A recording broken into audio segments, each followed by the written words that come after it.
and businesses. Will the Finance Minister's 2026 budget presentation bring relief and reforms that have long been called for?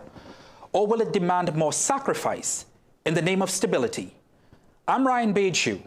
This is Promises and Priorities, the Finance Minister's 2026 budget presentation.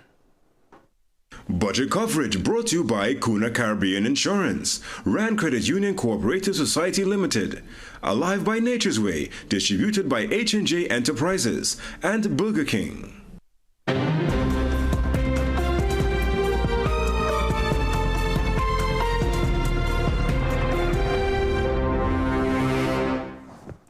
In an election year, promises were aplenty from both sides of the political divide. On April 28th, the United National Congress emerged winners in the general elections. Will they be able to now balance those promises made on the election campaign with the priorities of the country? I have an expert panel with me to preview the Finance Minister's inaugural budget presentation in Valmiki Arjun, Dr. Valmiki Arjun, who is an economist, businesswoman Diane Haddad, and also economist Mariano Brown. And it is with Mr. Brown I will open up. Mr. Brown, set the table for us. Tell me a little bit about what you expect from Widow Support TT Group to the Blind Welfare Association. Every sector feels that their sector should be prioritized in this national budget. What are your priorities? One of my priorities when I'm not writing the budget. As an economist. So here's the point, and here's the difficulty. Expenditure is hard-coded. It's very difficult to reduce recurrent expenditure. And we know that recurrent expenditure this year, certainly on salaries and wages, will have to increase because of the union agreements, which allowed for, a 4%, and it's done on a cash flow basis. So by definition, you're going to have bumper increase because you have to take back pay into consideration. So the recurrent expenditures are already up, and that reduces the room for discretionary expenditure. That's on one side. The second thing, we also know that the debt to GDP ratio has risen, which means that the total amount of debt has also gone up. So the debt service has also gone up, the amount that has to go towards paying interest and the principal. So that's what, about 10% of GDP, somewhere thereabouts? All right, 10, 12%. So between the two of those things, you already have two figures that have increased, and they're not small increases. So that doesn't leave a lot of room. All right, so if you start taking on the normal sort of entitlements that you would have, and by the way, what would also have increased is pension obligations to government staff, government retirees, and pension obligations under the senior citizens grants. The demographic curve that is affecting NIB is also affecting government's expenditure. So those will also have gone up. All right, so you have, given the fact, and where's the revenue position? Well, the revenue position this year is going to be under pressure, by definition. If the energy sector has been loose, and we know that prices are soft, oil prices declined below $60 on Friday, and likely to look that way again. We know that gas prices have been soft, so you're not getting any increases. We know that the overall level of production in terms of natural gas has declined. So the energy sector, as a contributor to the total amount of revenue, that percentage is also going to decline. Dr. Arjun, that's an interesting point that Mr. Brown makes, particularly as it regards to the gas prices. And let's take oil prices. What would be your bet, if you had to wager one, on where the finance minister will land that mark to peg his budget against? I think it's quite possible that he may consider the high 50s, maybe the early 60s as well, somewhere within that range, perhaps 58 to 63, 64, given where the global prices are at right now and where the international analysts are placing it next year. Remember, next year, we're likely to find an increase in the oil supply.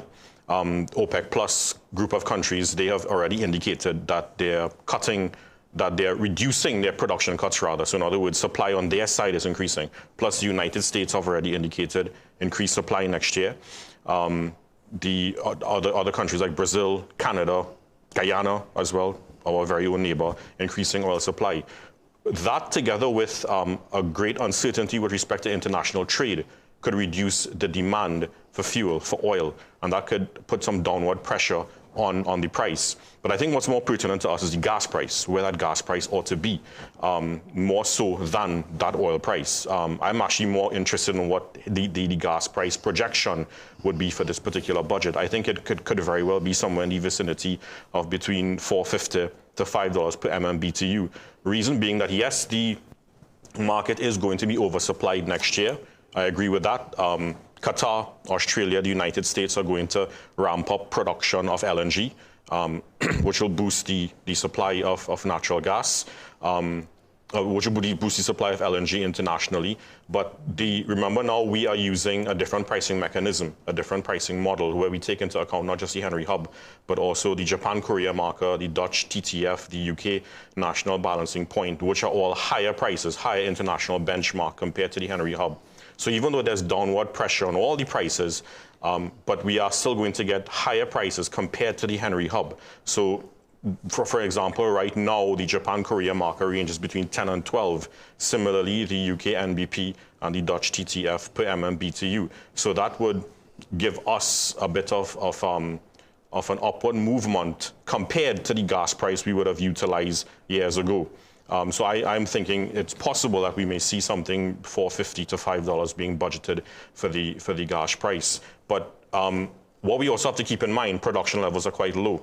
Production levels right now, based on the most recent data for natural gas, is about 2.4 billion standard 2.4 billion standard cubic feet per day, scuffs per day.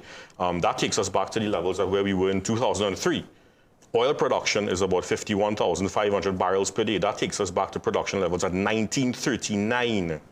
So it's because of those figures that you have so explicitly outlined that the subsidies in which this country has enjoyed, Mr. Brown, was very much revised and under the former administration, the former finance minister. And those were very unpopular decisions. Will it be, for lack of a better word, catastrophic for Finance Minister Devendranath Thakur to try to do too much and to try to satisfy too many of this population today, given the startling figures, particularly of LNG, that Dr. Arjun has spoken about? Well, I think it will be in great difficulty if he tried to satisfy too many. And not only that, he has a problem in year 2, in year 3, in year 4, in year 5. Because if he satisfies them today, expectations don't decline, they rise. So what you would do, or what you ought to do in your first year, is give people a realistic assessment of where you are. And in those circumstances, the only thing I can see happening is the budget deficit size is going to go up. And that's what I expect. I expect them to exceed the $9.6 billion, almost $10 billion deficit last year. You're expecting $10 billion, a deficit? Absolutely. All right, unless, of course, that he cuts back expenditures in other areas.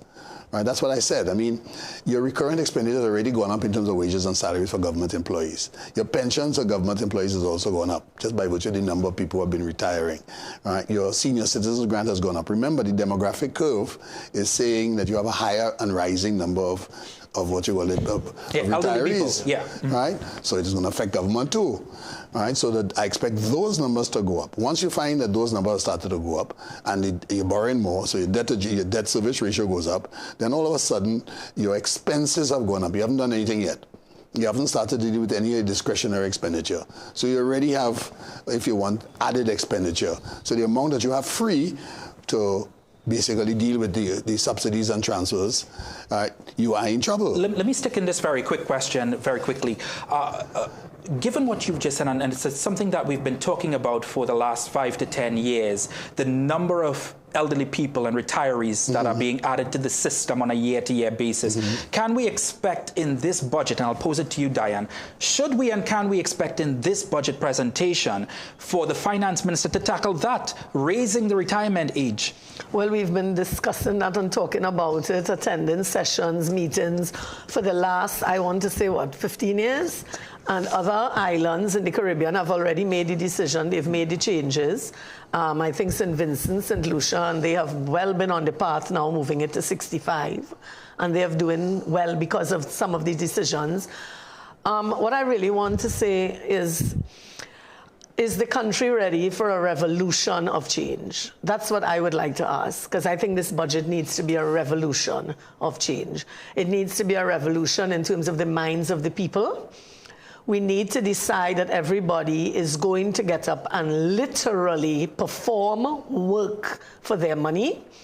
We need to get out of the mindset that we are entitled. So although Mariano is speaking about the persons who have already reached that stage and that recurrent expenditure is there, there's a mind shift that needs to take place in this country and revolutionize how we're going to create income. And it's no longer the days of I am entitled to and what is in it for me.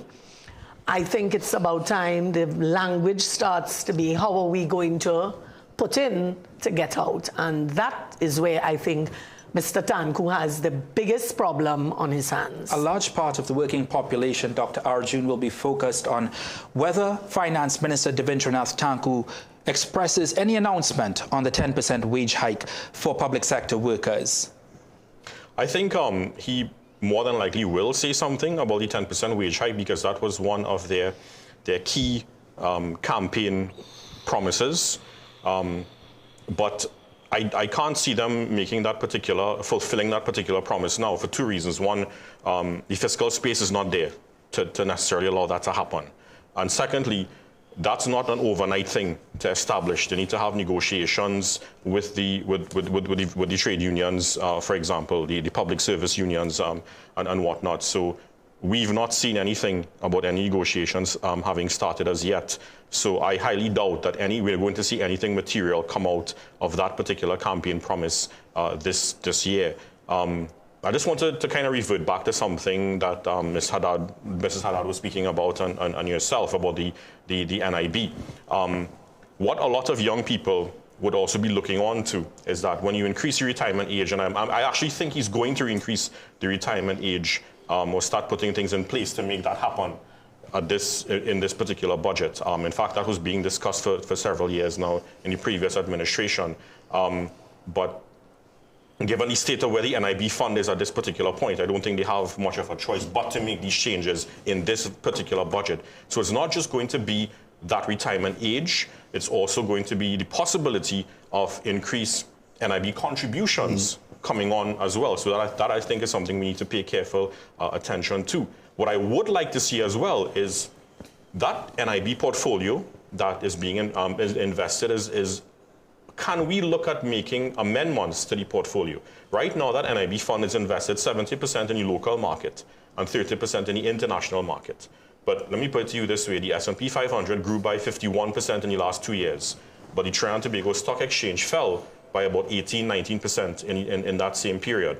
The bulk of the investments tend to be in equities. So why is it we're not looking more towards the international market to get healthier returns, which can be one of the factors that can bump up the value of the fund? Because we know for several years, I think it was since 2020, we've been paying out more benefits compared to the contributions that have been coming in, and they've also had to cut into their asset base. So I think another strategy that the minister ought to consider, hopefully we'll see it in this budget as well, in addition to increasing the contribution rate, in addition to increasing the retirement age, is looking at that portfolio allocation, reducing the amount that goes into the international market and reducing the amount that goes to the local market and increasing the amount in the international market, perhaps a 60-40 instead of the 70-30 where we are right now. Could I add just Let me just head to the finance minister who is heading into Parliament, and hold that thought for me, Mr. Brown. We'll come back to it. Let's hear what the finance minister had to say heading into Parliament.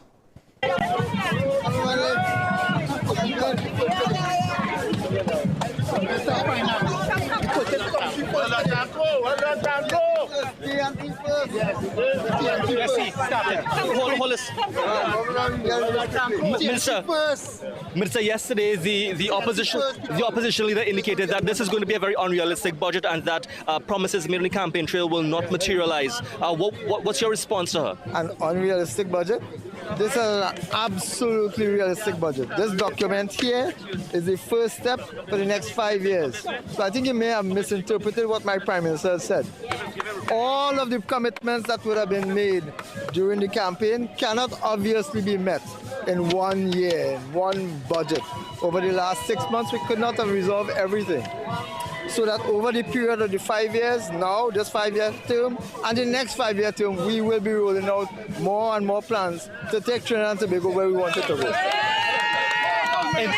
In terms of opportunities, we're seeing Minister Parag would have spoken to CPEP, but we're also seeing union leaders here and members of various unions as well as labor unions as well. What are the plans here for those in the labor industry? We'll hear more about our plans for labor, for employment, for economic transformation, for fiscal management in the budget in the next few minutes. What I could tell you is when UNC wins, everybody. There's some talk that perhaps there's going to be some adjustment at the fuel pump. What can you tell us as it pertains to that? I maintain this is a budget for the people. For the people. And when UNC wins, everybody wins. I follow the direction, I follow the guidance of our Honorable Prime Minister, Kamala Persad-Bissessar, who has told us, mandated us as MPs and as ministers to put God in front and walk behind. This budget is the first step of many more to come, representing the people of Trinidad and Tobago, putting TNT first. Amen. Good. Thank you all very, very much. We have to go to cabinet right now.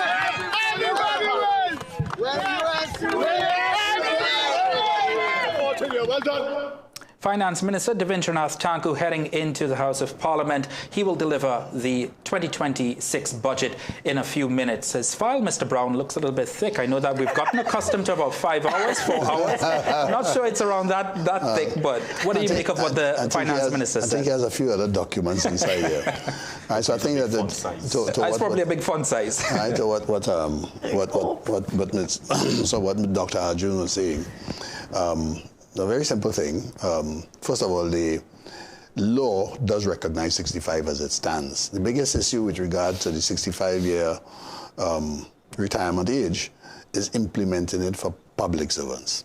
Whilst the NIB Act says so, the definitive retirement age at the level of government is 60 years old. So the biggest issue is with regard to the PSA.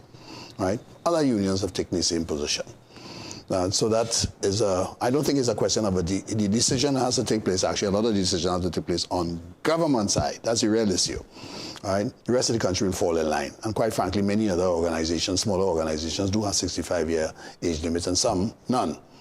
No age limit. And in fact, if you look at North America, that's one of the reasons they have a year at which you can start applying for Social Security. They don't have a year at which you stop working. Mm-hmm.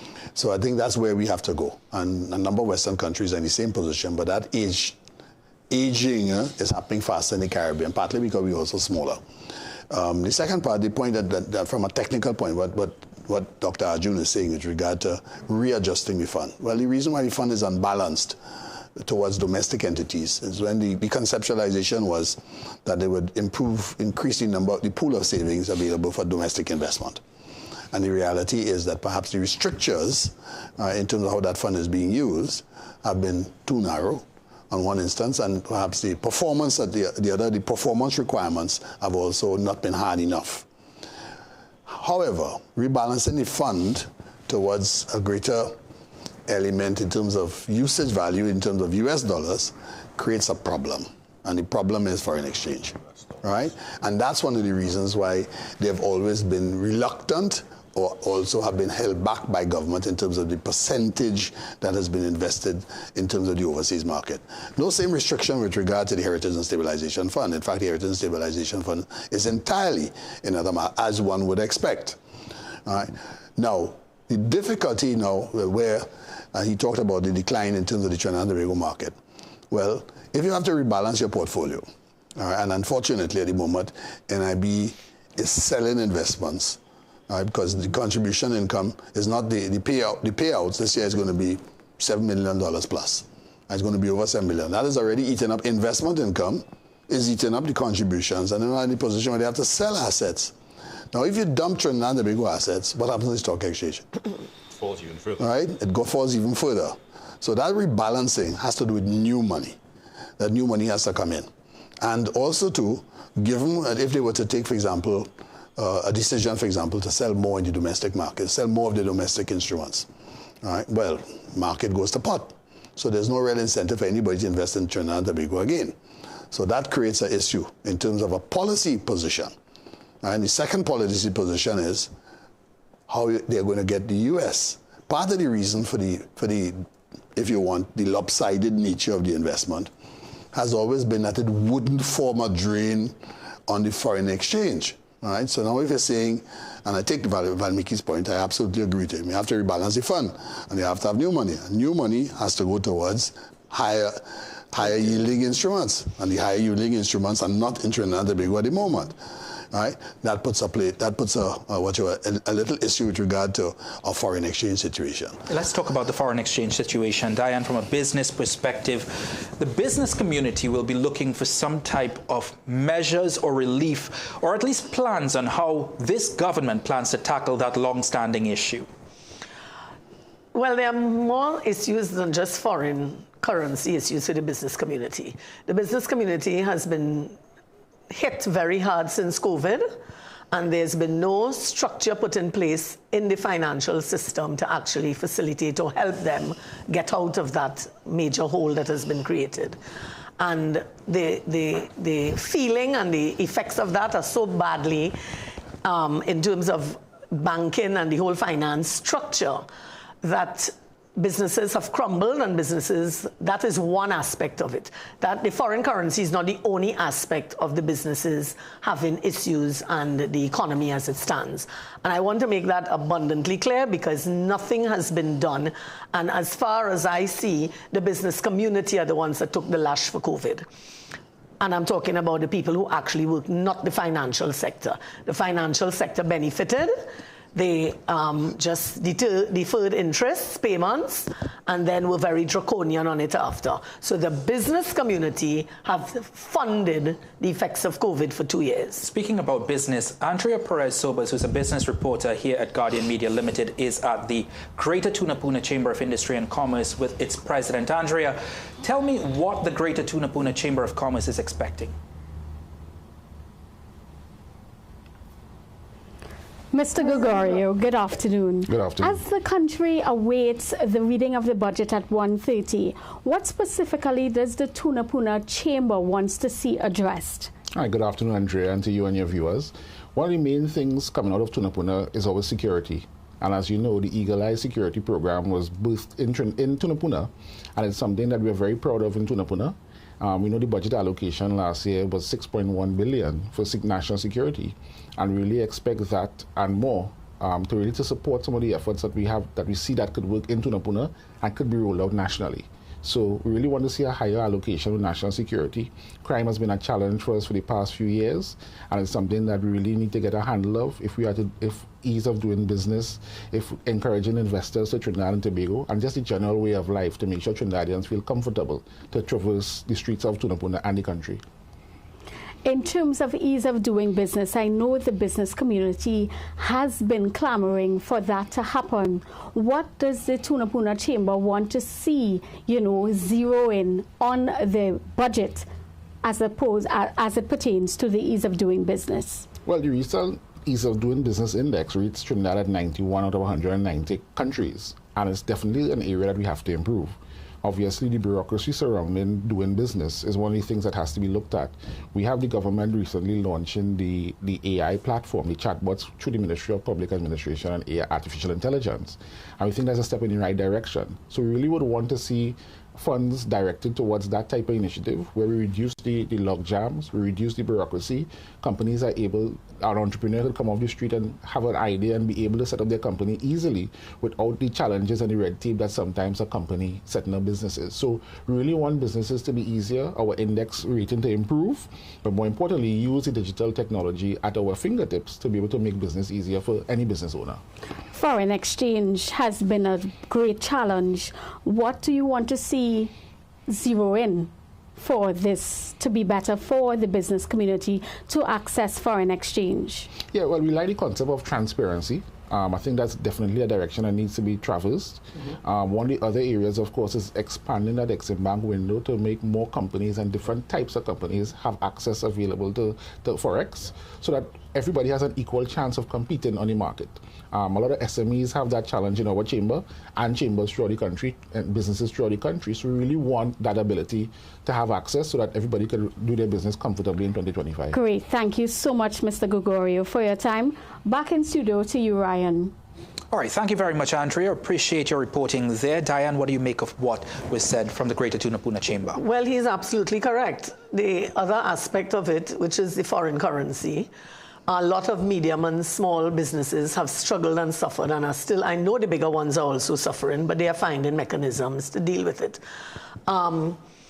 However, I'm not sure if we as a people understand where our economy is. We speak all the numbers and so, but are those numbers real from our productivity, or do we have an underlying economy that's really running our country that has US and foreign currency that we can't account for? Is there another economy running, as they call it, the black economy, that we absolutely throw off the table when we're doing this and we're just dealing with numbers? So we're really dealing with something that's false. We really have to go in a direction of production, producing, right? It is not clear for me. Maths is maths, and the world is run by maths, numbers. That's why these guys are so good at the numbers. But the reality is, as a people, are we producing? Are we going out there and producing? So we have to get into production again. I am looking out very eagerly to hear our budget speak to diversification. I have no problem with what the deficit is. You see, taking risk, but we have to be sure that we are going to produce and deliver. We have to be out there competing. We cannot continue to sit down here. That's the risk in business, and I think we have to take the risk for the change to come. Well, we've set a new record. It took us half hour to get to the word diversification. The first time we've taken that long in a budget to get to the word diversification. Dr. Arjun, your thoughts on this so-called black market economy when it comes to foreign exchange in this country? Because Mrs. Haddad is right. The small and micro businesses struggle. We see that struggle. Some have even closed down since the COVID-19 pandemic. But then there are other macro businesses that have found mechanisms, and not only found mechanism, but they're pretty much thriving in the face of this crisis. Right, so I'm putting on my Shoguana's chamber hat when I'm answering this question, because it's very useful being a part of a business chamber where you can interact with the business community and find out exactly what's going on the ground, right? So, first of all, where does the forex reserves lie right now? It's about $4.6 billion US, and much of that is not necessarily because of earnings from our exports. What should already happen, what tends to happen, is that foreign exchange comes when we export, right? And about 80% of our exports is dominated by the energy sector.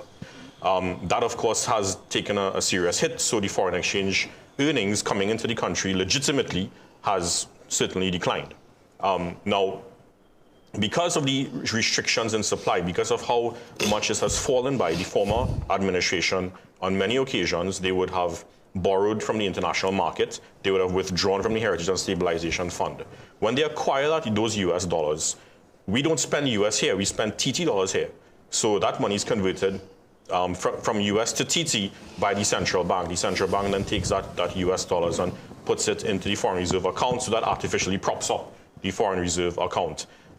So that $4.6 billion US we have in foreign reserves is largely now at this stage because of those actions, not necessarily because of productive activity that ramped up our exports to earn more foreign exchange. Now, because the foreign exchange situation has gotten to this stage, and not just currently, but several years now, the authorized dealers and those with access to it are not just using it as a currency, but they're also using it as a store of wealth, as an asset. So what you'd find is that all of these authorized dealers, rather, are utilizing it in ways not just simply to exchange TT for US to facilitate the business community's transactions and whatnot, but ways in which they can bump up their own profits, their own returns. Because at the end of the day, the banks have one key objective. The main objective is to maximize their shareholder wealth, their profits. So it's not just a currency, it's an asset that's used to optimize their wealth. It doesn't just, when people have US dollars, it doesn't just represent a currency itself. It represents part of their stock of wealth now. That's how many are regarding it as. Now in the chamber, we're hearing several reports from members where they might need $1 million US to facilitate their imports, and they go to the authorized dealer. The authorized dealer has, for example, the $1 million to give to them, but they tell them, no, we're not going to just sell it to you. We will provide you with the $1 million, but you now have to take out a fixed deposit account with the equivalent in TT terms, which is about 6.78 billion TT. So you have to take out a new fixed deposit account with them. You put that 6.78 billion TT, million TT, sorry, in that account, and in the space of a year, you have to pay back now the US dollar loan that they would have given you. So they're not selling you that US, they're given to you as a loan, and as a high interest loan as well. The interest on that is about 9 to 10, sometimes even up to 12%. Wow. The silver lining is that they're not asked to pay it back in US dollars, they're asked to pay it back in TT dollars. But at the same time, they have to take, but very marginally, because they still have to take 6.78 million of their own money, put it in an account, and you can't touch that, at least for that year. And that's just one way in which they're utilizing the foreign exchange to maximize their wealth. And of course, those individuals who have access to foreign exchange, there's the black market. Many of them are profiting quite significantly from the black market. So it's another way they're using it as an asset to optimize their own returns. Let's head back outside Parliament, where PSA President Felicia Thomas, along with Labour Minister Leroy Batista, are assuring that government's promises to the labour sector will be kept. The major things coming out of leading up to the budget, of course, sorry, not the budget. Let me just take out a little bit. Leading up to the election was the promise of 10% for the public servants. What is your expectations going into today's budget, both of you? That what we have promised, we will keep it. In this year's budget? What we have promised, this government will keep it. That's all I would say. And what about you? Are you confident in the promises that the 10% will be adhered to or will be provided within this fiscal year? Absolute confidence, absolute confidence. As I've said in the past, we have seen this administration delivering. They have delivered on TTRA, they have delivered on WASA, they have delivered on NIB, and I am very confident that they will deliver on 10%. Thank you very much. Anything else you all want to add as we go into the first budget from Minister Tanku? We support Minister Tanku. He will identify the challenges we face, and I assure you, we will fix it. That is what we're here for. See the problems and fix the problems. We're the government. We intend to fix it. We intend to keep to our word. Thank you very much. Always with the winning team. First was with PSA, now we're the UNC. There's one winning team all the time. We always doing the right thing. Yay! One team. Yeah. Exam nice. Minister, good day. Afford me a couple of minutes of your time, please. Certainly. Thank you so much. I would have spoken to the opposition leader yesterday ahead of the budget, and she warned of unrealistic promises ahead of the budget. What can you say? What's your response to the opposition leader's positions that the government may have a very unrealistic budget this time around? Well, I'm happy that the leader of the opposition has finally found her voice, because after 9.5 years sitting down very quiet and having nothing to say while runaway crime and the economy collapse, she remained very silent while she sought to benefit from the largesse of the state. Today, I can say with certainty that you would hear a very comprehensive, decisive statement coming from the Minister of Finance that addresses the systematic challenges that are affecting our economy. And therefore, the Honourable Prime Minister has taken a very hands-on approach to deliver a very realistic fiscal package for Trinidad and Tobago. So I want to allay the fears of both the opposition and anyone else, but to say that the reason why the country is facing the challenges that we are facing today, we cannot forget the challenges leaders of the past and the people who have brought it to the position that we are in today. And the leader of the opposition today should have really sat down and keep her mouth quiet, because for 10 years she did exactly that. No, Ms. Beckers would have said that the fiscal package will fall short when it comes to the government's campaign promises. What would you say to that? We have made specific promises to the electorate during the last election cycle, and many of those promises have been met already ahead of the budget. So you can speak to very specific things. We campaigned on axing the TTRA. We spoke about several other initiatives in terms of WASA workers. We also spoke about tariffs, electricity rates, etc. Some of those things have already been kept in terms of major policy decisions. So therefore, I don't understand the bridging the gap in terms of what Ms. Beckles is trying to articulate to the population by saying that it is unrealistic. Many of the promises that we have made have already been kept. Yes, there are others that are still to be materialized. However, we have 5 years. We have now started. This is the first budget presentation of the second Prasad-Bissessar administration. And I don't think that the country is unrealistic or ignorant to the fact that this is our first budget presentation. The Honorable Prime Minister and the Minister of Finance has sought to introduce new revenue generating streams, which we have not seen in the last 10 years. You will hear more about that. But you will also hear about bringing down the deficit and also implementing things that will bring ease to major segments of the population in terms of relief in their pockets and putting food in their homes. Those are the things you will hear about today. My last question, sir. Interesting bit of comments there from Public Utilities Minister Barry Pidarath, who's also Minister in the Office of the Prime Minister, saying that Finance Minister Devendranath Tanku will speak more in his budget presentation on how he can lower the deficit while also generating more revenue streams. Let's take a break here on promises and priorities as we build up to the Finance Minister's 2026 budget presentation. We'll be right back.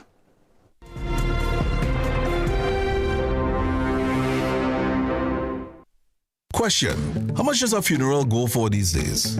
I guarantee the figure you're thinking is way smaller than the actual cost. Because even though life is priceless, death is real expensive. But CUNA Caribbean's Family Indemnity Plan can help for things like sudden funeral costs, plus the other bills left behind that could threaten your finances. And imagine, for a monthly payment of less than $70, you could cover up to 9 family members. And you don't have to take a medical exam to sign up. So don't stick. Get the Family Indemnity Plan.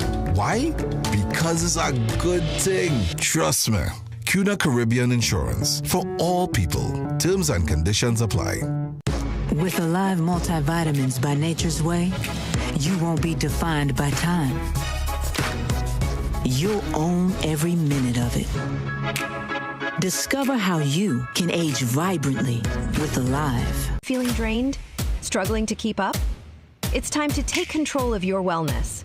On this episode of Wellness Unlocked, we're diving into the key nutrients your body needs for all-day energy and balance, with 100% or more of your daily essential vitamins, plus added chromium to support healthy blood sugar. This is complete wellness in a single soft gel. Join us as we uncover how small changes can make a big impact on your health. Don't miss Wellness Unlocked. Watch now on CNC3 and take the first step toward better health.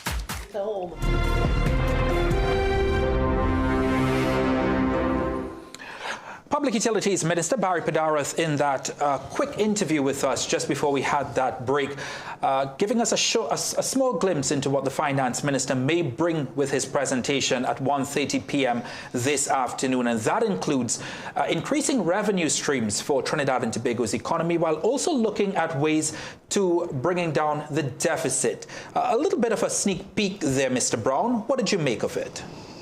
Well, I don't know what increasing revenues means. Yeah, so we'll have to see what are his plans for those revenue streams. A fundamental issue is this. Government revenue is taxation, and it's taxation on income and profits. Right? So by definition, if you're going to increase your government revenue stream, then the economy has to perform better. It hasn't been. So the critical issue is what are you going to do to make it perform better? The only way you can increase your revenue stream, all else being equal without any changes, is increase your tax rate. Because that's what government is. It taxes your income and taxes your profits. How much of a problem will property tax and the dissolution of property tax by this administration become this afternoon and going into the next fiscal year? The property tax was never really geared to producing more than about $500 million at a time. That would go to the grassroots of the economy, local government. Well, from my estimation, and $500 million wasn't going to solve. I mean, what was the number that's allocated towards local government? Certainly in excess of $1 billion. So property tax would only have. You would always have that large difference. There would always been a difference, and until of course you cover all property taxes and you probably change the rates. Because remember, they cut the rates. All right, so there are some issues where that is concerned. Ultimately, right, the only way you can increase government revenues, right, is to increase your, either one, increase your tax rate, or two, help increase the total size of the economy. That's the only way you could do it. All right, so I'm not clear what the new revenue streams mean. I don't know if they mean additional forms of taxation, right, or they mean that I'm increasing my tax rate. Because if you have to increase the revenue, the first thing you have to do without making any changes, you have to grow the economy. Yeah, I want to talk about that point a little bit, Mrs. Haddad. Only to what the conversations we've had down the years is how do we offload a lot of those public sector jobs and create the enabling environment for the private sector to really submerge them, really. Have we been able to make any real progress in that regard? And why not? No, we have not. And the reason being is government after government attempting to get into government, right? Or party after party trying to get into government sells the soul of our nation to laziness and density, as they are called my names. So we have two diseases in this country, density and lazivity. So the problem is we've killed the education system and we've killed our human capital, growth and desire. And we have created a lazy environment where we'll take care of you. You don't need to get up and do anything. So we keep taking that hole and making it bigger. Mariano keeps speaking about the other way of doing it is taxation. And it seems like that's the only thing. It's almost as though we've become idealists. No, we need to get back to the earth. We need to get back to productivity. We need to get creative. We need to start to develop our country in terms of participation of different things. The steel pan, what do we do in terms of the creative sectors? Why are we not on the world stage doing so many things that we are capable of talent-wise? I'm not sure if we could organize it so well, right? Because that's where we have lost our way. Funding does not go in the right way here. We have killed our education system. That needs to be addressed, not from a money perspective. Quality. From a quality and delivery perspective, that from the primary school level. All these entitlements. People want to be teachers only because of the number of vacation holidays. I know people who take their holidays, do not go on vacation, and then take their 28 days leave during the term, deprive children of their education, and they go on vacation then. We need to cut out all of that, and that's why I ask if the people are ready for the revolution of the mind and the change, because each one of us have to do it. Well, not me. I'm already doing it for too long. I feel burdened because too many of us are not doing it. So we need that revolution of change. We need to get up. I don't want to hear about money in health anymore. We need to start to live health. We need to stop depending on a tablet or whatever. So we need to stop promoting all the things that are killing the society. So the education, we need, it's a revolution here. And unless that happens, Ryan, I don't know that we... So I am looking forward to the minds in this party that is now governing to really have a different view of life and not... So the Prime Minister is correct. We've already created a basin of social ills, right? So we have to work on holding that together and helping people rise out of it. That's going to take some time. So none of it is going to happen overnight. But definitely the country has to go through a revolution of change. Dr. Arjun. So I just want to springboard off what both Mrs. Haddad and Mariano were saying just now, right? Diane and Mariano were saying just now. Yes, we know that we are likely to be in another deficit position we were told this by the Prime Minister and the Minister of Finance as well. Looking at some IMF data recently, about 165 countries internationally have endured fiscal deficits at least consistently for the last 5 years. So to me, the deficit is not necessarily a fiscal weakness. It's more about how that deficit budget is structured. Is it going to be structured in a way where there's more priority provided to allocating spending in the more productive areas and those line items that can enhance our productivity, especially the productivity of the non-energy sectors, enhance the creation of more, not just jobs, but of course more productive jobs. As opposed to recurrent expenditure. Correct. I mean, like Mariana said, recurrent expenditure is very difficult to cut. It's very, very sticky. But then there's other aspects of expenditure too, like capital expenditure, which is perhaps the most productive side, the more high multiplier side then of government spending. The last administration, my view is that I don't think they pay too much emphasis then on capital expenditure as they ought to. The average capital expenditure spending in the last 10 years or so would have been about 3.75 billion per year. That's average per year. But going forward, we need to place more priority on areas like the enhancing the urban and transport infrastructure, the infrastructure at the port, enhancing the equipment at the port and the logistics. Also addressing the issue of digitizing government services at a more accelerated rate so you can get your approvals and make your payments online, get your goods cleared faster at the port as well. Investing in more infrastructure as it pertains to things like renewable energy.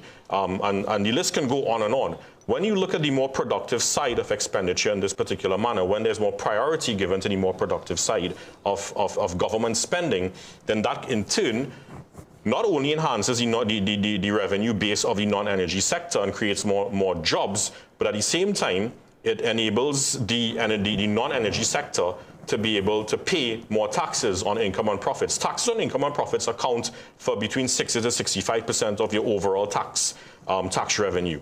And that in turn would help to narrow that fiscal gap in due course, hopefully in a short space of time as opposed to a longer time frame. So the deficit is the fiscal deficit itself could actually be used as a tool. The deficit budget could be used as a tool to enhancing your future economic stability. That in conjunction with plugging the leakages in taxes, our tax administration is woeful. And of course, another side to it is that the Auditor General's report would have mentioned in several instances, not in the most recent reports, but as far back I checked the reports in 2016, of severe deficiencies in how we manage public expenditure. Spending is one thing, but managing it properly to avoid wastes and inefficiencies in public spending is another. In fact, in her report earlier this year, 1.5 billion in spending actually had no approvals. She highlighted inefficiencies in spending where projects were rolling over year after year after year, and the costs of completing these projects were going up. Governments were paying the full amounts for certain services, certain jobs to be done, and they were either incomplete or just not done at all, not even started, but the monies were still paid. These are things that we also, leakages in expenditure that we also have to plug to better the... What is the word for that, Valmiki? Corruption. Corruption. And we need to say it. And I want to ask, is it that when public servants get all their back pay and they get their increases, are they going to be of the ethics and the decency now that people don't have to pay bribes to get anything done? Is it going to satisfy that? That's why I said for me, the whole thing was going into debt. I was cleaning up the mess and we starting afresh because then the demand is of a particular standard. But is it that that's going to satisfy it, or is it that we're still going to be plagued by corruption and let's stop running around the world? That's a point that you brought up while we were all talking during the break. We're going to talk about that point that you made, Mrs. Haddad, right after this break.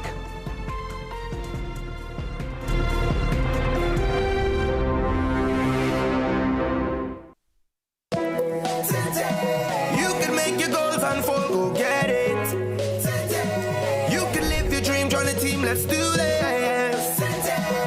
You can get the help you need to succeed with Rand Credit Union. You can believe that you can achieve. Big goals, small ones too. Rand Credit Union, we've got you. No more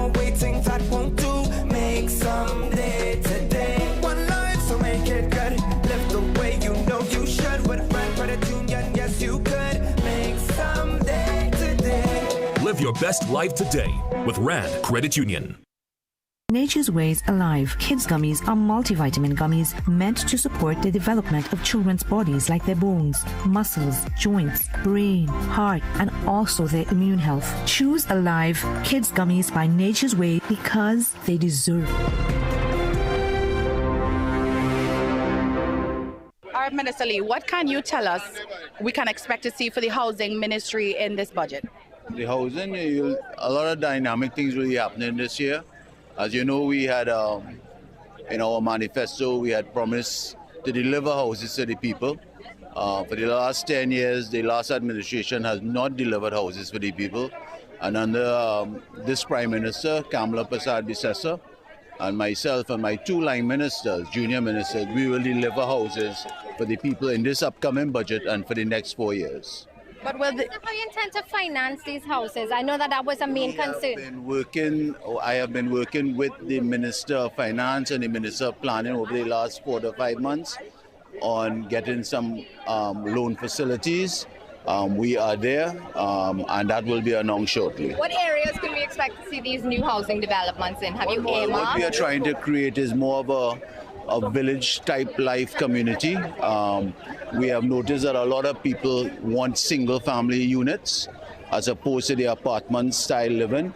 And we will just have to look at the land allocation. Instead of 5,000 square feet, we might have to reduce that to maybe to 3,500 square feet so that we'll be able to accommodate much more single-family houses. You know, we see you have a lot of supporters here. You know, they have placards supporting for you, Carney Central, constituents, and so on. But of course, over the weekend, calls were intensified for your removal, either the Prime Minister to remove you or for you to step down. Are you resolute in your position? How exactly do you feel? I'd like to say again, God is great. I would like to thank the Prime Minister and my parliamentary colleagues for standing strong with me so that we will get through this. With the strength of the Prime Minister and my colleagues, we will get through this. But God is great. As I said earlier last week on Friday, this appears to be double jeopardy for me. You know, I have to ask, in 2016, when Marlene MacDonald, she was the housing minister at the time, and she had run into some charges, the opposition, which you are part of, had called for her to be fired. Do you think there's a double standard in you being in a similar position and not deciding to step down? If you review my matter started and has nothing to do with anything with being in government. Okay, so it is quite different from Marlene MacDonald issue. It was about allegations when she was a minister. My matter had nothing to do with me of being a minister or utilizing state resources. Do you think you can deliver on the number of houses that you guys had promised? It was several hundred houses per week, if I remember correctly. I don't know where that comes from. I will deliver, we will deliver with the Prime Minister. I'm a very hard-working individual, so we will deliver. I don't know about the weekly numbers, because you have to build the houses first, right, before you start to deliver.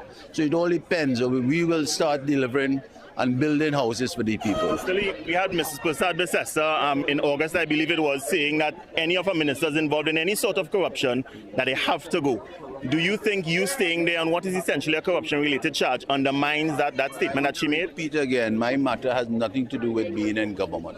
It has to do with being an MP. Huh? But it has to do with being an MP. Well, if you investigate, I was exonerated, and that's why I keep asking the media to follow the paper trail of what happened in the last week from October the 5th to now. I am asking the media to follow that paper trail very closely, and you might find the answer. Housing Minister David Lee speaking to reporters outside Parliament before heading in. The Finance Minister Devendranath Tanku is expected to begin his budget presentation perhaps in just about 30 minutes time. We'll be bringing you that live. But back here in studio with Mr. Mariano Brown, Mrs. Diana Haddad, as well as Dr. Valmiki Arjun. Mrs. Haddad, when the cameras weren't rolling, we all had a quite animated conversation on your thoughts on how the government should move ahead with settling wage negotiations in this country. And I'm going to put you on the spot. If you would like to say to the population how you think we should settle this up until 2024. For me, as I said earlier, I am not concerned about the deficit, right? Once we get our people to producing, deficits really can be fixed. That's the bottom line of how you borrow money and how you pay back money. It has to do with your ability to produce and then use it wisely to repay. So I am not letting that jump be me. What I have a problem with is if the negotiations, as I said, brings us to, as Mariano was saying, 2019. So we still have 6 years or 7 years that will still be outstanding. So the country is always on its back leg. Unions will always have this. So to me, I would buy out all of it. Bring it 2019, between 2019 and 2024. Buy out everything. I did not care where that deficit went, to be honest with you. Because after we come to that deficit and we clean up the backlog, there is a mandate to all of the people in the country that this is where we are going. There would have been a clear direction. Pictures, big billboards showing where we are heading, what our country must look like, what our communities must look like, and this is how we're going to do it. So when we set up these programs, you are expected to deliver X, Y, Z. This is going to produce A, B, C, and therefore it is from all of that and our inputs that we are going to pay back this thing. You are looking at a more efficiently run Trinidad and Tobago public service. Yes, I dream. Is that a dream, Mr. Brown? Well, it's not a dream if you put in the enforcement mechanisms and you follow them. All right, and that's a significant change in terms of the way the public service will have been operating. By definition, things take a long time. And it's very difficult if you just follow, for example, just simply the question of wage settlements and everything else and so on. We're negotiating in arrears. We cannot continue to negotiate in arrears. So I buy the argument that we need to bring everything up to date. And in fact, I would want to go that route. We need to renegotiate moving forward with standards of performance. But having put standards of performance in position, then by definition you have to manage them. Right now, if we're dealing with the same set of managers without any change in the ethic, without any change in the enforcement routines, you have a problem. All right, it's a significant problem. So, so I understand what she's talking about in terms of the revolution in the mindset, but it doesn't come on the basis of a speech. Right? The change in an organization's culture and performance is the things that we do every day. So if you don't have somebody who's basically following that and enforcing it, in fact, that's one of the weaknesses and failures of our budgets. Maybe we never come for what we did last year. So the point that Valmiki was making with regard to the Auditor General, right, about projects, well, that is a function of cash flow accounting. As long as I have enough money and I spend it this year, I do have to bother about nobody looking back to see what was the total efficiency. That's the real issue. Right, so our methods of enforcement, our methods of collecting data, our methods of evaluating performance need a complete wake-up call. So I agree with the point of view with revolution. Right now, unfortunately, there are some issues with regard to how that is run on a constitutional basis. Right, and we had some perfect examples during Mr. Imbert's term in office, particularly his attempt to muzzle the Auditor General. Can't happen. Not supposed to happen. That's precisely why the Auditor General, in terms of the regulations, is not covered by any politician. Doesn't report to a politician. She doesn't have enforcement power, but she has the power of declaration. Right? There was an attempt to muzzle her. So one has to deal with those issues, and it goes right back to the issue of enforcement, fundamental, right through the system. So if you don't have that, and if you don't have a commitment to doing that, and by the way, politicians don't have the power to make it happen. Right, that's one of the issues about being in office, right, that you don't have the powers. The civil servants effectively run to a completely different code. So how do you get it? How do you make those changes? Have to do with substantial changes from an organizational point of view and from an organizational discipline point of view. How are you going to secure the level of enforcement? Dr. Arjun, I'll give you a chance to speak on that point, but I do want to talk about the energy sector a little bit right after. Sure. Actually looking forward to that as well. I think what Mariano is saying also transfers over to the state-owned enterprises. We spend on average about 10 billion in transfers to state-owned enterprises and statutory bodies every year on average in the national budget. That works out to be somewhere about 17% of 16 to 17% of the overall expenditure, the overall budget. Are we getting value for money with that? Absolutely not. When many of them continue to be riddled in losses, riddled with high costs or cost overruns, they're over budgeting, they the workforce itself in many of these state-owned enterprises are quite large, and that need not necessarily need to be the case, need not be warranted. Many of them tend to take financial decisions that are not quite optimal. In fact, that gets the state-owned entity, the state enterprise, into more problems. But they have this this parent then, which is the state, the government, looking over them. So that brings up what we in economics call a moral hazard, where they take decisions, bad decisions, not necessarily in keeping with what the objectives of the government are, but their own personal objectives, corruption, as Mrs. Haddad rightly put it as well. And it puts the company into jeopardy, but the state is there to bail them out of these losses. That culture as well also, by extension from the public service to the state-owned enterprises, also has to change. There are many instances as well where politicians themselves use the state-owned enterprise as a conduit for their own unethical and sometimes, who knows, maybe even illegal objectives as well, corrupt objectives as well. All of these things need to be looked into and drastically revolutionized, to use the word of Mrs. Haddad. Energy Minister Dr. Rudal Munilal has said that the dragon gas has been resuscitated. The fruits of any possible dragon gas deal, Mr. Brown, will not be realized in the short term, and it will certainly not have any impact in the next fiscal year.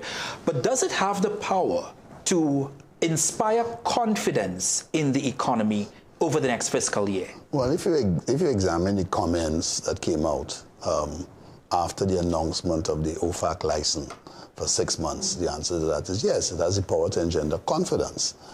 But at the same token, is that confidence misplaced? The reality is the dragon gas deal is Venezuela gas. It is never going to give us the same value add as if, for example, you exploit your own gas in your waters. There are going to be what we call duties, royalties, certain things that Venezuela, which is included in the agreement. Now, the agreement was written or signed in December 2023. We have an agreement with Venezuela. So it doesn't matter whether they have an OFAC license. There's an agreement with Venezuela in position already. What is the new OFAC license supposed to do? Get us to renegotiate it in a way that the Americans want? But why would Venezuela agree to that? So I don't see dragon as being within our economic sphere of competence for the foreseeable future. As long as the arrangement between Venezuela and America remains unsettled and at variance, or if you want, as an undeclared war, we're not going to be able to go anywhere. And we have to recognize that North America holds the power. I mean, let's just look at what happened to India. India decides that it's going to continue, by the way, with the blessing of the Biden regime, buy Russian oil, right? Mr. Trump comes in and says, well, we don't really want you buying Russian oil because we have sanctions against Russia. So initially it was 15%. Oh, no, you're still buying Russian oil? 50%. Which basically rips out the guts of any export profitability in terms of the North American market. Right? So India has a problem. Trinidad cannot afford that. All right? We can't afford it. It's too small given our existing fiscal position. We don't feed ourselves. We right in North America's ambit. So to me, the OFAC license is how shall we call it? It's a little sop. Keep them a little comfortable. All right? So I don't see it being of any use. And quite frankly, I think we need to stop talking about Dragon Field. That's where I come from. That's where my eyes would be. And I would concentrate, what are we going to do with Cucina? What are the other things we're going to do? What are the other fiscal incentives we're going to allow to encourage additional drilling within our waters? That's what I would do. I wouldn't be interested in a dragon at this stage. Hold your point for me, Dr. Arjun. I want to go to the opposition leader who's outside Parliament, and I'll come back to get your point on this dragon gas. Thoughts? What else do you anticipate, opposition leader? You all ready? What else do you anticipate in this upcoming budget? I mean, the thing about it is that we're looking at what is their position on property taxes, right?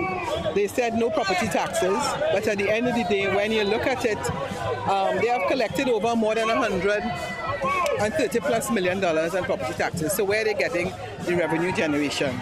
Mr. Tanku said, that he was going to do a rebate. have they given it to local government? So are they going to make a policy statement on that? How are you going to do with revenue generation? So are they going to, for example, look at whether increases taxes, banks, insurance company, what is the situation with the NIS? And for me, an important thing is the issue of the vulnerable communities. CPEP, URP, are they going to make a statement? You know, you're talking now about 40,000 plus persons who are now unemployed. And what is their position on matters as it relates to the environment? Public servants, very important, because Mr. Tanku spoke about negotiations. I think we have passed the stage of negotiation. Yes, you can negotiate. I'm looking to see what is the allocation in the budget to deal with the issue of the public service. Moments ago, Khadija Amin, the Minister of Local Development and Local and Rural Development, said that the PNM were hypocrites because they would have been raising the issue of public servants, URP, CPEP, reforestation workers being fired. When I asked her whether there would be any answers for them, she said that we should look and see, but that you guys should not be the ones complaining. How do you respond to that? Well, I don't really understand what she's saying by not complaining. What do you mean by that? I mean, the fact about it, CPEP, URP, reforestation, those are projects, those are programs started by the People's National Movement. They had URP continuing for quite a long time. I mean, there's the vulnerable people in our society. And yes, if it is you want to make some changes, fine, make your changes. But the truth is that a lot of women are employed in those programs, a lot of single parents.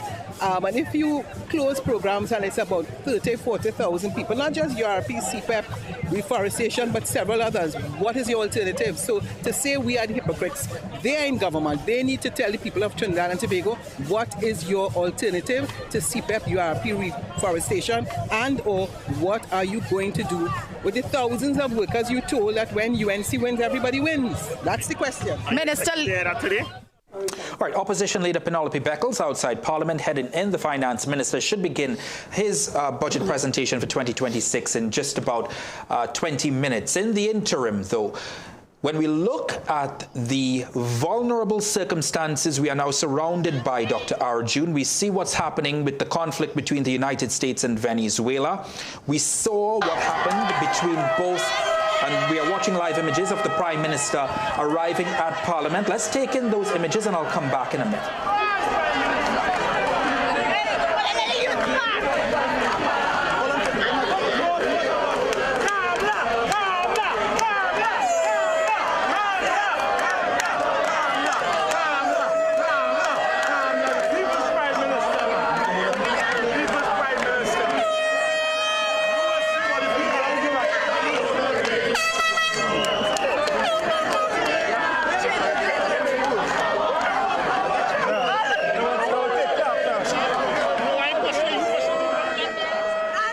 Prime Minister Kamla Persad-Bissessar arriving outside Parliament ahead of Finance Minister Devendranath Tanku's maiden budget presentation. Dr. Arjun, given the volatile environment, probably not the best word to use, but the volatile environment that we are now looking at existing in over the next uncertain year, how will that impact the budget?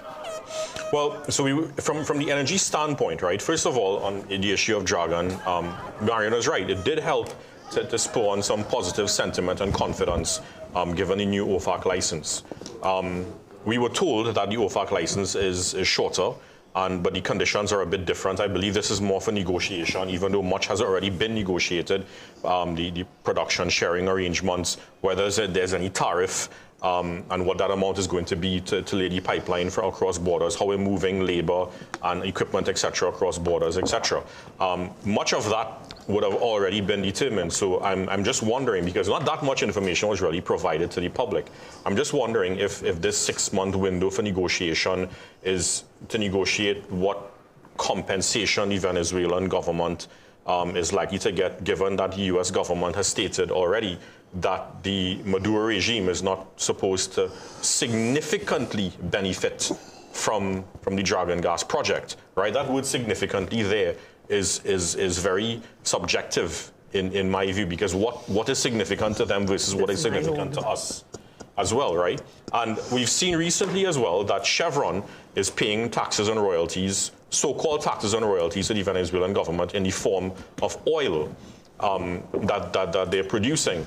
So one has to also, so it also begs the question, if we're not paying them or giving them any sort of financial benefits, could you put the money in escrow, or could you pay them via some of the output? But the other point is that we need to really, and I believe the government has this mentality already, the authorities do have this mentality.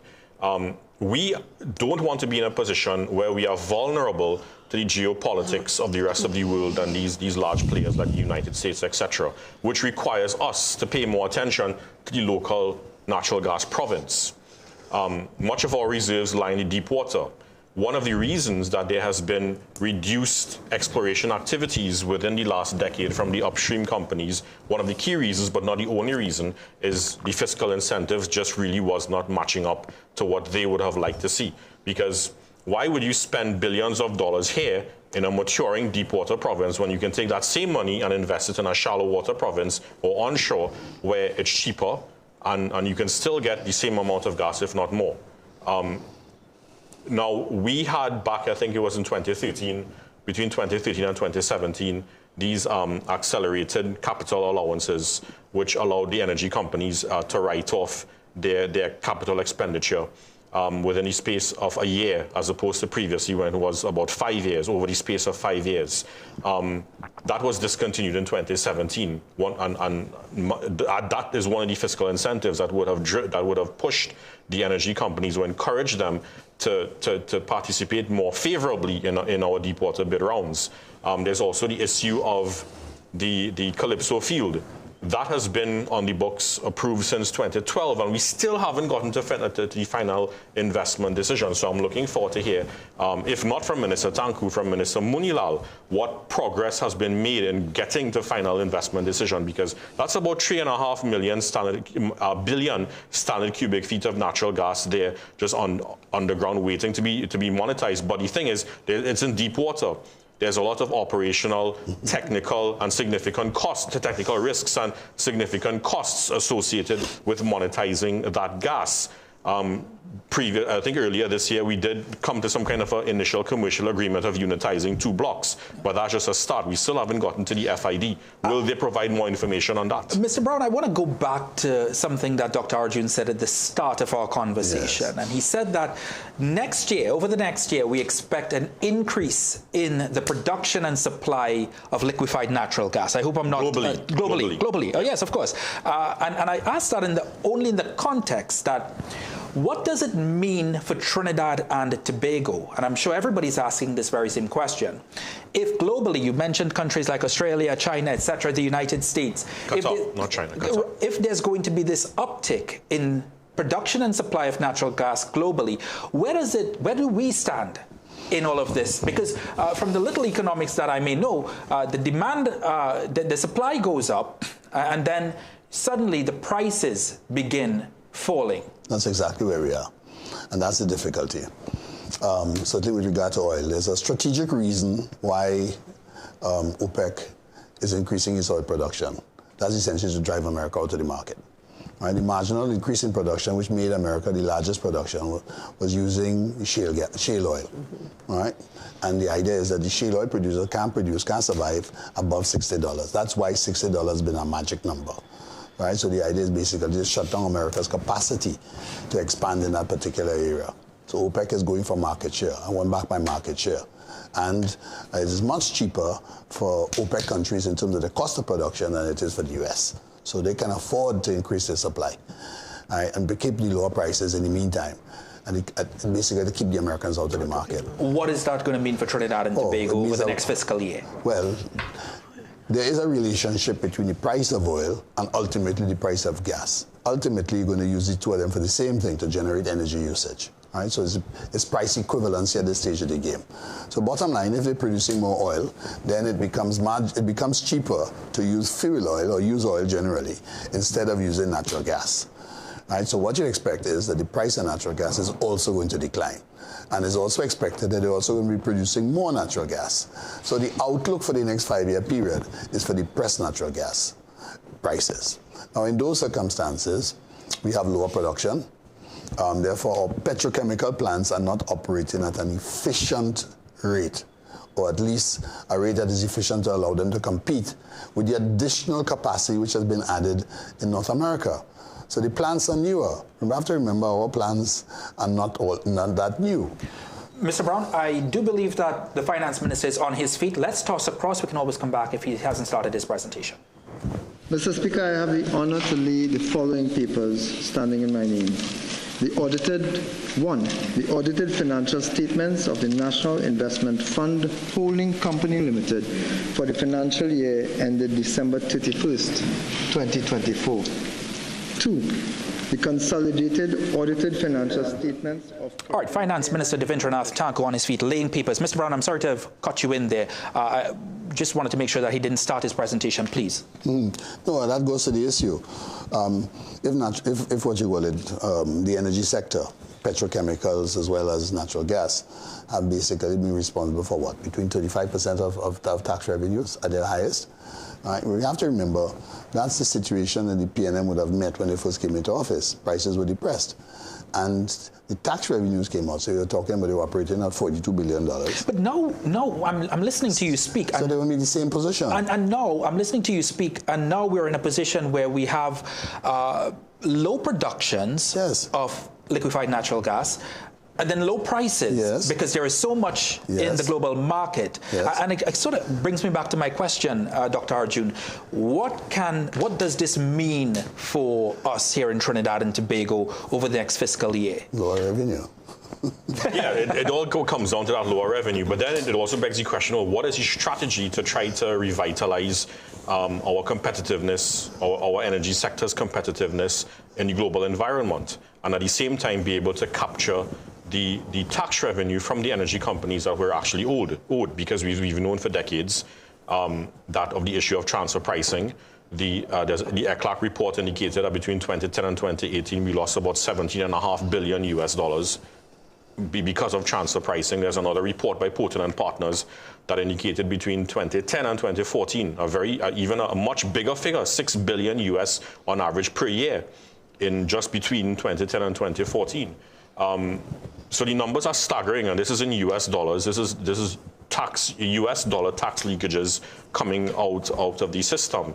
We already have legislation to deal with transfer pricing in the Petroleum Taxes Act. The arm's length principle that whatever the multinationals have to sell the natural gas, whatever commodities, the LNG, to their associates, so whoever they're selling it to, at the market price that they would have sold it to another entity. But what tends to happen, for example, is that they might sell the produced LNG to an affiliate company at a much lower price than what they can get somewhere else in the market, and that artificially drops their profits, and therefore they end up paying less profit, less taxes to the government in US dollars. That is one thing that we really have to look at, and I'm curious to hear what they have to say. Even though every budget we hear they raise the issue of transfer pricing, but nothing is being done. Is it that this time they're going to ring fence some money and allocate it to the BIR in order to meaningfully train staff there, bring in new staff and expertise to have one single department that is focused strictly on transfer pricing and upgrading technology? I do believe that, to deal with that. Minister Thakur is on his feet. Let's go across to Parliament.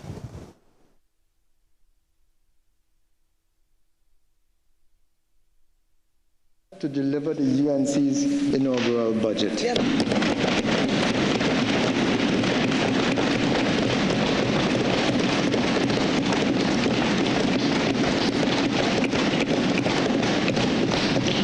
On April 28, 2025, the people of Trinidad and Tobago, by their collective action, gave this UNC government a resounding mandate to restore good governance, rebuild our economy, and improve the lives of every citizen across our beloved nation.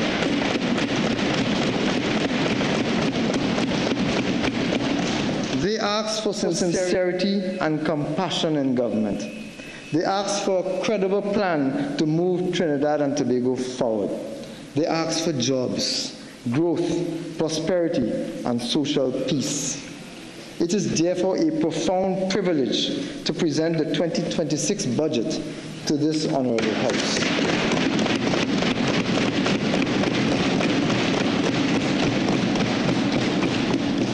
extend my heartfelt thanks to the Honorable Kamala Persad-Bissessar, our esteemed Prime Minister, for the opportunity to serve and guide the fiscal affairs of Trinidad and Tobago.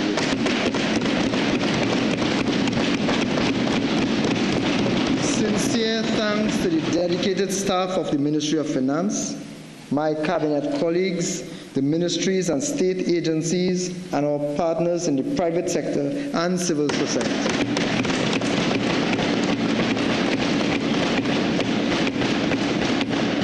Most importantly, thanks to the people of Trinidad and Tobago who participated in our budget consultations. Your voices have been heard. This budget is a product of national effort, and it belongs to all of us. Finally, thanks also to my constituents of Faizabad who voted to give me my seat here in the Parliament.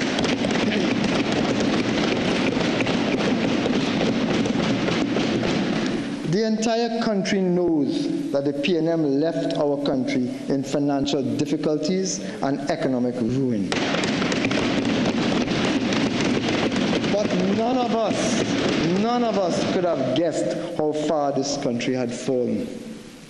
Our assessment of the national fiscal position has revealed the severe magnitude of our economic distress and the resultant challenges that lie ahead.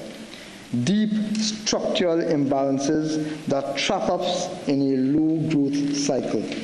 A broken and demoralized tax administration that prevents us from maximizing our revenue potential, persistent deficits, rising debts, an empty treasury, infrastructure in decay, escalating crime, and a population feeling very despondent. These are the legacies of the PNM decade of destruction.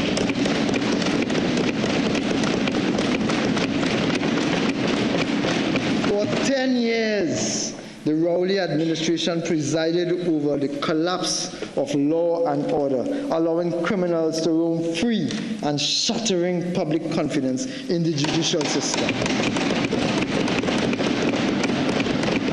Our children suffered as the Cuba Children's Hospital was mothballed out of spite.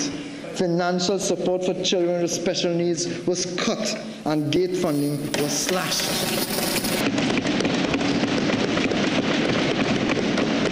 Our elderly and chronically ill were left without critical CDAP medications. Petrotrin was shut down recklessly, jeopardizing fuel security and draining our foreign exchange.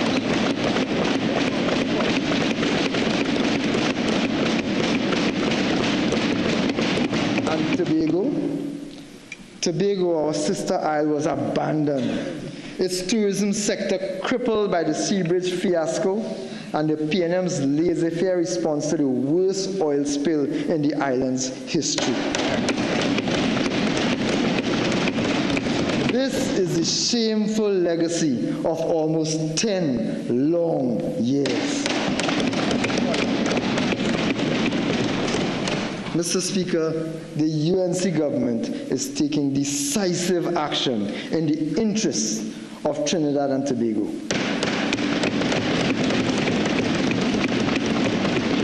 This 2026 budget is a realignment of objectives towards a Trinidad and Tobago first policy. This budget is underpinned by clarity of purpose and anchored by 5 strategic pillars, each a critical dimension of national development, designed to deliver tangible and sustainable outcomes for the people of Trinidad and Tobago. These 5 are: 1, the first pillar is restoring confidence and fiscal stability. The second pillar is on unlocking productive investments and jobs. The third pillar is commercializing and optimizing public assets. The fourth pillar is modernizing infrastructure, transport, and digital systems. And the fifth pillar is protecting the people through social investments and safety nets.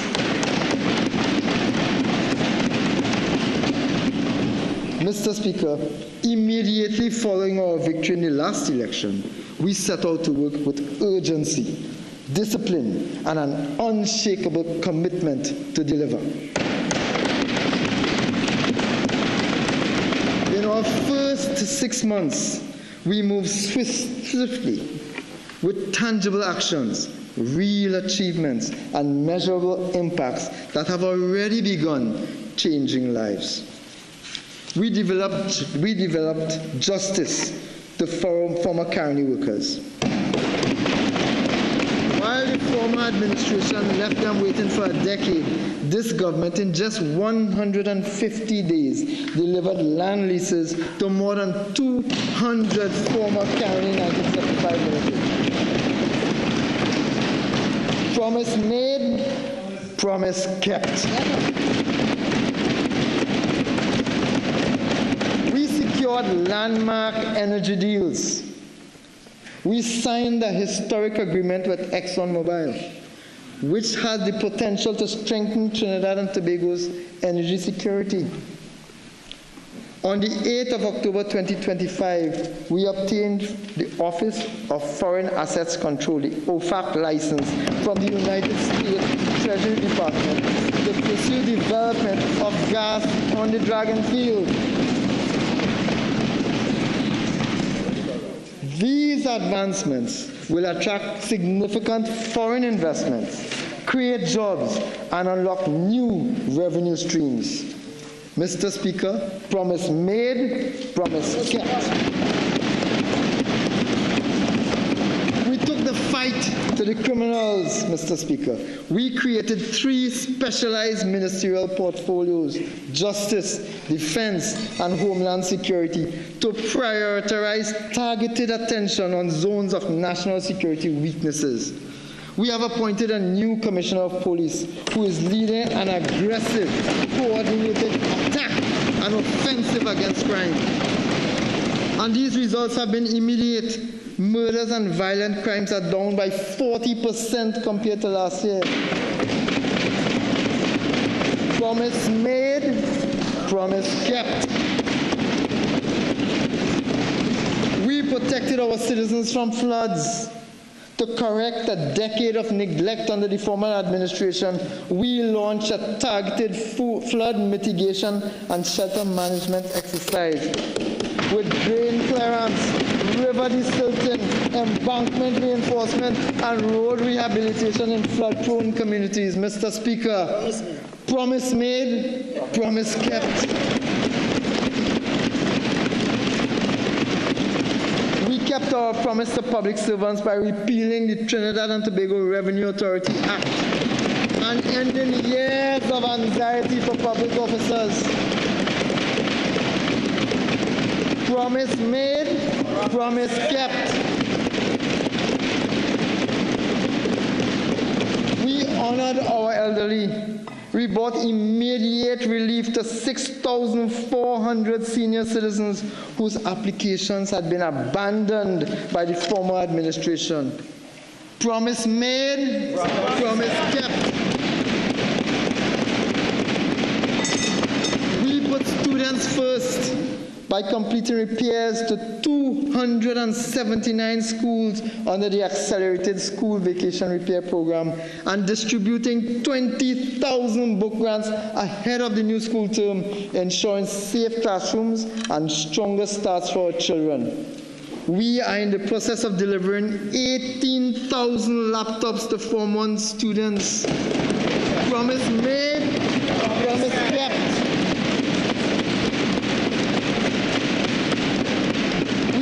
Lives of children in June 2025 by amending and strengthening the Children's Life Fund Act.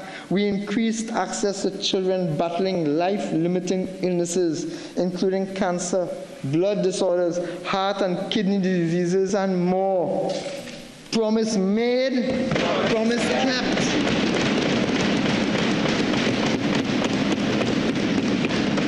We are reviving neglected facilities by initiating the rehabilitation and full operationalization of the abandoned Coover Children's Hospital, the National Therapeutic Resource Center at Carson Field, and the UWI Davie campus, left to rot by the last government.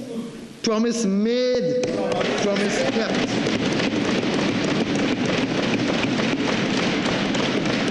We upgraded public health care by restructuring the CDAP program to include new medicines and launching CDAP Plus for specialized drugs at affordable, regulated prices. Promise made, promise kept.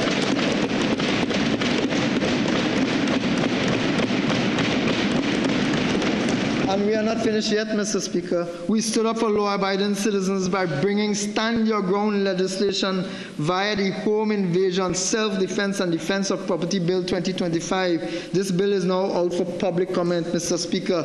Promise made, promise kept. We halted the property tax that created anxiety for thousands of persons, including the elderly, retired, and low-income persons. Mr. Speaker, promise made, promise kept. We honored the outstanding wage settlement for NIB workers by immediately authorizing the payment for the period 2014 to 2016, which the former government had inexplicably withheld. This is the first step in engaging with the wider public service. Mr. Speaker, promise made, promise kept. This is the record. This is the record of a UNC government that performs. The first 150 days have proven one thing for sure. When we put the UNC in charge, progress is inevitable.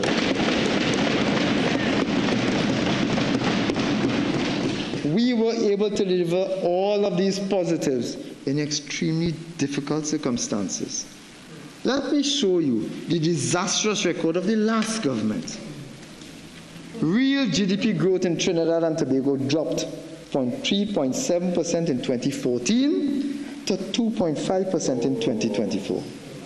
Similarly, during this period, the economy shrunk by 17%, with real GDP falling from $187 billion in 2014 to $154.9 billion in 2024. This country's nominal GDP fell by 8.4% between 2014 and 2024, from $188.9 billion to $173 billion. Over the last 10 years of PNM policy, the amount of money owed by the country to local and foreign creditors increased by over 100%. From $67.9 billion, or 37.1% of GDP in 2014, to $140.7 billion in 2024. This represents, Mr. Speaker, 81.8% of our GDP in 2024. As a result of the PNM's financial bungling, 10.2% of the country's revenue is now required to service this debt. This obviously places a significant constraint on resources available for national development. In 2014, Mr. Speaker, this was a mere 4.2%. Today, it is 10.2%. The former Minister of Finance and the 10-day Minister of Finance took our country from a Standard & Poor's A-grade rated economy in 2015 to a BBB minus rating in 2024. These two incompetent individuals eroded our revenue streams, squandered our resources, and undermined confidence, leading to 7 downgrades in our ratings and outlook over 9 years. Over the same period, Moody's Investor Services downgraded us from investment grade in 2014 to junk status under them. Under the PNM, 70,600 jobs were lost. 70,600. According to the CSO, 636,800 people were employed in 2014. Mr. Speaker, by 2024, the PNM had reduced this to 566,200 people, which means that 70,600 persons were pushed into unemployment by the PNM. To put this into perspective, the population of Tobago is about 60,000. So the number of persons who were put on the breadline by the PNM was substantially greater than the entire population of Tobago East and Tobago West combined. Visualize that, Mr. Speaker.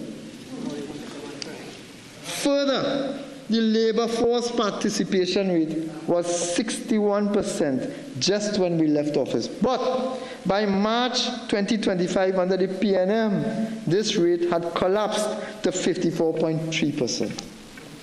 This is of grave concern to this government. And as I speak, we are implementing measures to significantly improve job creation in Trinidad and Tobago.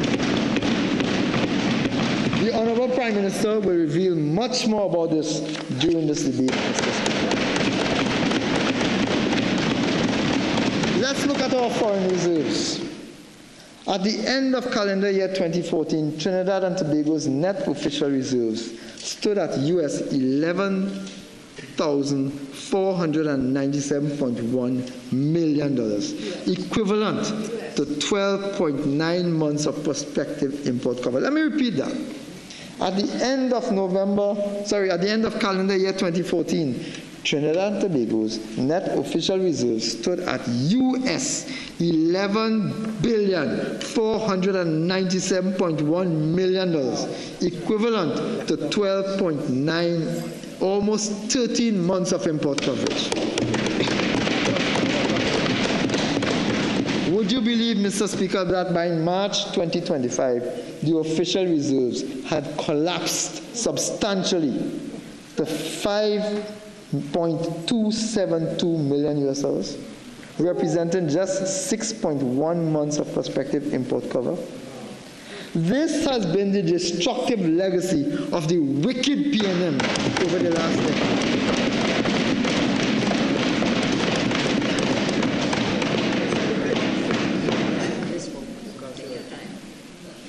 Mr.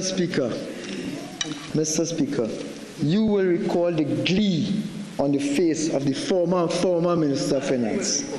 The entire country will recall the glee on the face of the former Minister of Finance when he increased the price of fuel over and over and over and over and over again, Mr. Speaker. Let me remind you that the then minister gloated and sneered that because citizens had not rioted yet, he could raise the price of gas again. And he did, again and again and again, Mr. Speaker. While citizens suffered in pain and frustration as the cost of living skyrocketed, the PNM government continued to pile pressure on the backs of those least able to afford.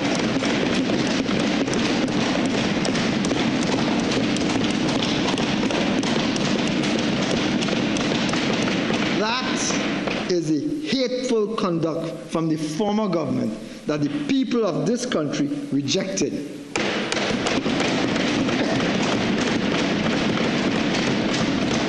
So let me announce the first measure of this caring government in this budget that will benefit every single citizen of Trinidad and Tobago.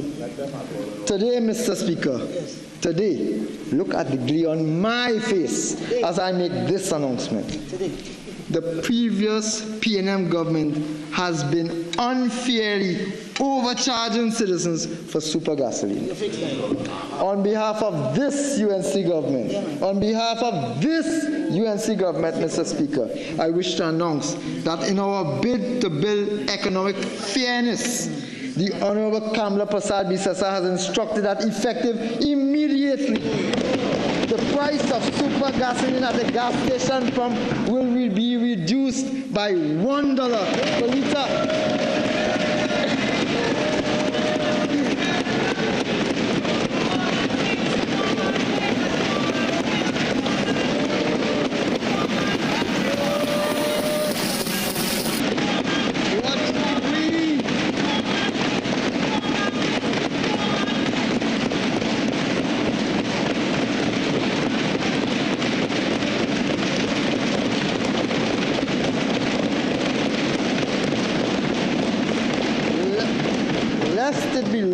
On the minds of those opposite. The average fuel tank is about 50 liters. This means that every time you go to fill up your tank, you will be saving $50 thanks to this reduction.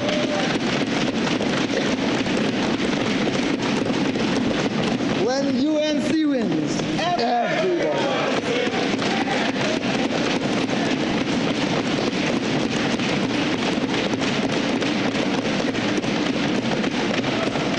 Mr. Speaker, non-energy sector growth is concentrated on 9 industries, with particularly notable contributions from non-energy manufacturing sub-industries, including food, beverages, and tobacco products at 17.1%, and other manufactured products at 4.3%, as well as transport and storage at 5.6%, and trade and repairs at 1.4%. Mr. Speaker, over the period January to March 2025, real economic activity at basic prices contracted by 2.1%.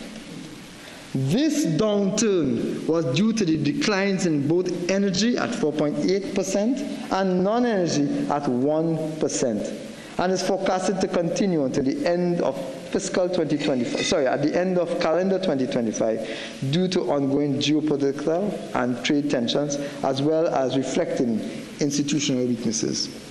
Mr. Speaker, the energy sector's lackluster performance reflects continued declines in natural gas exploration and extraction, testifying to the previous government's mediocre efforts in stimulating this critical sector. Correct. Such a truth. Such a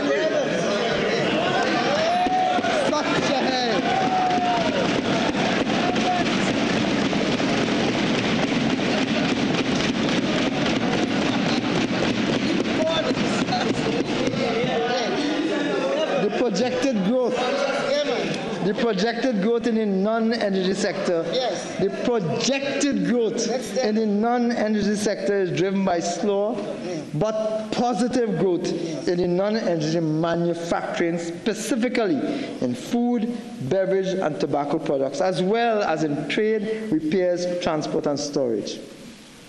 Positive momentum continues in the non-energy sector, especially in the accommodation and food services, real estate, construction, and financial and insurance service industries. Mr. Speaker, I turn to the medium-term economic outlook. This government has adopted the UNC Manifesto 2025 as official government policy to guide the initiatives that will be implemented over the next 5 years. As a result, we expect stabilization and positive growth in fiscal 2026. Let me repeat that, Mr. Speaker. As a result, we expect stabilization and positive growth in 2026 as we roll out our development plans and initiate the rebuilding of Trinidad and Tobago.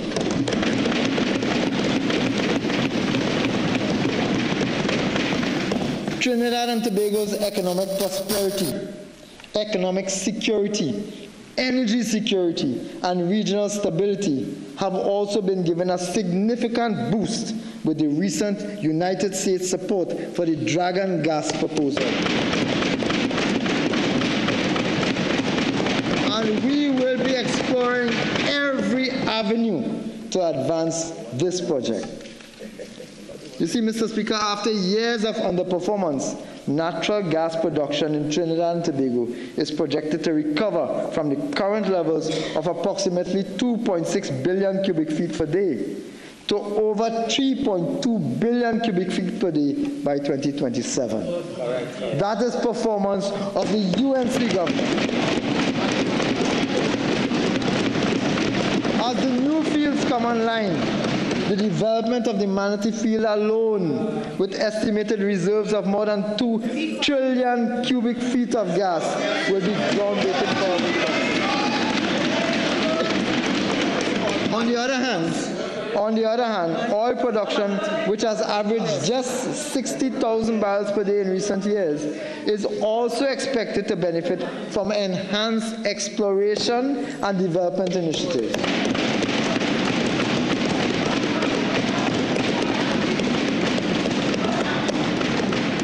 Mr. Speaker, they talk it, we do it.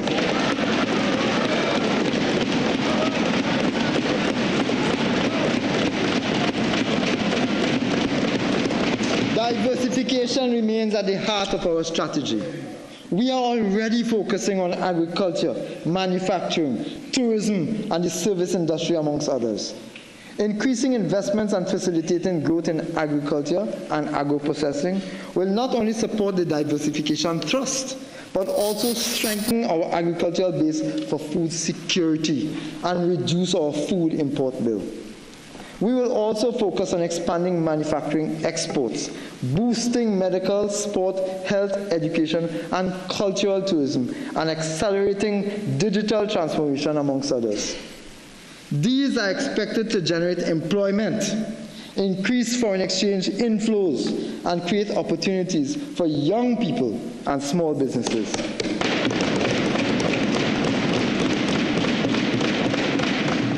Foreign exchange shortages remain a challenge for businesses, limiting access to raw materials and production. The unfair practices at major commercial banks and the Exim Bank have exacerbated these shortages. This administration will act decisively to stabilize the external position.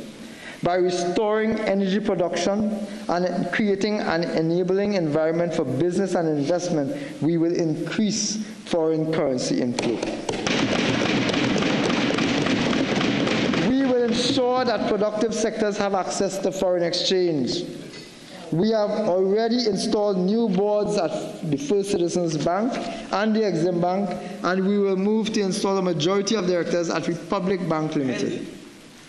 I am proud, Mr. Speaker, to announce that in our effort to build economic fairness, Tobago's interests will be represented on all 3 boards, with a Tobagonian being present on each board.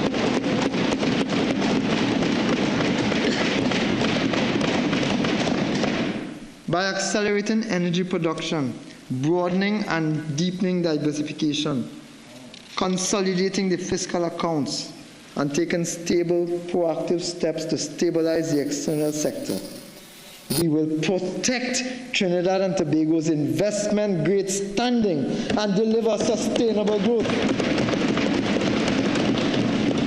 Above all, our medium-term plan is about restoring confidence, protecting livelihoods, and creating diverse opportunities for every citizen. When the UNC wins, everybody.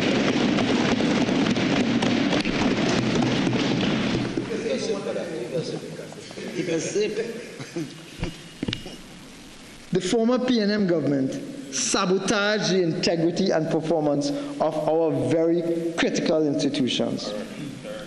Your UNC government has already commenced the strengthening and redesigning of these institutions to be effective, accountable, and resilient.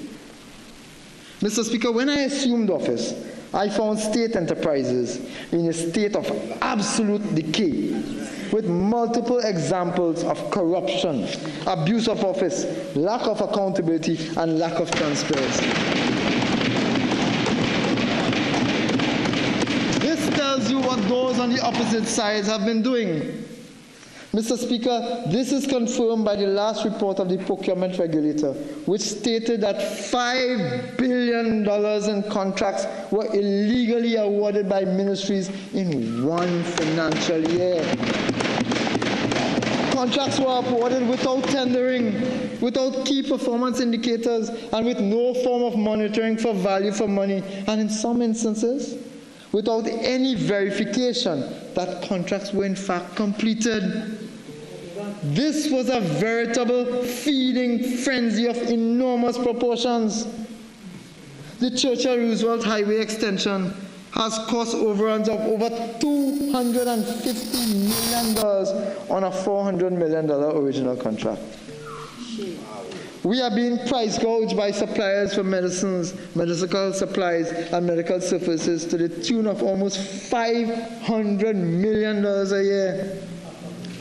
Just at Queen's Hall, they have been renting a tent worth $30,000 since 2023. $30,000 per month. They're renting a tent for $30,000 per month since 2023. The 3-year contract would have cost $2 million thus far and would surpass $3 million when it expires for one tent. $3 million in rent for a $30,000 tent. That is the legacy of those opposite, Mr. Speaker.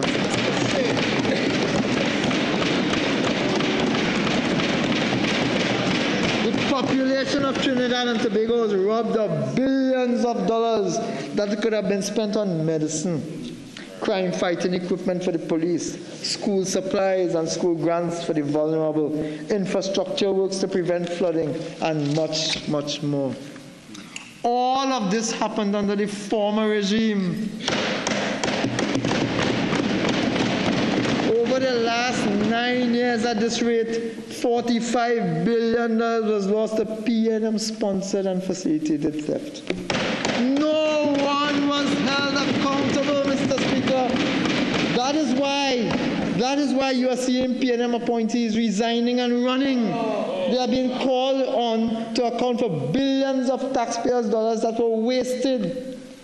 Mr. Speaker, we are replacing outdated frameworks with modern governance standards.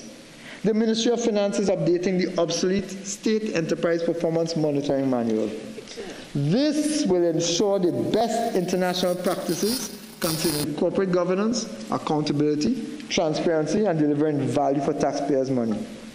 Let me give you just one example of why these changes are critical and are being made today. Mr. Speaker, CAL's management spent Caribbean Airlines Limited's management spent more than $60 million on audits from Ernst & Young and PricewaterhouseCoopers. Let me repeat that because I don't want it to get lost in the error. Mr. Speaker, CAL's management spent more than $60 million on audits from Ernst & Young and PricewaterhouseCoopers, but still failed to submit a single audited financial statement to the Ministry of Finance for over 9 years under their government. Shockingly, even in the absence of these audited accounts, even in the absence of transparency and accountability, the former Minister of Finance repeatedly approved financing for CAL in 2017, 2018, 2019, and as recently as March 2025 to cover operational costs. The former Minister of Finance closed his eyes as CAL descended into inefficiency, non-compliance, and fiscal indiscipline, leaving behind not a national airline, but a national liability. Worse yet, he actively fueled this reckless behavior by repeatedly approving billions in financing without demanding accountability. In so doing, Mr. Speaker, the Member of Parliament for Diego Martin Northeast facilitated mismanagement, normalized waste and corruption, and abandoned his responsibility of fiduciary oversight. This is nothing short of criminal negligence.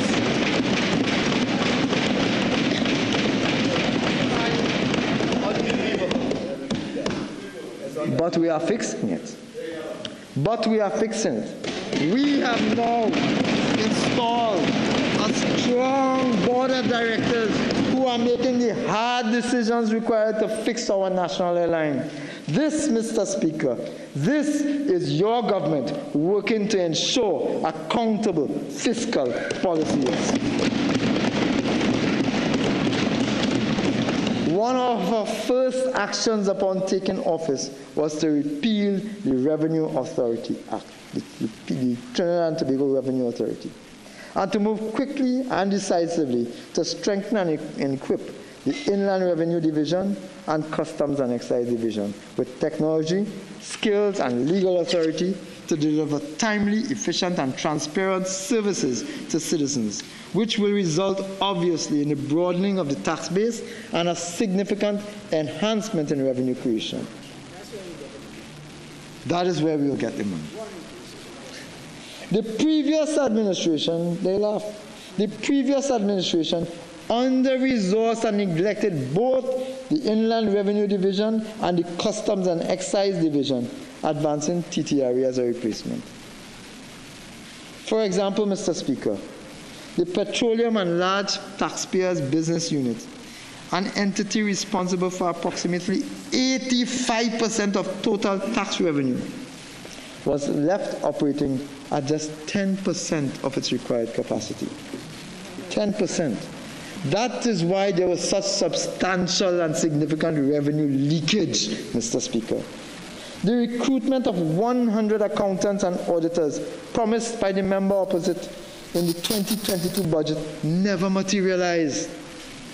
They deliberately and repeatedly sabotaged the country's largest revenue collectors, Mr. Speaker. From this podium here today, I challenge the PNM to tell the country in whose interest they were working when they chose to undermine our tax collection system and compromise the integrity of our country's revenue.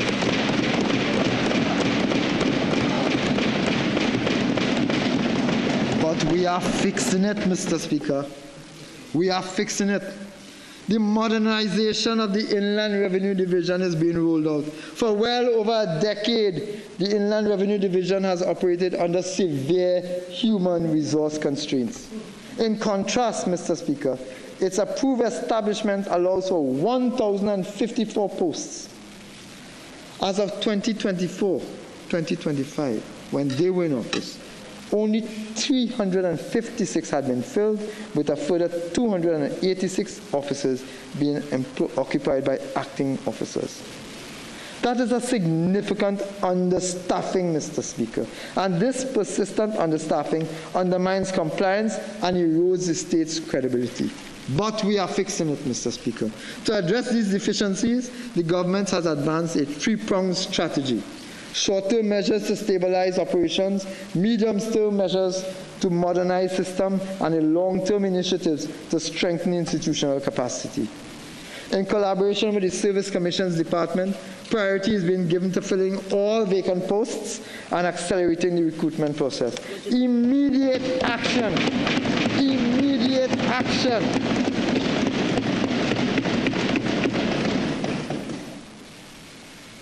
Immediate action will focus on the appointment of 58 field officers 1, 50 tax officers 1, 33 revenue officers 1, and critical clerical and manipulative staff. In addition, real, good, sustainable, paid jobs. But in addition, 64 tax auditors, 60 tax monitors, 5 criminal tax investigation officers, and 48 ICT officers will be engaged on contract to expand audit coverage, arrears collection, and return processing and taxpayer services. Mr. Speaker, real jobs for real people.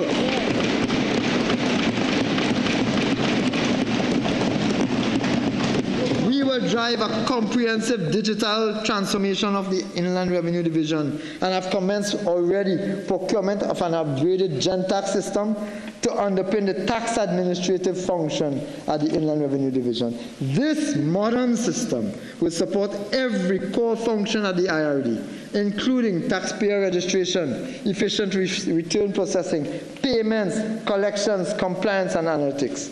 The IRD has already achieved 100% electronic tax filing, and this government will utilize and expand on the advanced features of GenTax to create a seamless end-to-end digital tax ecosystem that promotes voluntary compliance, fair enforcement, risk-based segmentation, and high-quality service delivery. Your government working for you, Mr. Speaker. Further, the Tax Administration Improvement Unit will be expanded to address the evolving needs of taxpayers. The immediate priority of the Inland Revenue Division is to stabilize its operational capacity through targeted staffing interventions. It is anticipated that with this coordinated approach with the Service Commissioners Department, the promotion of all officers acting in vacant posts and the filling of all vacant entry-level positions will be completed, Mr. Speaker, by February 2026. Obviously, this will result in increased revenue collection. The Customs Administration, Mr. Speaker, Customs and Excise Division. Customs administrations across the world strike a balance between border protection and trade facilitation. In our context, where customs duties, VAT, and motor vehicle taxes constitute a significant share of tax revenue, the Customs and Excise Division is central to both national security and economic management. Furthermore, the Customs and Excise Division is charged with deterring the illegal movement of firearms, narcotics, counterfeit goods, hazardous substances, and undocumented persons. Despite its mandate, the Customs and Excise Division has suffered severe constraints over the past 9.5 years, including outdated legislation, outdated ICT systems and infrastructure, such as the automated system for customs data, the Asecuda, understaffing at the division, and limited capacity for electronic screening and enforcement at transit sheds and ports. But this government is fixing it, Mr. Speaker. To address these challenges, this administration has commenced concerted initiatives to drive the modernization of the Customs and Excise Division. We are moving swiftly to fill all vacancies in the Customs and Excise Division. We have already adopted targeted intervention by recommending to the Director of Personnel Administration individuals currently acting in key roles for promotion. The recruitment process for Customs Guards 1, Customs and Excise 1, and the key information technology to support the recently upgraded Asecuda system is at a way advanced stage. Real jobs for real people doing real work. In parallel with staffing, we will roll out a comprehensive training program. Hand in hand with our concerted drive to fill these vacancies, we will roll out an all-inclusive training program.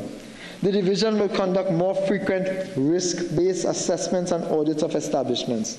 Audit teams, which are part of the division's regulatory unit, will be trained in digital audit techniques, equipped with modern tools created by the World Customs Organization and guided by annual schedules and surprise spot checks of importers and brokers. This combined approach, led by this government, Mr. Speaker, will ensure greater compliance, quicker processing, and more consistent enforcement, thereby safeguarding government revenue and promoting fairness in the excise system. We aim to deploy preventative officers to excise establishments to boost enforcement and reduce revenue leakages.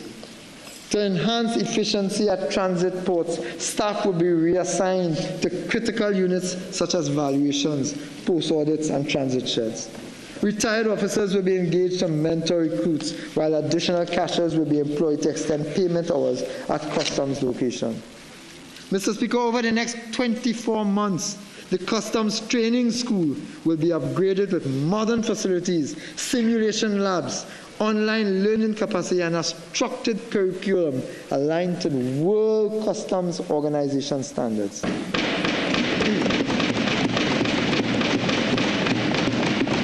Through this government, training will be delivered via partnerships with the U.S. Customs and Border Protection, World Customs Organization, regional customs schools, and local universities. Training will cover all officer levels, from induction for recruits to continuous professional development and nationwide e-learning. Leadership programs already launched with U.S. Customs and Border Protection support will also be expanded to build the next generation of supervisors and managers through targeted training, mentorship, and rotational exposure. To improve the ease of doing business, the Customs and Excise Division, despite and after urging the previous government that refused to implement electronic payments, Customs and Excise will now be able to finally do so by the end of 2025. We are fixing the problems, Mr. Speaker. In partnership with the United Nations Conference on Trade and Development, UNCTAD, we have launched an 18-month program to upgrade the Asicuda system. Under this arrangement, our trade and customs operations will be modernized through extended digitization of customs using Asicuda World and Ashub platforms by streamlining processes, reducing manual interventions, and strengthening risk management. These processes will significantly reduce clearance times, aiming to transfer between private bonded warehouses within 24 hours, and will obviously lower costs associated with international trade. They will also enhance revenue collection and provide reliable, real-time information on imports and exports. The upgraded Asicuda system will support full valuation capabilities, electronic declarations, updated trade protocols, and integration within the community port system.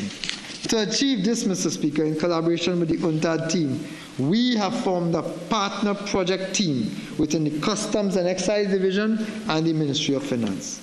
This team will be supported by a broad-based steering committee comprising all relevant private and public stakeholders to ensure that the project is completed within the targeted 18-month timeline. Mr. Speaker, I am happy to inform this Honourable House that on October 17, 2025, on October 7, 2025, just one day after my birthday, Mr. Speaker, the Asicuda agreement was signed between the Ministry of Finance and UNCTAD to deepen our long-standing partnership through extending upgrades to the world's customs management system. Furthermore, in the medium term, we aim to support organizational review and infrastructural development at the Customs and Excise Division. This would include a review of the staffing establishment and a rollout of improved and more comprehensive training programs with strict background and personnel vetting to uphold integrity and transparency. In keeping with its strategic direction, risk management will be embedded across cargo examination, verification, and delivery to boost efficiency, revenue collection, border protection, and the ease of doing business, Mr. Speaker.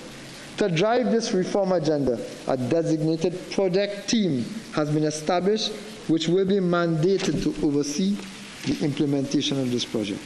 To strengthen preventative and enforcement capabilities, the Customs and Excise Division will expand its specialized units over the next 15 to 24 months, enhancing capability and capacity in marine interdiction, canine detection, drone surveillance, and intelligence analysis.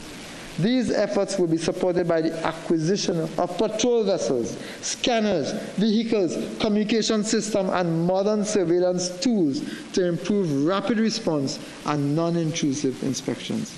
Operations will also be better integrated through a centralized command center, joint task forces, and standardized protocols for intelligence sharing and coordinating action. This institutional strengthening of Customs and Excise Division is a matter of national survival. For too long, our borders were left unsecured, our systems outdated, and our enforcement capacity weakened. Under this new administration, through strong oversight, we will build a more robust and accountable Inland Revenue Division and Customs and Excise Division. Mr. Speaker, when the UNC wins, trade, business, small and medium-sized businesses also win. The international financial system increasingly demands that countries adhere to the highest standards of transparency and cooperation, and failure to do so carries real costs in terms of borrowing, investments, and reputation. Since assuming office, this government has acted with urgency and focus to finalize the outstanding requirements. Again, Mr. Speaker, I am pleased to announce that Trinidad and Tobago, under the guidance and management of the Prime Minister Kamla Persad-Bissessar, is on course to be removed from the European Union's list of non-cooperative jurisdictions for tax purposes in February 2026. Currently, 2 criteria is left to be met before we can be formally removed from the list. The first criteria, 1.1, concerning the automatic exchange of financial account information. Trinidad and Tobago is scheduled to be cleared in the upcoming AEOI Peer Review Committee update, which will be published in December 2025. The second criteria, 3.2, related to the base erosion and profit shifting country-by-country reporting standard. This was confirmed by the OECD's peer review compilation report released in 2025, which concluded that Trinidad and Tobago's domestic and exchange of information frameworks now meet the minimum international standards. Released in September 2025, paving the way for our delisting in February 2026. We expect that such delisting will lower our borrowing costs, deepen our capital market, enhance revenue, and strengthen foreign exchange inflows. For our financial institutions, stronger correspondent banking ties will reduce transaction costs and accelerate payments, directly improving, Mr. Speaker, the ease of doing business. Diplomatically, delisting will remove a significant barrier that has constrained relations with EU member states. With this obstacle lifted, Trinidad and Tobago will be able to unlock greater cooperation in climate, finance, security, technology transfer, and capacity building. I turn now to multinationals, Mr. Speaker, and the reforming of transfer pricing. Multinational corporations must pay their fair share of taxes. For years under the previous government, the issue of transfer pricing was raised, but was never addressed in a cohesive, structured manner. A study by the ECLAC estimated that Trinidad and Tobago lost approximately $17.5 billion over 8 years due to the failure to act on transfer pricing. Until now, no effort has been made to protect the public purse. This government will once and for all review, make adjustments, and implement transfer pricing legislation to secure and fortify our revenue base. This primary legislation, Mr. Speaker, this primary legislation will be followed by secondary legislation and regulations that will provide the detailed rules and methodologies and compliance obligations to ensure smooth and effective implementation. Concomitantly, a comprehensive training program for transfer pricing techniques, documentation requirements, and audit methodologies will be rolled out at the Inland Revenue Division. These initiatives, Mr. Speaker, will ensure that multinational companies that operate in our jurisdictions pay their fair share of taxes to the people of Trinidad and Tobago.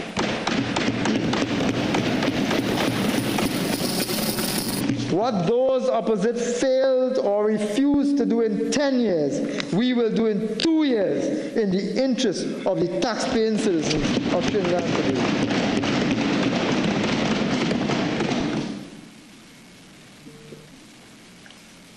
The benefits to Trinidad and Tobago are wide-ranging, securing revenues and adjusted profit shifting to key sectors, including oil, gas, petrochemicals, finance, and services.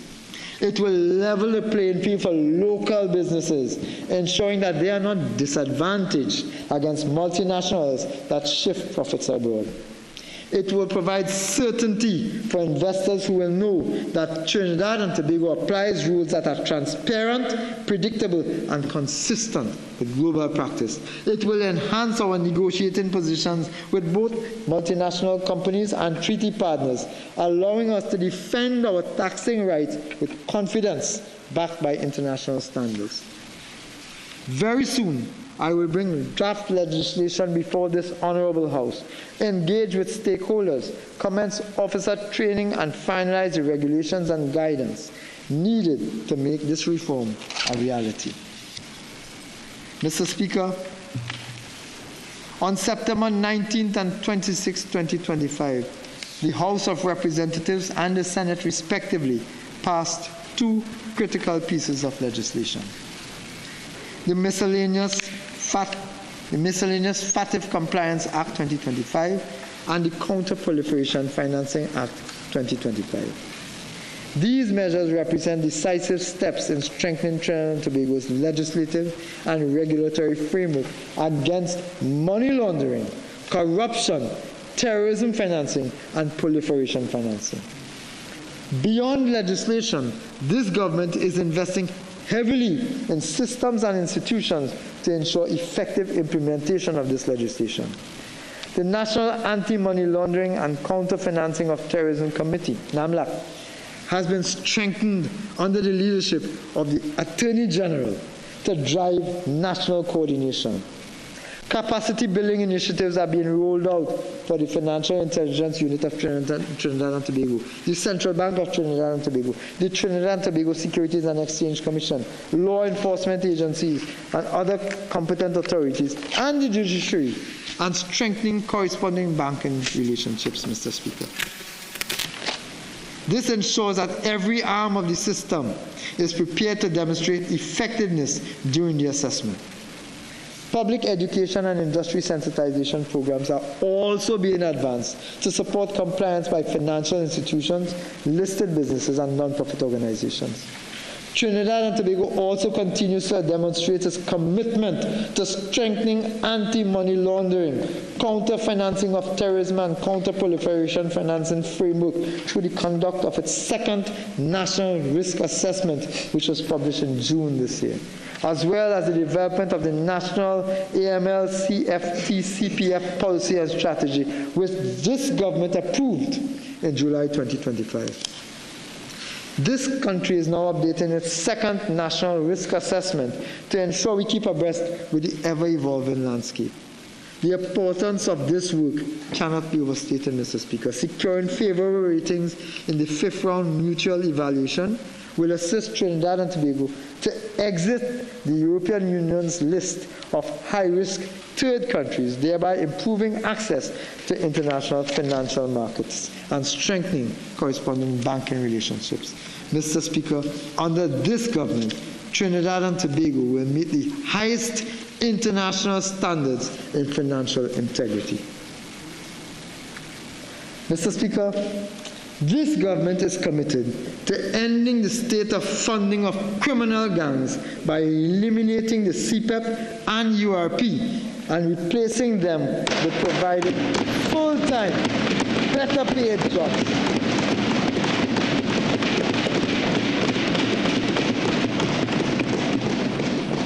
To this end, I have established an employment fund in the Ministry of Finance with $475 million, which will be utilized with the $310 million in the unemployment fund for job creation.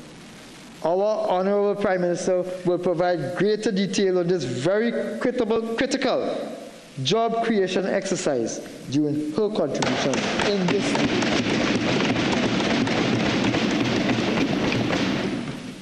NLCB. The NLCB, the National Lotteries Control Board, is a major contributor of revenue to the government, with annual gross revenues close to $3 billion. However, illegal lotteries comprising bets and payouts formatted by third parties, on the NLCB's legal lottery games continue to impair the NLCB's profit margin. It is estimated that revenues generated from illegal lotteries are upwards of $9 billion per year. Additionally, these illicit activities also rob the government of income tax, corporation tax, windfall tax, and direct revenues from NLCB's available surpluses. Furthermore, these illegal operators are reportedly also involved in other forms of illegal activity, including money laundering, black market activities, and human trafficking. To combat illegal lotteries, I propose to increase existing penalties under Section 19, 20, and 21 of the Gambling and Betting Act.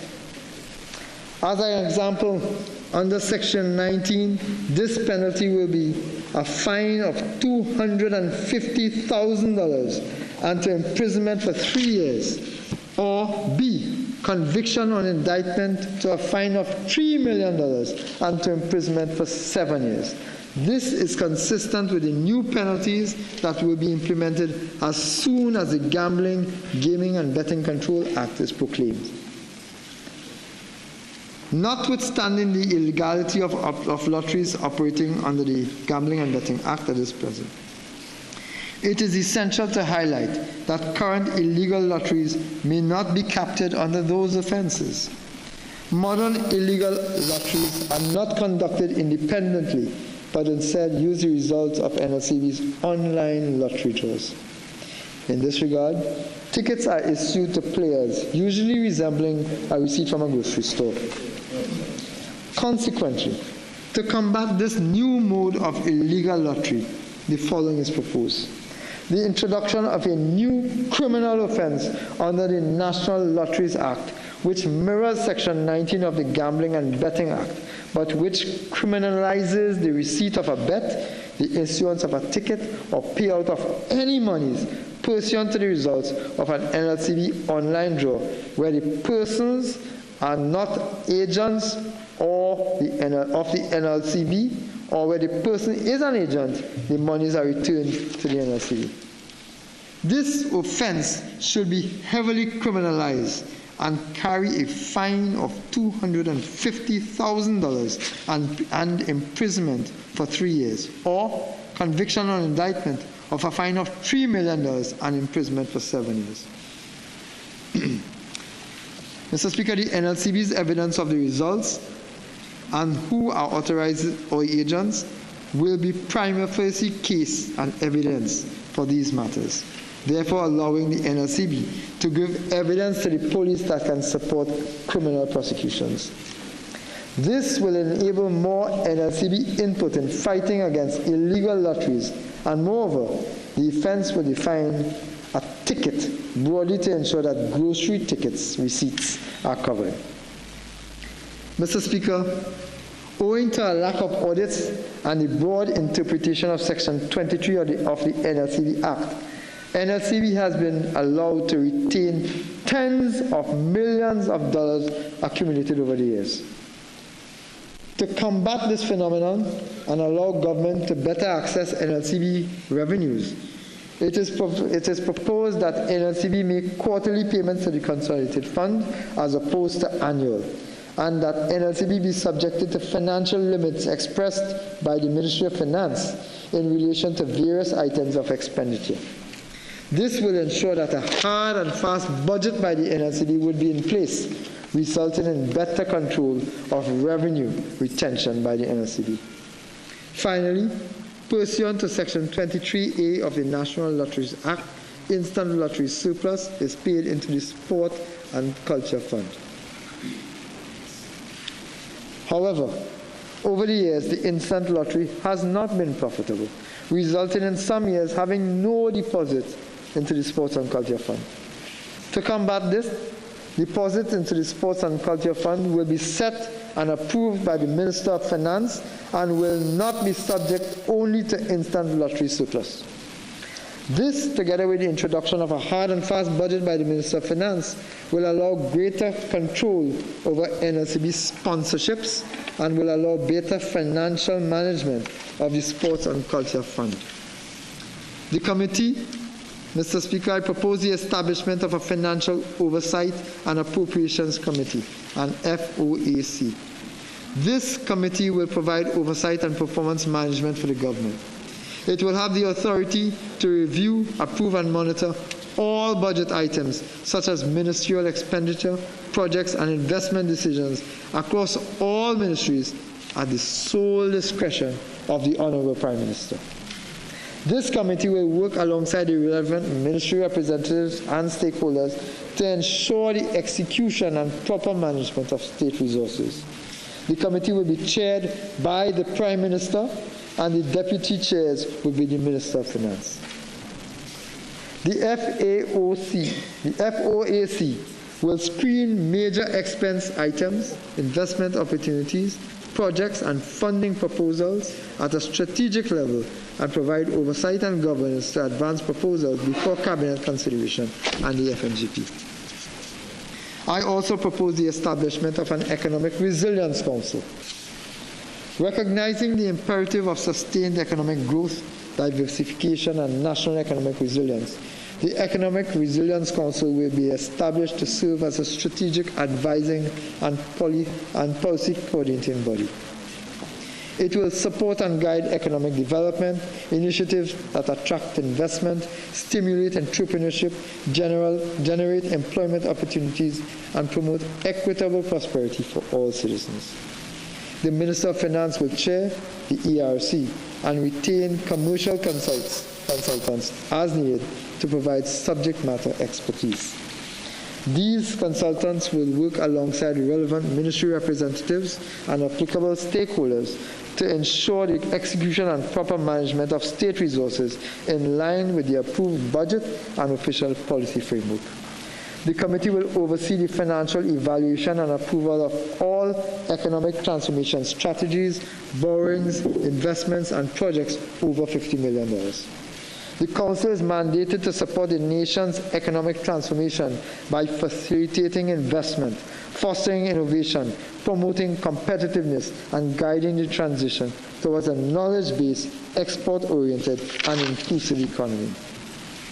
Your government, Mr. Speaker, working for you. I turn now to our campaign promise to address the outstanding negotiations for the Public Service Association.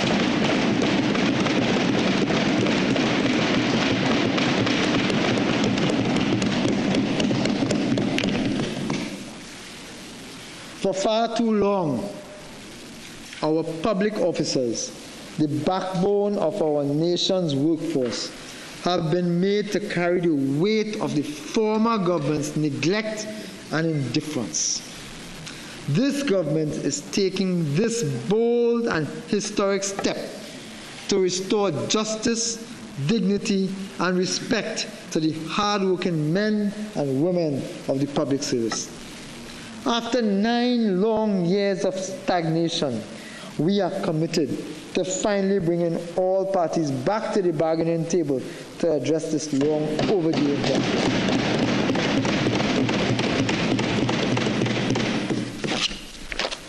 On the completion of the bargaining process, we will work with Republic Bank, First Citizens Bank, and the National Insurance Board to find a comprehensive solution to discharge this national obligation.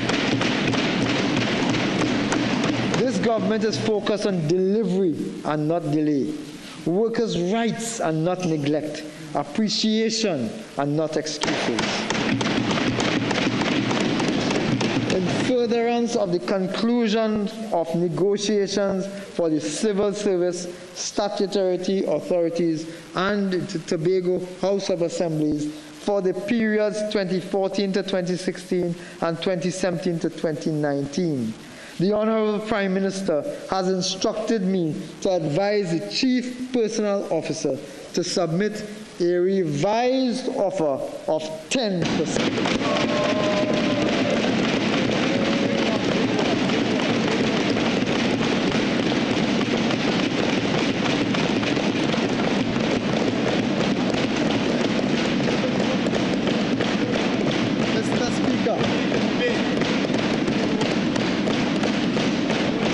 Mr. Speaker, promise made, promise kept. Because when the UNC wins, public servants win. Public servants wins.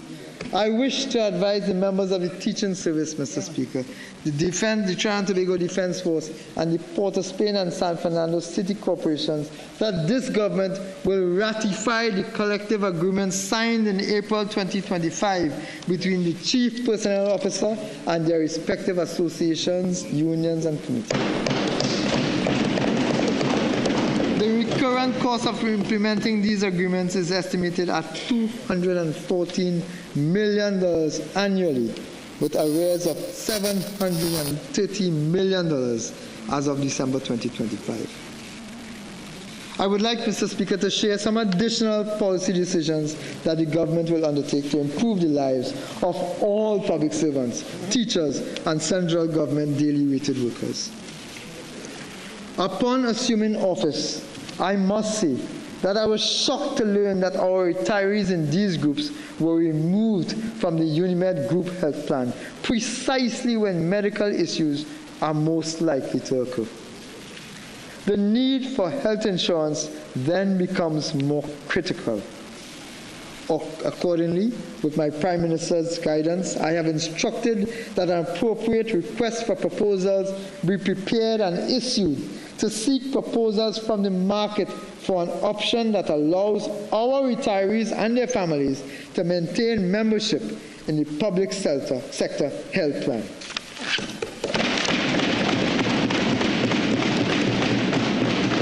When the UNC wins, public servants, teachers, and central government daily worker raters also wins, Mr. Speaker.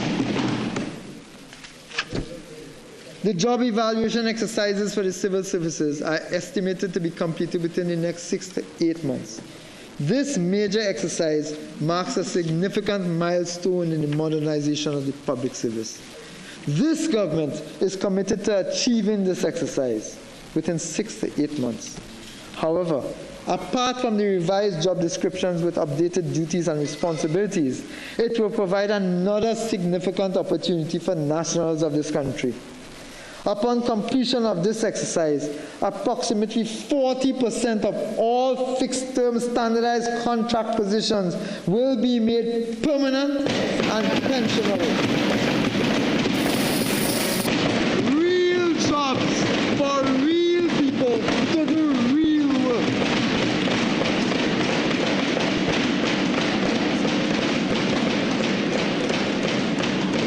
When UNC wins, workers win.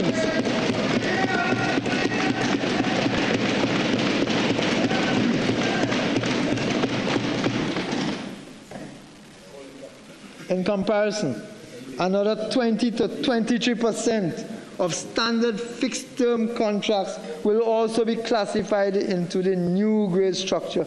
This exercise will result in the reduction of fixed-term contract employment by as much as 63% and bring these contract officers within the ambit of public service, Mr. Speaker.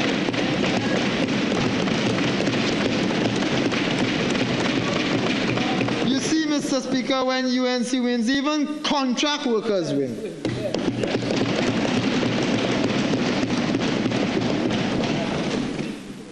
I turn now to a review of the VAT system. All stakeholders are aware that the value-added tax has become increasingly onerous to administer. Businesses are required to file returns and reconcile credits every 2 months, while the Inland Revenue Division, which has been short-staffed, for the last 9.5 years must constantly process and verify refund claims. This cycle has led to a buildup of refund arrears, which in turn undermines business confidence and strains fiscal management. This is yet another untenable situation that the previous government allowed to fester. Accordingly, this government is today signaling its intention to review the existing VAT regime and, if feasible, replace it with a simplified, more efficient sales tax applied at the point of final transaction.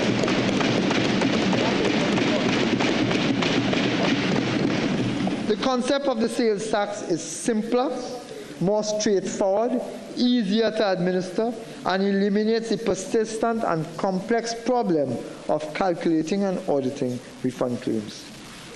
We plan to initiate this review in the current fiscal year with the necessary technical guidance.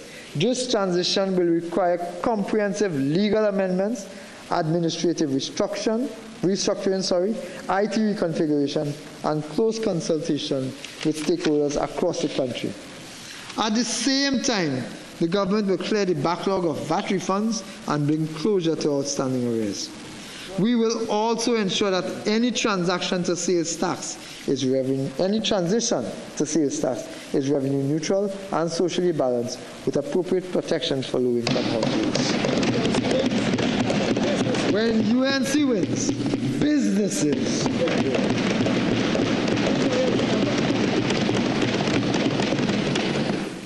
Mr. Speaker, in July 2025, we had the distinct honor of hosting Prime Minister of India, Sri Narendra Modi ji.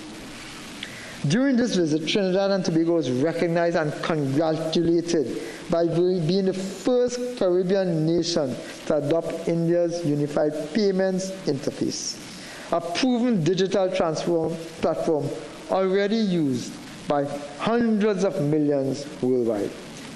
This secure system, which will be further rolled out in 2026, will accelerate financial inclusion, empower small businesses and e-commerce, and strengthen our digital economy.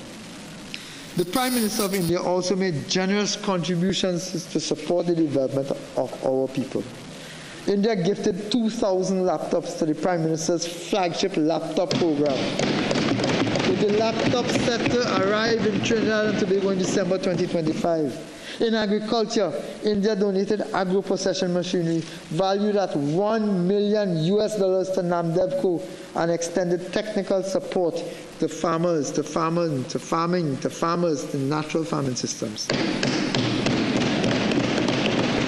Our healthcare sector also benefited from the generous donations of 20 hemodialysis units and 2 sea ambulances, which will significantly boost our capacity in chronic and emergency care. Mr. Speaker, between October and November 2025, a 50-day Jaipur foot artificial limb fitment camp has been established at the Wali Nagar site, benefiting 800 individuals in Trinidad and Tobago. Importantly, we signed a memorandum of understanding on the Indian pharmacopoeia for the long-term supply of affordable, quality generic drugs and treatment opportunities. The program of cultural exchanges for 2025 to 2028 between the two nations was renewed, providing opportunities for steel pan artists and cultural practitioners to showcase their talent in India. Mr. Speaker, when the UNC wins, cultural activists and musicians also win. India also extended their overseas citizenship of India eligibility to the 6th generation of our diaspora, strengthening bonds with thousands of our citizens. Mr. Speaker, with Grenada, we are rebuilding an energy and trade bridge, unlocking Grenada's resources alongside Trinidad and Tobago's world-class services. On July 29, 2025, the Trinidad and Tobago and Grenada Chambers of Industry and Commerce signed a cooperation agreement to pursue joint ventures, market access, and regional expansion.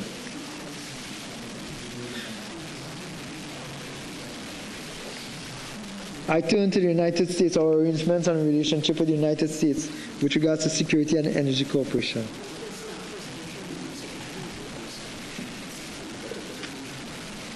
Mr. Speaker, my Prime Minister has just returned from a successful trip to the United States.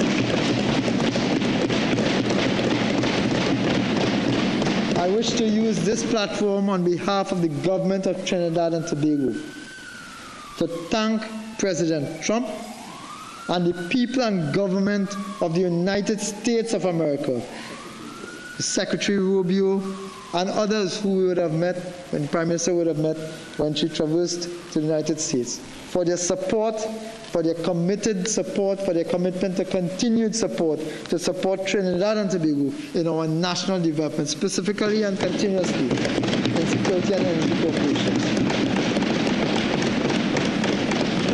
On the basis of that engagement and that support, Mr. Speaker, we are modernizing collaboration with the United States under the Caribbean Basin Security Initiative to strengthen border and maritime security, counter drug and firearms trafficking, and dismantle organized crime.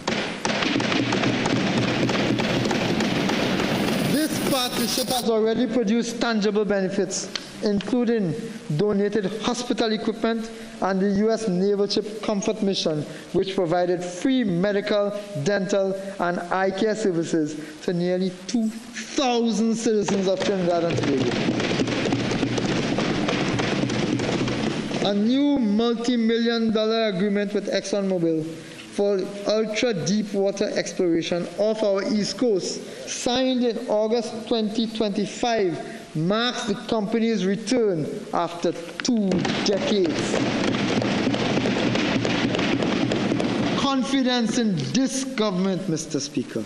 And if these discoveries prove viable, it will anchor Trinidad and Tobago as the hemisphere's energy hub.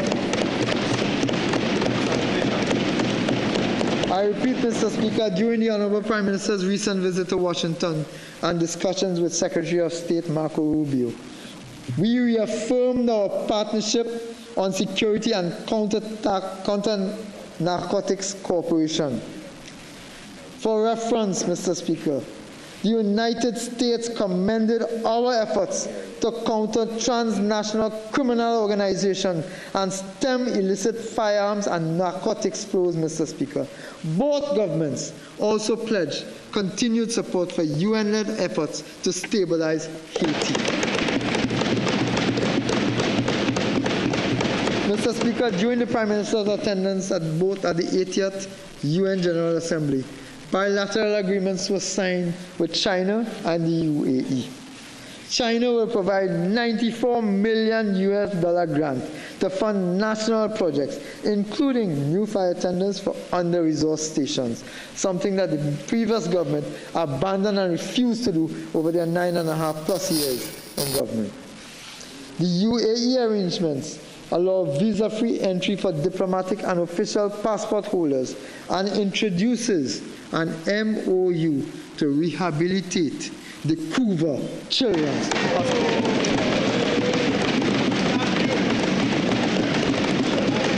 These partnerships are practical, not ceremonial. They are practical, Mr. Speaker.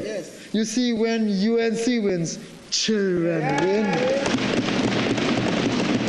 When UNC win, firemen win. Mr. Speaker, these partnerships are practical, not ceremonial. They expand foreign exchange earnings, they attract investment, they strengthen border security, and open new opportunities for business and people alike. We will drive them with urgency so that diplomacy delivers jobs, competitiveness, and prosperity.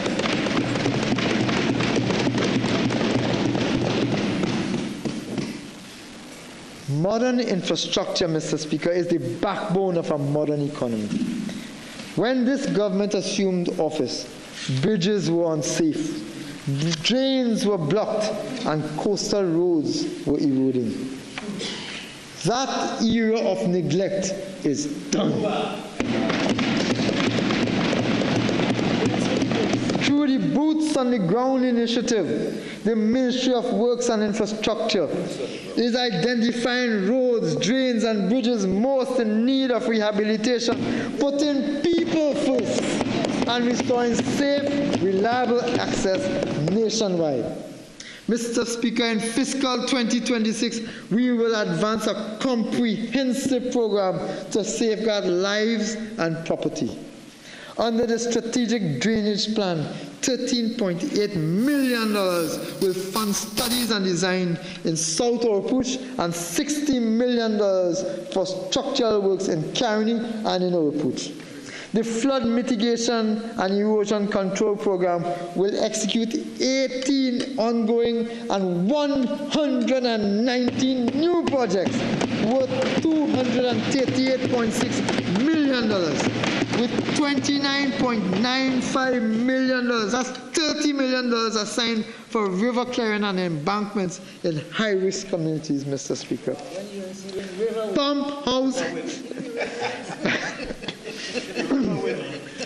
Pump house upgrades and the near completion of the Caroni River Rehabilitation Project will reinforce defensives and protect farmlands and homes. These 566 projects will bring lasting solutions and more climate resilience communities across Trinidad and Tobago. Mr. Speaker, when UNC wins, everybody wins.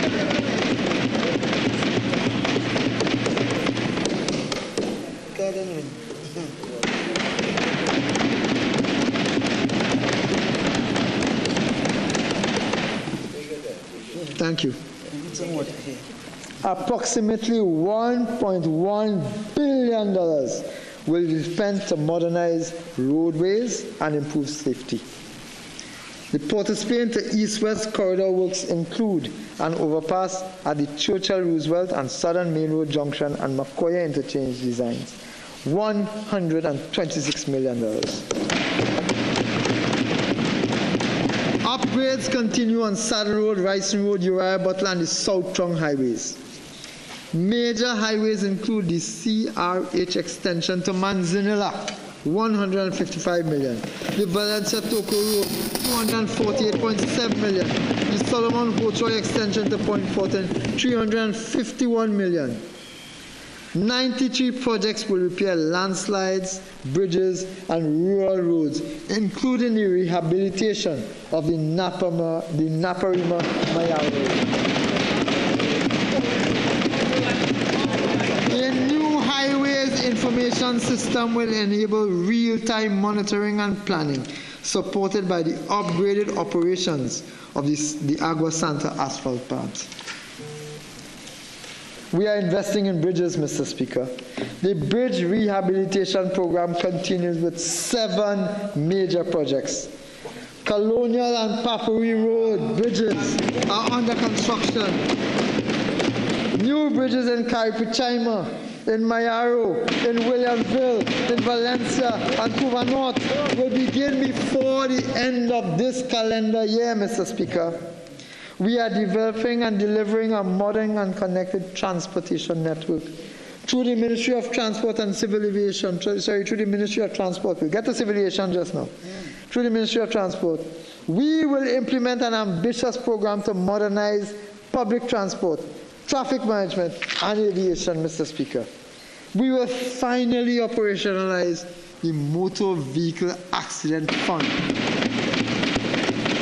Mr. Speaker, would you believe that this fund was first approved in 2015, but was never enacted over the last 9+ years, almost a decade, which this fund was designed to provide relief to victims of uninsured drivers.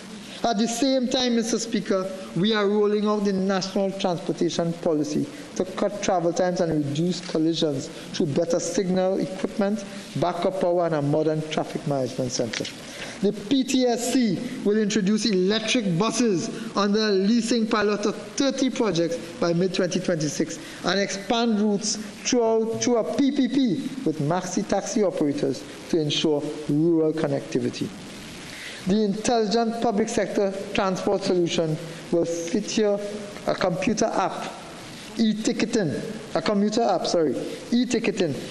real-time schedules.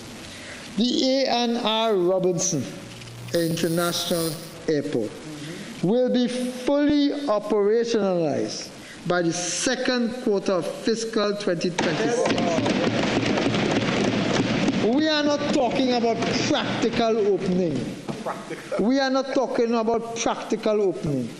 The A&R Robinson International Airport will be fully operationalized by the second quarter of fiscal 2026, strengthening Tobago's tourism and positioning Trinidad and Tobago as a regional air hub with new bilateral air services agreements across the Americas and Africa.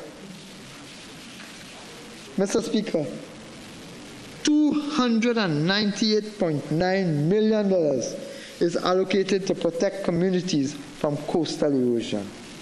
Work will commence at the Lady Hills shoreline, at Granville and Otaheite with new projects in Salibia, Macarip and Maracas Bay, which will safeguard tourist and fishing sites. Mr. Speaker, it's not yet done. There's much more we are going to do. The Port Authority will procure a third ship-to-shore crane and refurbish the CARICOM wharf to boost regional trade. The removal of shipwrecks in Chagaramas, Claxton Bay and San Fernando, abandoned by those opposite, will improve navigation and safety and will be undertaken by this government. Mr. Speaker, better health care is central to our agenda. The Couva Medical and Multi-Training Facility will finally open, refocusing on children's health. This Couva Medical and Multi-Training Facility, Mr. Speaker, was renamed by those opposite. We propose to return it to its original mandate. This was designed to be the Couva Children's Hospital, a vision of the Honorable Prime Minister. We return that hospital to its original mandate, Mr. Speaker. When UNC wins, children win, Mr. Speaker.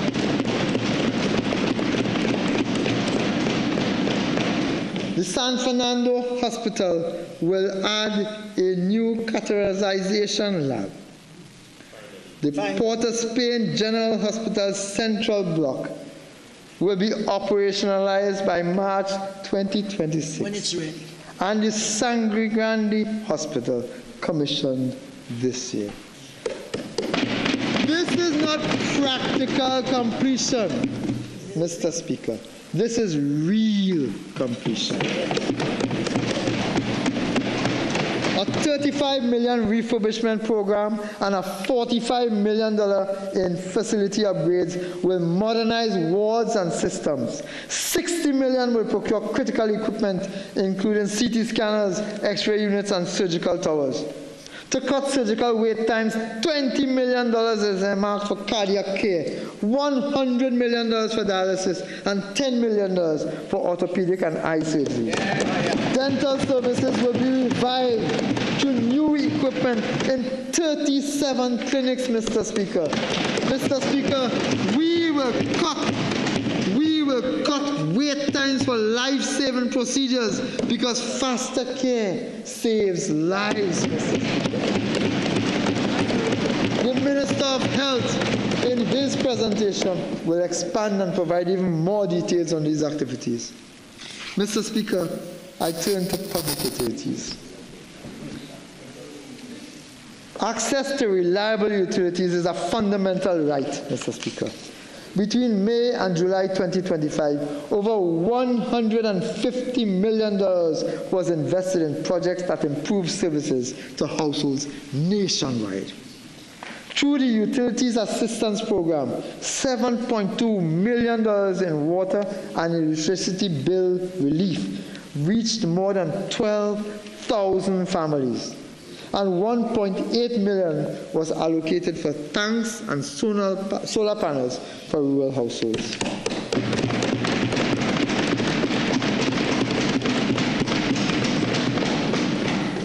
This fiscal, $250 million will expand rural electrification and grid upgrades, installing 8,000 LED streetlights to improve safety and reduce costs.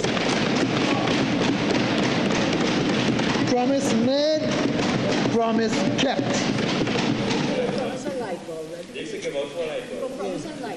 They promised light bulbs and didn't deliver. We are delivering street lights, Mr. Speaker, for everybody. Renewable energy projects worth $75 million will begin advancing our clean energy goals. TSTT will invest $200 million to expand fiber-to-home connections and strengthen cybersecurity, while $2 million will fund youth entrepreneurship through the YBT. When UNC wins, the youth wins, Mr. Speaker. We made the strategic decision to cancel the WASA transformation plan, preserving 3,700 jobs and redirecting $30 million in savings to critical services. Water supply has improved dramatically in areas long neglected. Carapal increased 1.5 million gallons per day. Navet, 600,000 gallons per day. Siparia, from every 9 days to 3 times weekly. Maracas Bay is now 5 times weekly. $300 million will replace pipelines in Port of Spain, San Fernando, and Arima. A $50 million smart metering program will improve billing accuracy and reduce loss. Mr. Speaker, when the UNC wins, even Arima wins. The fact is, when the UNC wins, Mr. Speaker, everybody wins.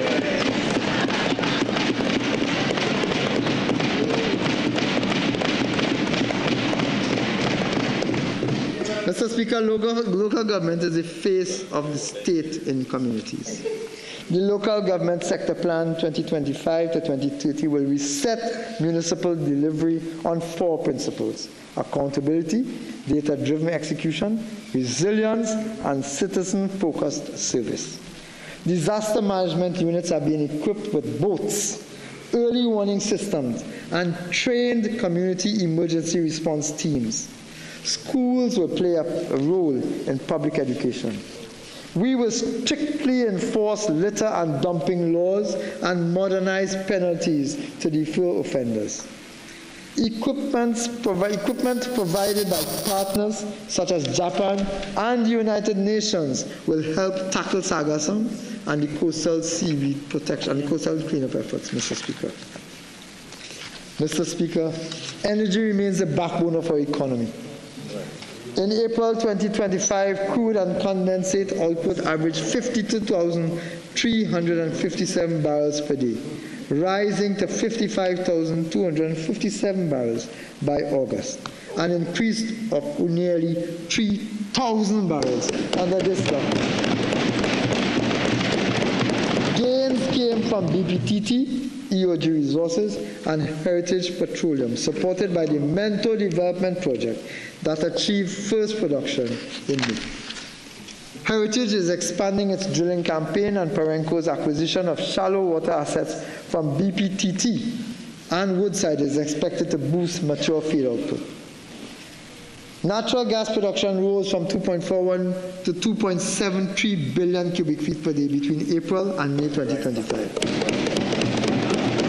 Driven by BPTT's CYPRA Phase 1, CYPRA Phase 1,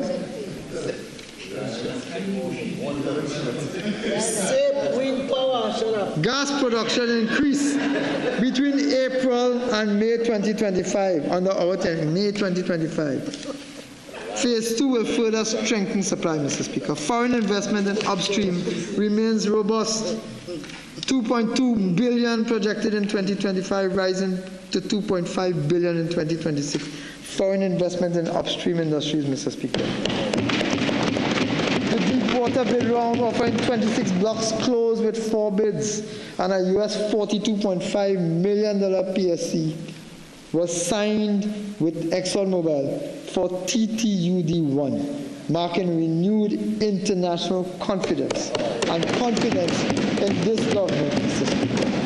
We are advancing energy cooperation with Grenada, Suriname, and Guyana on exploration, renewable energy, and capacity building. Negotiations with the Trinidad and Tobago Steel Company for a new gas contract will restart steel production, creating jobs and reviving exports. Mr. Speaker, as we maximize oil and gas returns, we remain committed to renewables. Our goal is a 15% emissions reduction by 2030. A 92.2 megawatt Brecon Castle solar plant began delivering green power in July 2025 and will be the largest in the English-speaking Caribbean when completed. We are finalizing a renewable energy policy and progressing towards wind development, with 2.75 gigawatts onshore and 32 gigawatts offshore already identified. The Offshore Wind Resource Assessment Program, expanded in July 2025, will provide bankable data by 2026. We are also laying the foundation for a green hydrogen economy, aiming to scale to 25 gigawatts of offshore wind and 1.5 million tons of hydrogen by 2024, reaching 4 million tons by 2065. This government, Mr. Speaker, is not merely managing the sector. We are shaping its future. Mr. Speaker, agriculture is central to diversification and food security. It currently contributes less than 1% of GDP, a strategic vulnerability we propose to reduce. We will align CARICOM's 25 by 25 initiative to reduce food imports by at least 25% by 2030 while promoting agro-exports.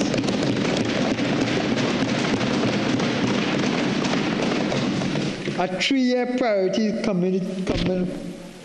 let me repeat that, perhaps.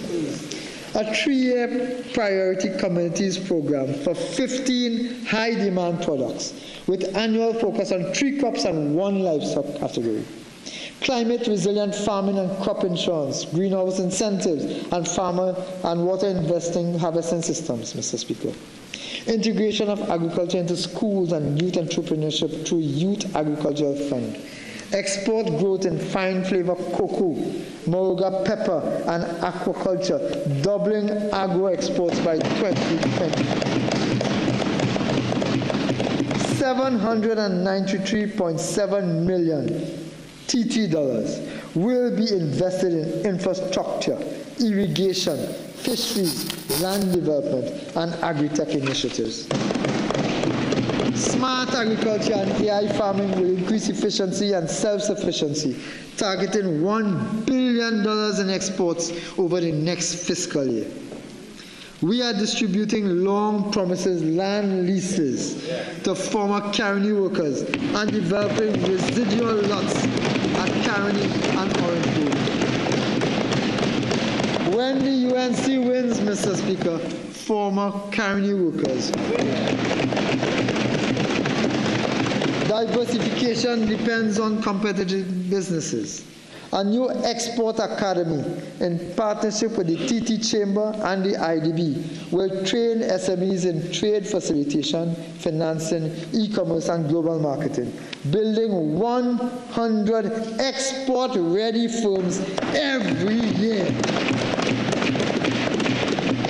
The Exim Bank will return to its proper mandate of supporting exporters through foreign currency loans. For the first year, repayments will be made in TT dollars and then in currency of the loan. Transparent eligibility criteria and public reporting will ensure fairness, especially for SMEs, Mr. Speaker. We will launch a national registry of exporters and a patriotic Buy Local, Build Trinbago campaign to keep wealth at home. Partial scope agreements are currently being advanced with India and West Africa.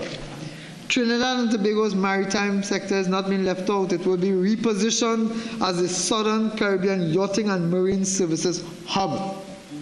Simplified immigration and customs procedures, digital clearances, and PPP-driven marinas and super yacht facilities will expand tourism and investment.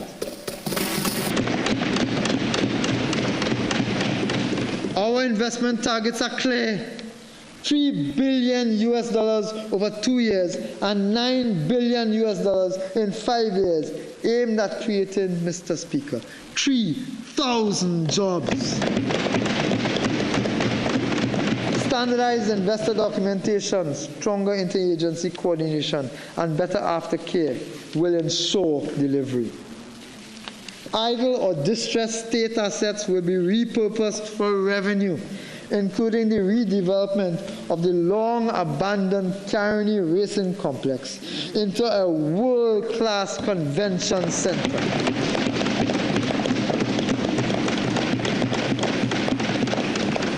This is being done in partnership with the Trinidad and Tobago Manufacturers Association, Mr. Speaker. You see, Mr. Speaker, when UNC wins, manufacturers win.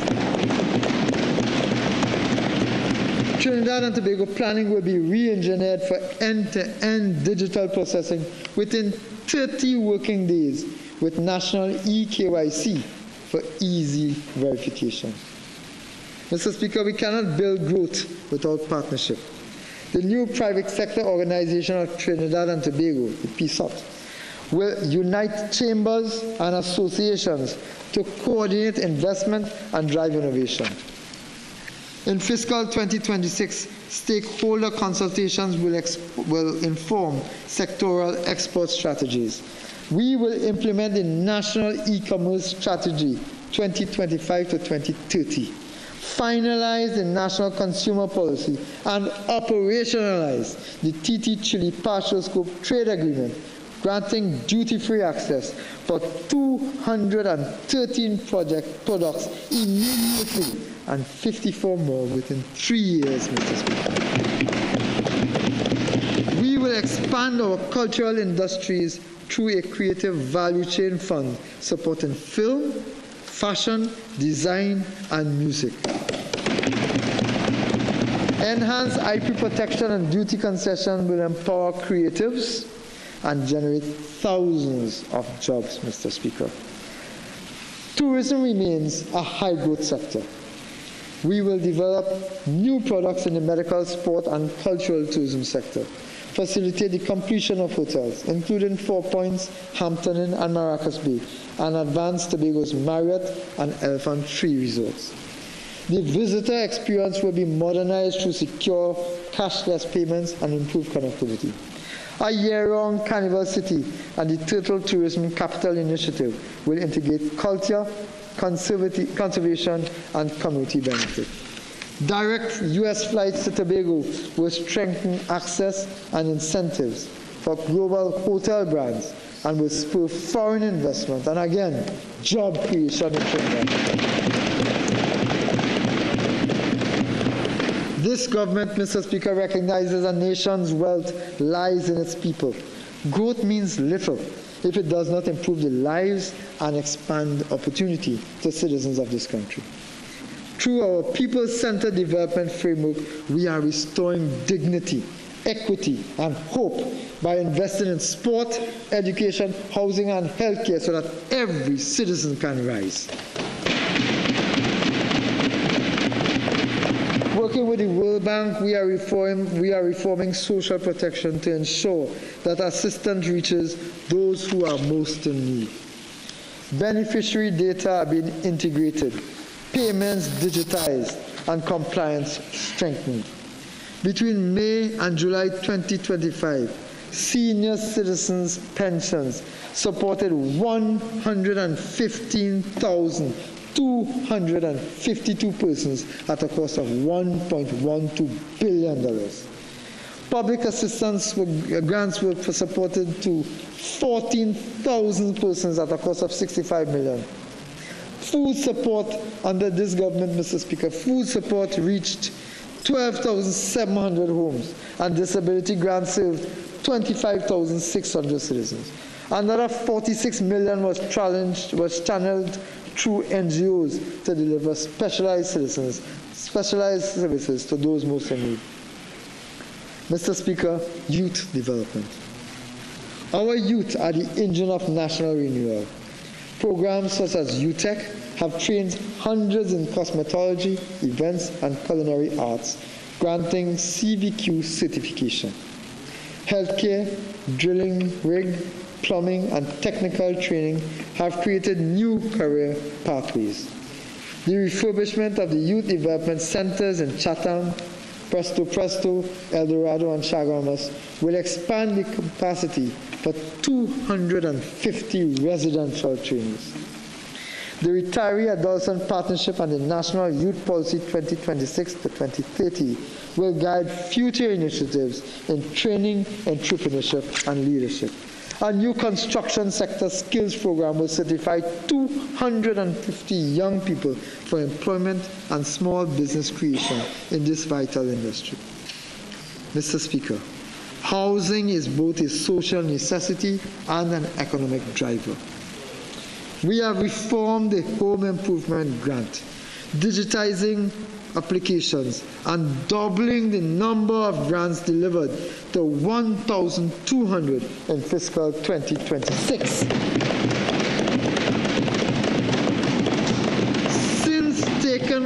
Since taking office 6 months ago, 208 home improvement grants and 28 home construction grants totaling $8.2 million have been approved. 1,461 units are under construction in Arima, Dabadi, and Couva, while 35 HVIP projects are completed and 44 are underway. Quarterly HEC performance reports will now be published.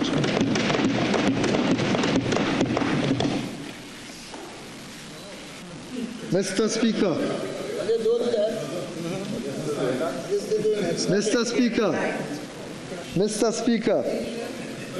have no fear.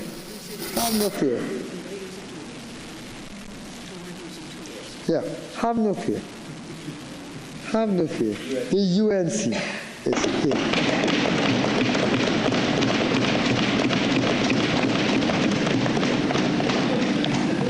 Mr. Speaker, our ambitious target is to provide 20,000 affordable homes through PPPs and innovative designs. We will launch first-time homeowner grants, low-interest loans for young families, and revive the Land for the Landless program. The Foundation for Life program will help single mothers and seniors with rent-to-own options, while inclusive housing at Enneberg 500 will serve persons with disabilities. Mr. Speaker, good health is the foundation of prosperity. Amendments to the Children's Life Fund Act now cover life-limiting conditions such as sickle cell disease and rare cancers, ensuring children receive timely care. Extended hours health centers now operate in 12 communities, reducing hospital congestion. The CEDAR program, Mr. Speaker, the CEDAR program was modernized with new life-saving medicines for hypertension, mental health, and autism, benefiting 300,000 citizens.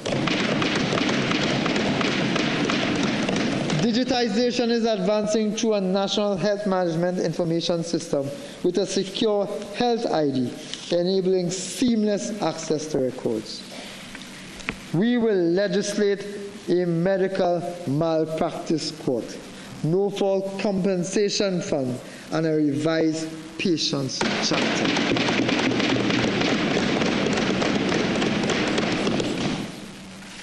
Mr. Speaker, education must prepare every child for a digital, inclusive future. Special needs children, special needs students, now receive dedicated exam concessions. 13 partner schools have been strengthened with $11 million in support in fiscal 2026. In case you missed it, Mr. Speaker, 13 partner schools dedicated to special needs students have been strengthened with $11 million in support in fiscal 2026 by this government. With UNICEF, we launched universal screening for children aged 4 to 6 to detect early learning challenges. Mr. Speaker, 18,000 devices are being distributed to Form 1 students at a cost of $146 million, accompanied by AI training for 10,800 teachers.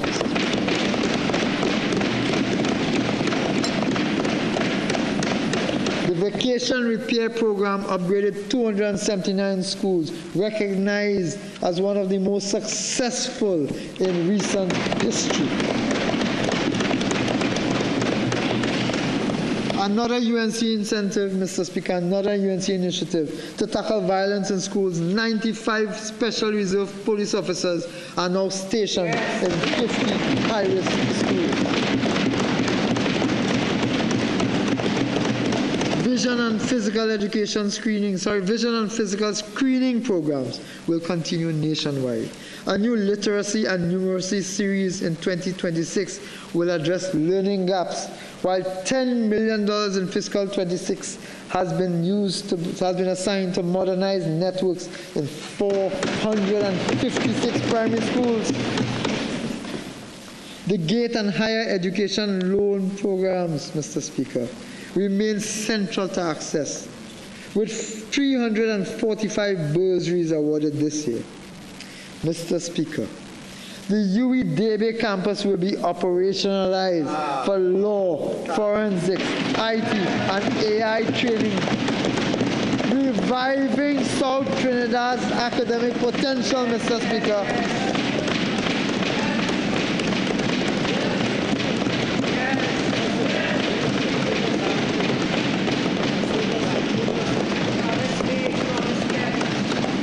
Promise made, promise kept.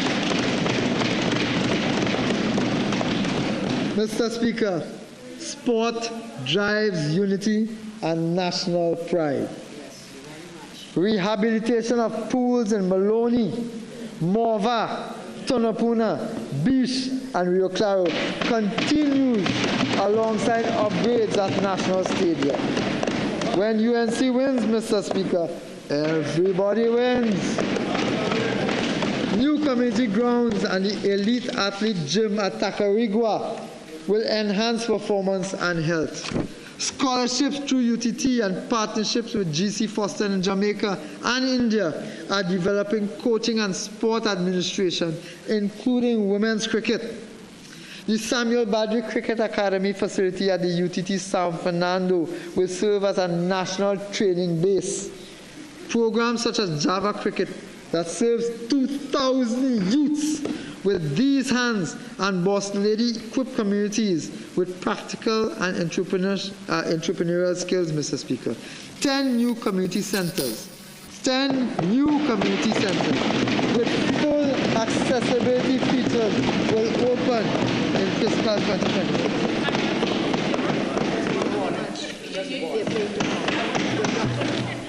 Mr. Speaker, on this monumental venture, this huge venture, I want to congratulate our women's cricket team for their fabulous victory, and I want to wish them well. And they must be heartened with the news that they are getting, that this government is making sport a priority in Trinidad. I also want to use the opportunity, as I'm reminded by my Honourable Prime Minister, to also wish the Trinidad and Tobago football team the best of luck as they represent our country tomorrow in their match, Mr. Speaker. Mr. Speaker, citizens deserve safety and peace. After a decade of record crime and neglect, we are taking decisive action through a national safety strategy based on intelligence, technology, and community engagement. The Ministry of Justice has been re-established to coordinate the justice chain. The Home Invasion, Self-Defense, and Defense of Property Bill 2025 will criminalize home invasion and affirm citizens' rights to defend themselves. A judiciary chancellor will manage case flow, freeing the Chief Justice to focus on jurisprudence. We will expand courtrooms in Chaguanas, Rio Claro, Sangre Grande, and Diego Martin, and enshrine a constitutional right to a timely trial.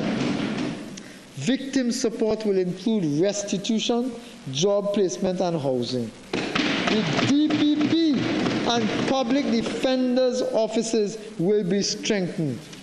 Mr. Speaker, for the first time, the administration of justice will be given the priority that they so desperately need, but was so desperately lacking under the former government, Mr. Speaker.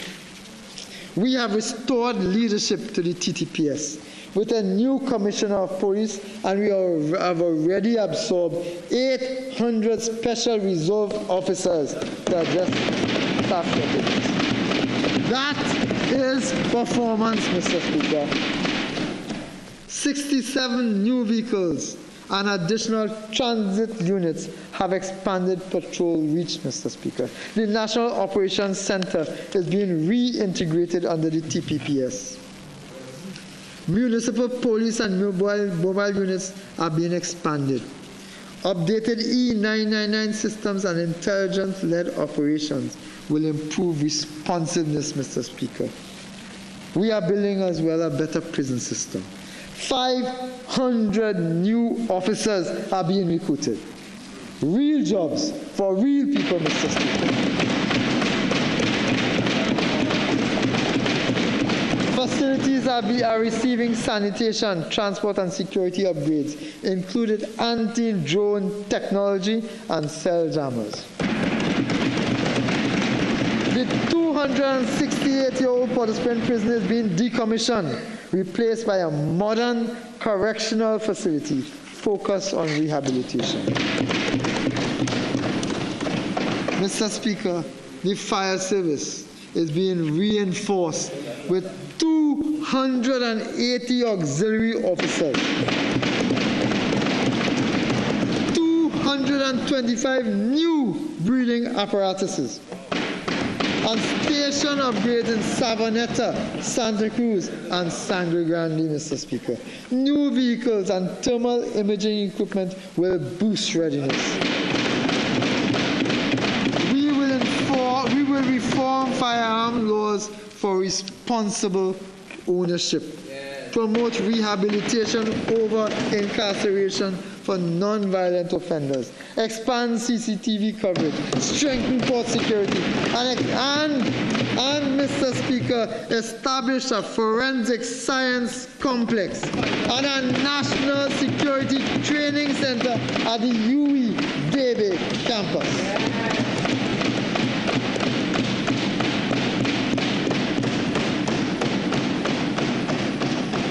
Mr. Speaker, We are transforming government through digitization and AI. Long lines and paper delays will soon be history. Our National Digital Assistant, Anansi, it now delivers instant guidance on public services 24/7. Every citizen will soon receive a secure digital ID for simple login access to government portals, allowing taxes, licenses, and business registrations to be completed online and in minutes. That is performance. Electronic health records will unify patient data across facilities. Education platforms will introduce smart classrooms, e-textbooks, and AI tutors. And police will have real-time access to records through innovative policing systems. A national plan, Mr. Speaker. A national AI research and innovation hub will train youth in data science, software engineering, and content creation, enabling citizens to earn from the digital and creative economies, Mr. Speaker. Real jobs for real people. Perhaps the single most transformative initiative of this administration is the National Payment and Innovation Company of Trinidad and Tobago. For decades, citizens have had to walk from ministry to ministry, stand in lines, and pay cash to conduct routine government business. Billions in transactions were fragmented across hundreds of accounts, prone to delay, error, and leakage. That inefficient era is coming to an end. The National Payment and Innovation Company introduces a unified platform that will handle all government collections and disbursement, from licensing fees and taxes to social grants and pension payment. Every ministry, every agency, and every statutory body will connect to this single payment backbone. Mr. Speaker, this is not just a technology upgrade. It is a revolution in public financial management. With this system, every cent collected or paid by the state can be tracked in real time. This means faster reconciliation, strong oversight, and the near elimination of fraud, pilferage, and bureaucratic delay. Citizens will have multiple ways to pay: online, on their phones, at self-service kiosks, or over-the-counter terminals, using debit cards, credit cards, vouchers, or digital wallets. Every transaction will be instant, secure, and recorded. It will no longer matter whether a citizen lives in Moruga, Toco, or Tobago. Every service will be at their fingertips, available. This is a historic shift towards convenience, equity, and accountability. The NPIC-TT will not only save millions in administrative costs, but will also expand government revenue through better compliance and audit trails. It will make life easier for the public, strengthen confidence in government, and build a transparent bridge between the citizens and the state. It is also an enabler of our broader national agenda, linking ministries, banks, and service providers, integrating e-government services, and creating a foundation for innovation. With the NPIC-TT, the state itself becomes digital, efficient, responsive, and people-centered. Mr. Speaker, I now turn to Tobago.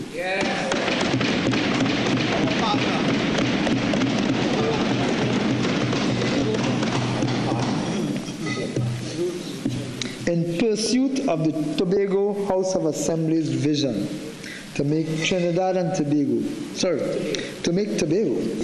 and by extension Trinidad, in pursuit of the THA's vision to make Tobago the greatest little island on the planet Earth, the THA developed and implemented a strategic development planning pathway for 2025 to 2045. This new development architecture will guide Tobago's socio-economic and political transformation, informing the island's development plans and projects. The institutional strategy, known as strategic selectivity, will direct social and economic development, program, and capital investments, ensuring that efforts are both targeted and effective. The fiscal 2026 budget statement presented by the THA identifies the goal of placing Tobago on a fast track to socio-economic prosperity while securing the island's financial stability. The Targeted Economic Growth Program for fiscal 26 is specifically designed to foster sustainable job creation, boost GDP, enhance public infrastructure, improve public service delivery, and increase living standards. To achieve these goals, the THA has proposed targeted capital investments in the following critical areas. In tourism and the creative sector, Tobago's tourism remains a vital cornerstone of the economy. There is immense potential in the pristine natural environment, rich cultural heritage, and vibrant festivals. THA intends to invest in product development, destination branding, and promoting high-end accommodation. It also aims to support a sustainable community-based approach, promoting the unique cultural heritage through digital content, heritage stores, and training programs. These strategic investments will not only create direct jobs, but will also stimulate growth across related sectors such as transportation and agriculture, ultimately revitalizing the entire economy. In agriculture, Tobago is committed to building productive, safe, and sustainable food systems. The THA strategy includes a mega farming program to encourage innovation and attract agri-entrepreneurs, strengthening the food security and positioning agriculture as a viable career path. To further support farmers, the THA is investing in local seed banks to preserve indigenous crops, developing efficient irrigation systems, and providing extensive training on modern agriculture techniques. In infrastructure, the THA has committed itself to significantly upgrading its public infrastructure. This includes enhancing road networks, public utilities, public housing, and coastal protection systems. Upgrades are also projected to include enhancing airlift connectivity between both Trinidad and international markets to accelerate socio-economic growth, create employment opportunities, and enhance the island's overall prosperity. In terms of digital technologies, Mr. Speaker, the THA plans to integrate digital technology into its business operations, governance, and daily life. This investment will not only enhance productivity through automation and AI, but also break down geographic barriers, unlock new avenues for innovation, and improve resource allocation.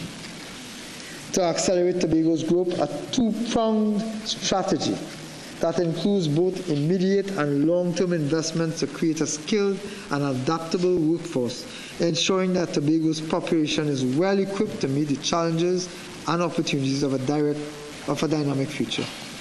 Tobago's education reform program will encompass all levels, from preschool to tertiary, placing a strong emphasis on support for students with special needs.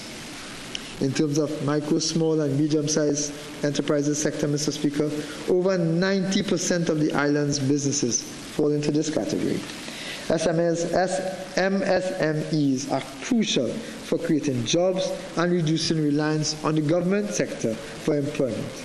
Initiatives such as the Tobago Development Fund and the newly launched Loan Guarantee Program will help businesses grow, create more jobs for marginalized groups, and ultimately build a more equitable and resilient economy for all Tobagonians. Tobago continues to acquire new diagnostic technology and modernize hospitals in Scarborough and Roxborough, and ultimately increase the life expectancy of its citizens. Mr. Speaker, I'm advised that the THA intends to expand the Scarborough and Roxborough hospitals to accommodate better and meet the growing needs of the population. Tobago is ensuring that the communities are safe and have appropriate green and functioning social infrastructure to meet the needs of the citizens. The adaptation to climate change will include coastal protection and restoration, sustainable water management, and the building of climate-resilient public infrastructure.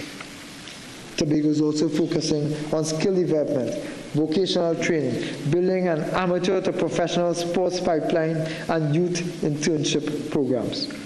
The Sport Development Work Program aims at monetizing sport and outdoor recreation and catalyzing investment in sports infrastructure. The THA intends to leverage sport to diversify tourism, led by a new sport tourism unit and supported by key events such as the International Youth Cricket Tournament and the International Diving Meet. Under Public Utilities and Rural Development, the THA has developed a suite of initiatives, including subsidized housing, land affordability schemes, rental assistance, and home improvement grants to ensure all Tobagonians have access to safe and affordable housing solutions. Mr. Speaker, the minimum share of the national budget that should be allocated to Tobago, as prescribed by the Dispute Resolution Commission, is 4.09%. So 4.03%, sorry. Just for the record, Mr. Speaker, the minimum share of the national budget that should be allocated to Tobago, as prescribed by the Dispute Resolution Commission, is 4.03%. I recognize that this will be insufficient to achieve the objectives I have just described. I have taken note of the budget proposed by the Tobago House of Assembly and their national agenda. In that vein, I am proud and happy to announce that in this fiscal year, I have been directed by my Prime Minister to allocate $2.96 billion to the Tobago House of Assembly, which represents a full 5% of the national budget.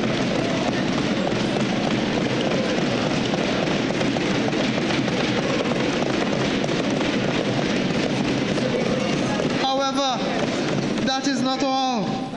That is not all. In addition, a further $763 million will be spent by various ministries on Tobago. In total then, the allocation to Tobago for the fiscal year 2026 will be $3.72 billion, which equates to 6.3% of the national budget. Mr. Speaker, when UNC wins, Tobago wins.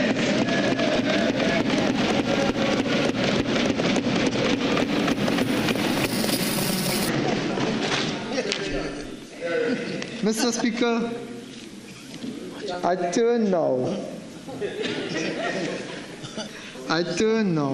to the 2025 fiscal performance.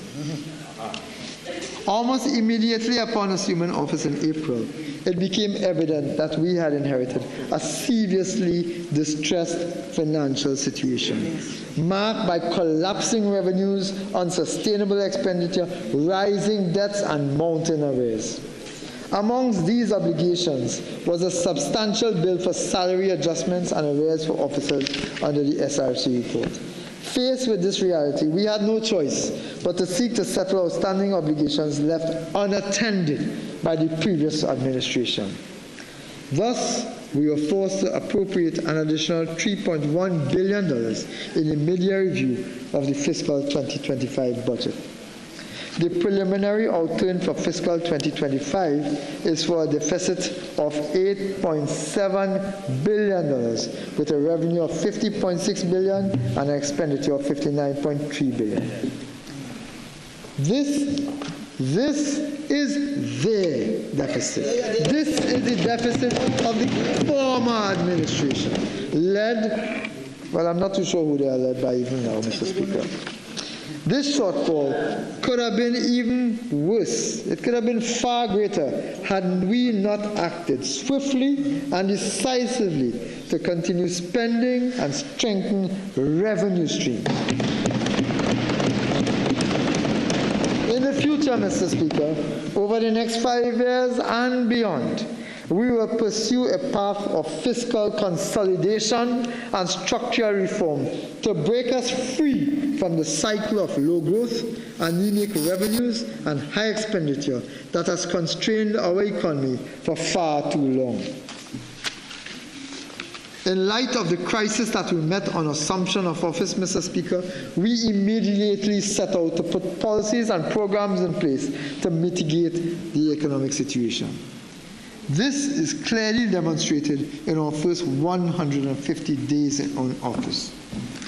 Mr. Speaker, I have already reported on our first 150 days in office. Mr. Speaker, our country has faced the recurrent challenge of navigating fluctuations in global energy markets. Variability in oil and gas prices has consistently created uncertainty around government revenues, requiring careful and responsive policy making. We recognize the risks of over-reliance on the energy sector and are taking steps towards broader economic reform. We maintain close oversight of international energy trends to help guide our fiscal strategy. Consequently, Mr. Speaker, our oil price assumption for 2026 will be US $73.25 per barrel, compared to US $77.80 per barrel in 2025. And our natural gas assumption will be US $4.25 per MMBTU compared to $3.59 per MMBTU in 2025. As a result of these commodity price estimates, we expect total revenue of $55.367 billion, total expenditure of $59.232 billion, with a fiscal deficit of $3.865 billion. Nothing close to the 1920 and whatever figure goes opposite have been telling the population.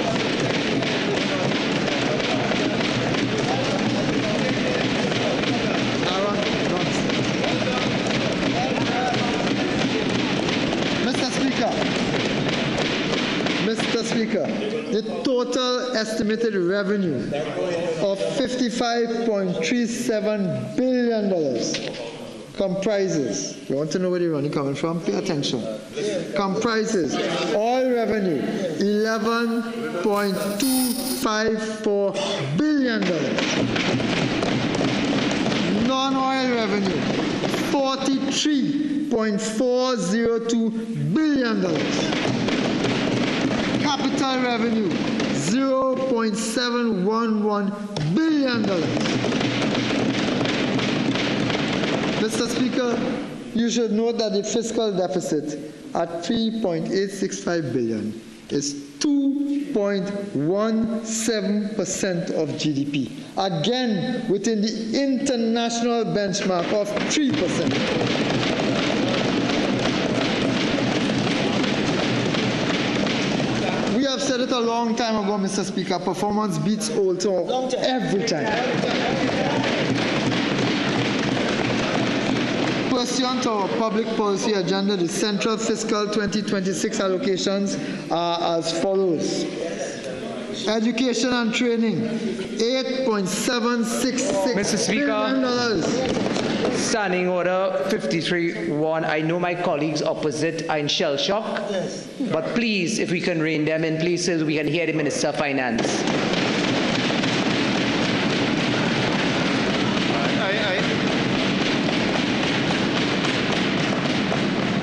I really don't think that this today of all days is a time I should have to intervene to allow the Minister of Finance to proceed to read his budget speech in some degree of quietude. Minister, continue, and please, members, let us all allow the Minister to continue. He's been going a long time. Thank you, Mr. Speaker. Mr. Speaker, pursuant to our public policy agenda, the central fiscal 2026 allocations are as follows. We will be spending $8.766 billion on education and training. On health, we will be spending $8.214 billion. On national security, $6.366 billion.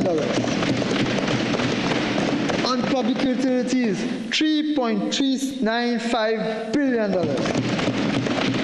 On infrastructure, $1.943 billion.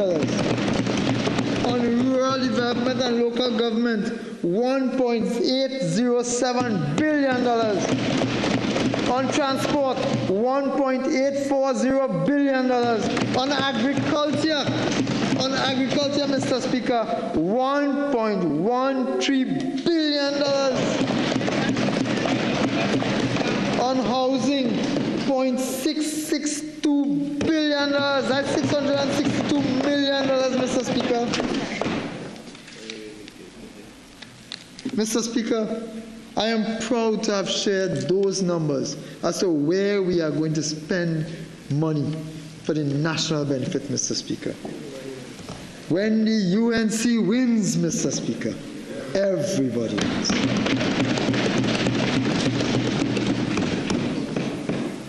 But, Mr. Speaker, fiscal stability is the foundation of sustainable growth.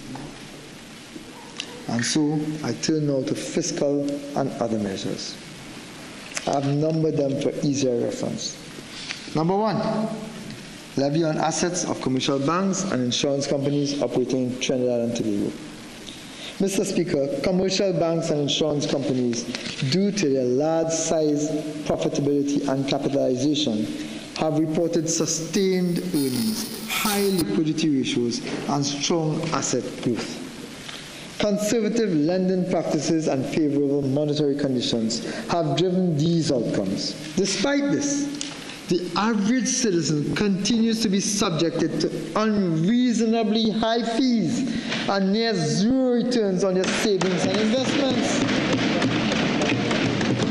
Against this backdrop, I propose to introduce an asset levy of 0.25%. That's 0.25%, Mr. Speaker, which is to be charged against the assets of commercial banks and insurance companies operating in Trinidad and Tobago. Importantly, the asset levy will not be applied to financial institutions and insurance companies operating under the provisions of the Special Economic Zones Act. This measure will become effective January 1st, 2026, and is expected to contribute $575 million annually to revenues. The landlord business surcharge. In recent times, there has been an explosion of unregistered commercial and residential rental properties. Many of these landlords have been avoiding paying their fair share of taxes. This contributes, Mr. Speaker, to significant revenue loss and a lack of reliable data to support policy development. The introduction of this landlord business surcharge based on actual rental income. Let me repeat that, Mr. Speaker, for those who are misinforming the rest of the public. The introduction of this landlord business surcharge is based on actual rental income, will broaden the tax revenue base, promoting fairness, transparency, and accountability. This measure requires all landlords to register with the Board of Inland Revenue and pay a one-time registration fee of $2,500. This surcharge will be applied as follows. 1. 2.5% on the gross annual rental income of $20,000 or less. And 2, 3.5% of the gross annual rental income exceeding $20,000. Mr. Speaker, I want to stress that this is based on actual, real rental revenue. Actual, real rental information, Mr. Speaker. This measure takes effect from January 1, 2026, and is expected to yield a minimum of $70 million from the one-time registration fee. It bears repeating, Mr. Speaker, that this is based on actual rental income, not proposed or some nefarious ghost rental calculation, as those on the other side had proposed in their nefarious property tax, Mr. Speaker. Mr. Speaker, item 3, electricity surcharge. Mr. Speaker, the government proposes the introduction of an electricity surcharge as a targeted fiscal measure to address the growing cost of electricity subsidies and promote efficiency in energy use. This surcharge will take the form of a fixed bill level charge of 5 cents per kilowatt. 5 cents per kilowatt for commercial customers and industrial customers. This surcharge will take the form of a fixed bill level charge of 5 cents per kilowatt for commercial customers and industrial customers.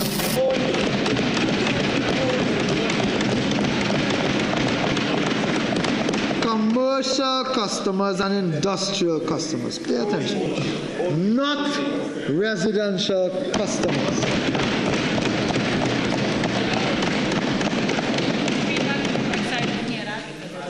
In case some members were closing their fridge doors and didn't hear it, this surcharge is applicable to commercial customers and industrial customers and not residential customers.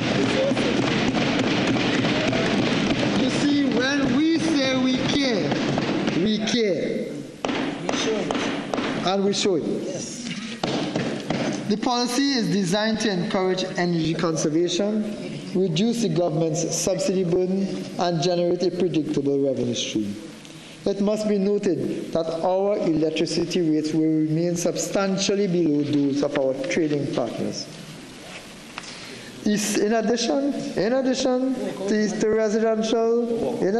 residential applications, essential public services such as schools, hospitals, and street lighting will be exempt.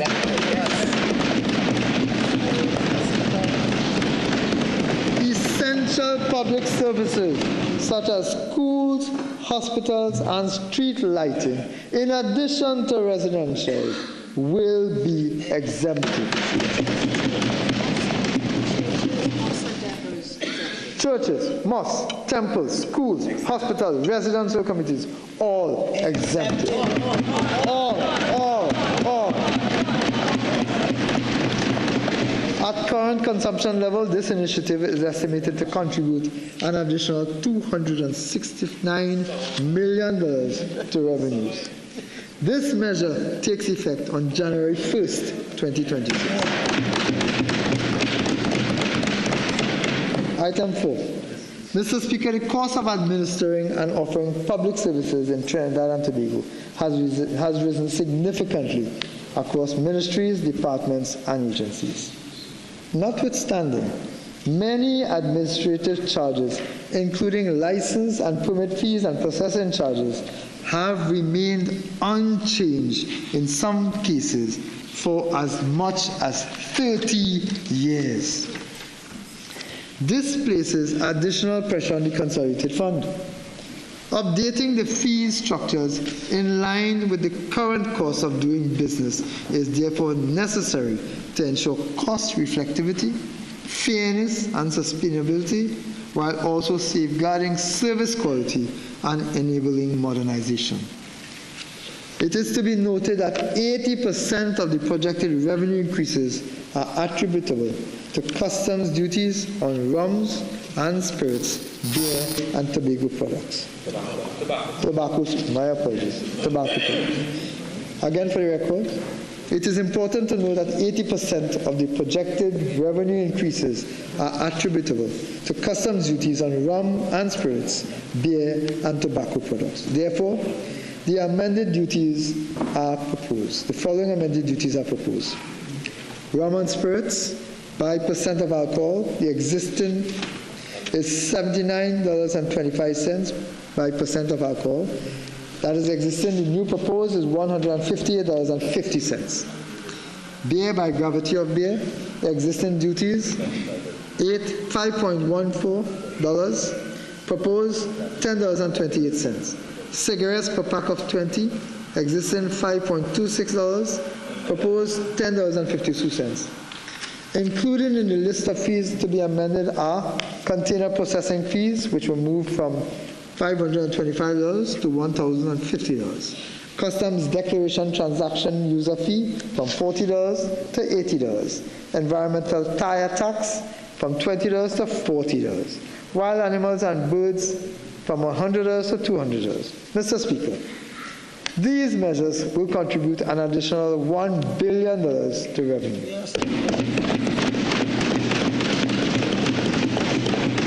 The increase in customs duties on rum, spirits, beer, and cigarettes will take immediate effect.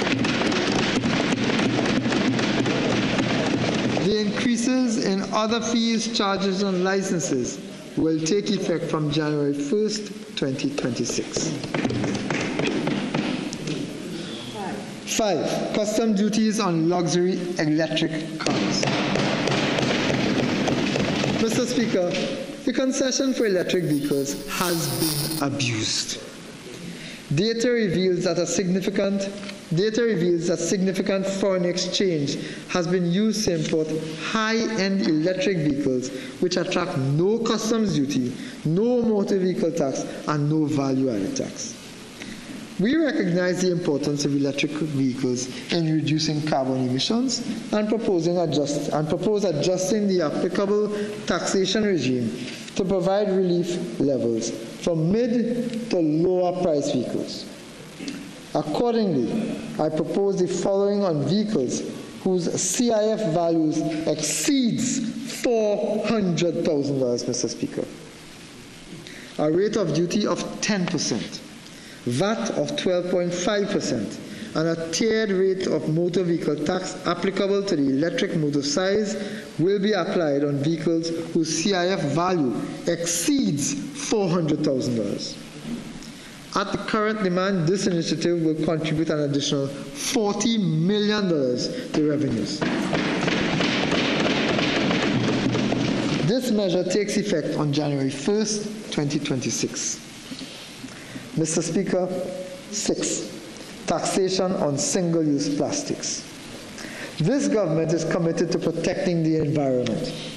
Single-use plastics contribute heavily to clogged waterways, land and marine pollution, and overburdened waste management systems, ultimately harming public health, biodiversity, and the economy. I propose to introduce a 5% tax on the CIF value of these products at the point of importation. The proceeds will be earmarked to support national recycling programs, waste management initiatives, and the public environmental education. Mr. Speaker, the proceeds of this tax will be earmarked to support national recycling programs, waste management initiatives, and public environmental education. This measure will take effect from January 1st, 2026. 7. The establishment of a real estate investment fund, a REIT. Mr. Speaker, in fiscal 2026, we will establish a state-sponsored real estate investment trust, a landmark initiative to democratize state-owned assets, strengthen and diversify our capital market, and broaden public participation in national wealth creation.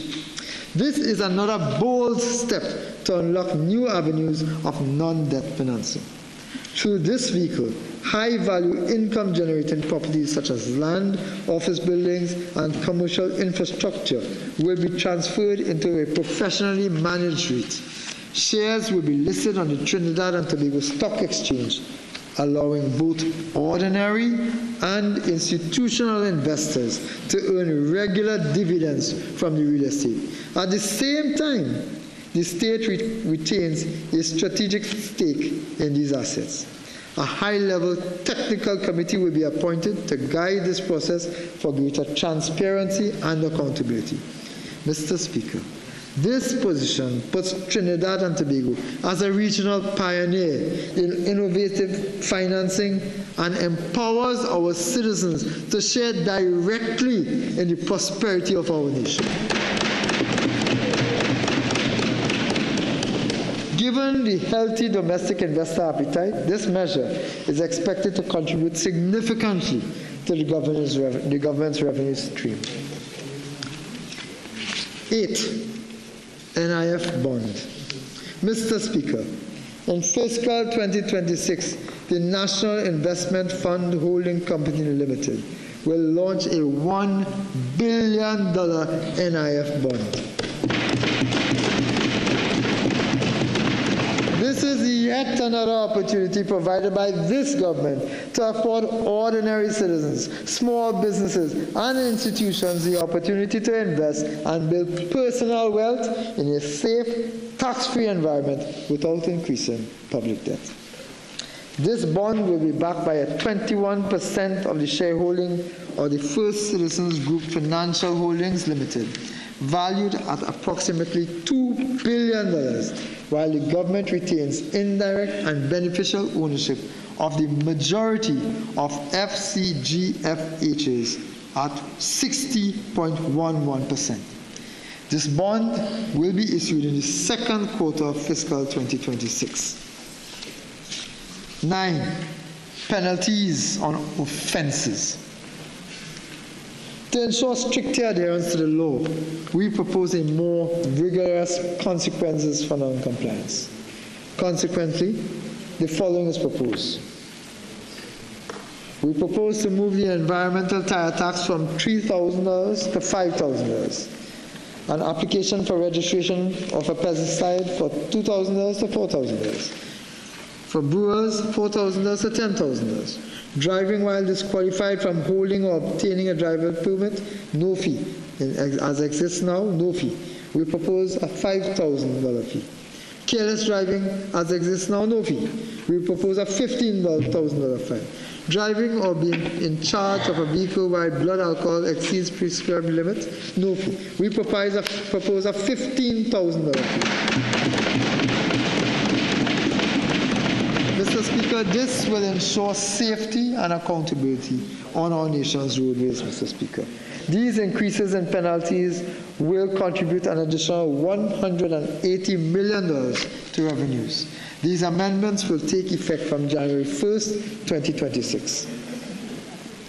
10.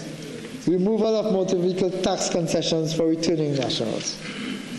Mr. Speaker, in January 2023, the Financial Intelligence Unit issued to the Ministry of Finance its strategic analysis report on the abuse of the duty relief concession granted for personal vehicles imported by returning nationals in accordance with Section 17(1)(b) of the Financial Intelligence Unit of Trinidad and Tobago Act, Chapter 7201, and Regulation 26(1)(d)(2) of the Financial Intelligence Unit of Trinidad and Tobago. The report also cites statistics showing fraud and abuse of duty relief detected by persons claiming returning nationals exemptions October 26 to 2018.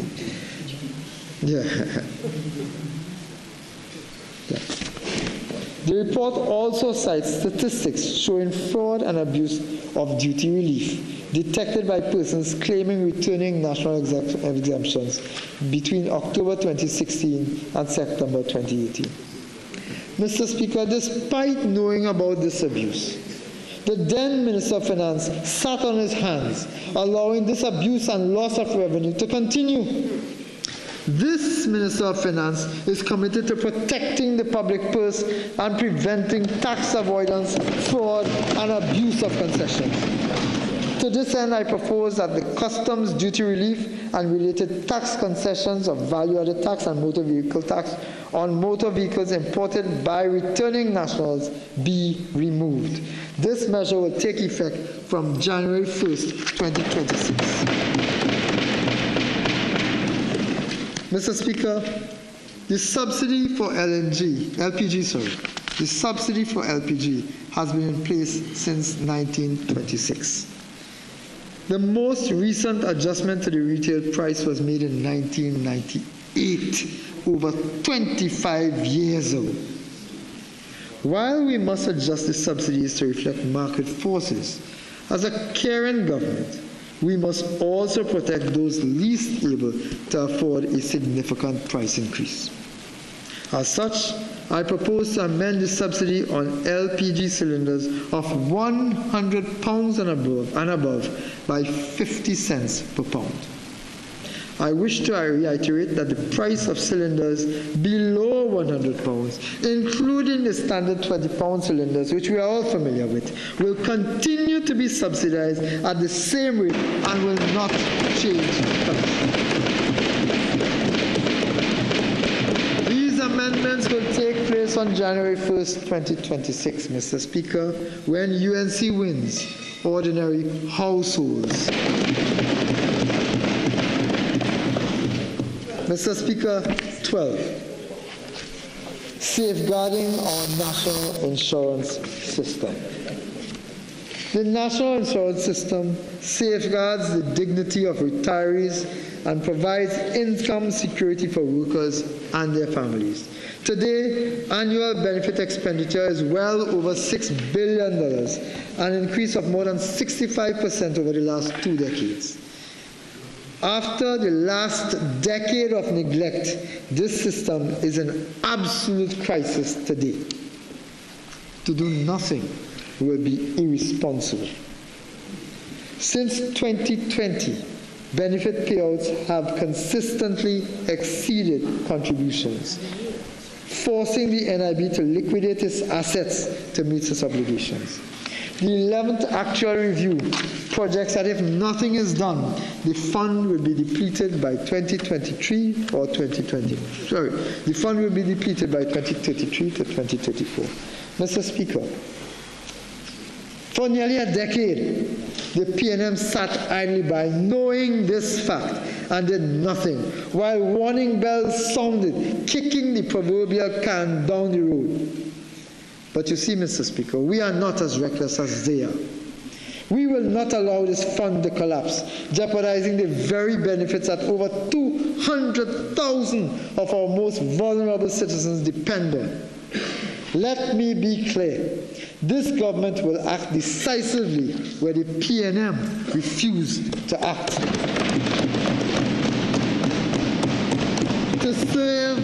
To save this critical institution from bankruptcy and to preserve the benefits for future generations, we must increase the contribution rate.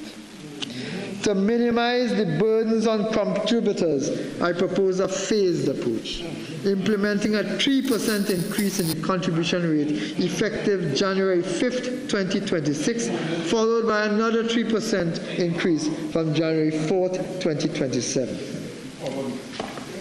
Mr. Speaker, those opposite, the PNM, would have left this fund as it is to collapse, denying generations, present and future, from access to pension benefits.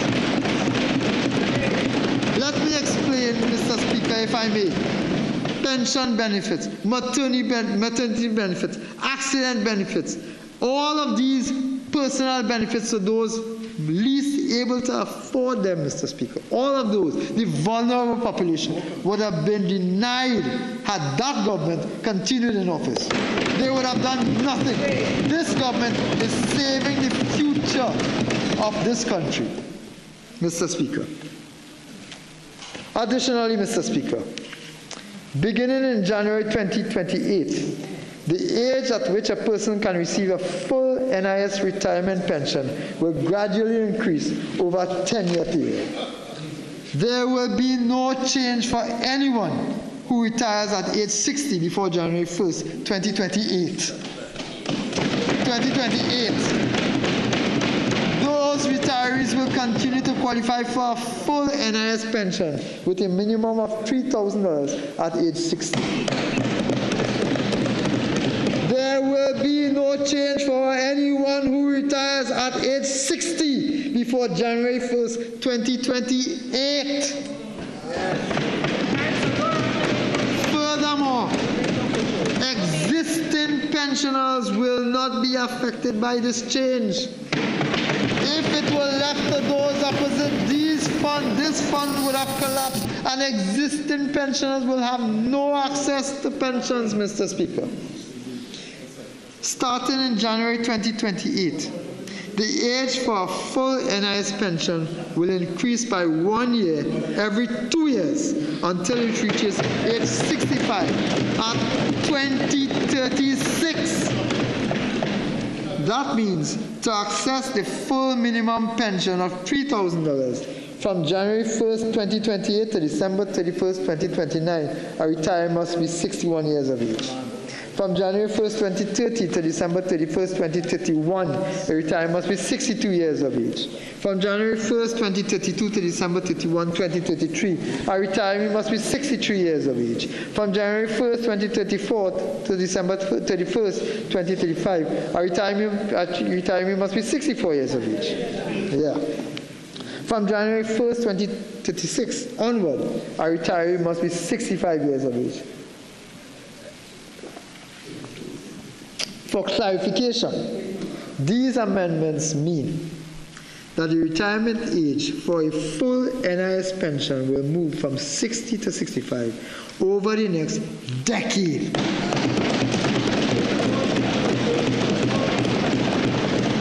Persons who retire early will still receive a pension, but at a reduced rate.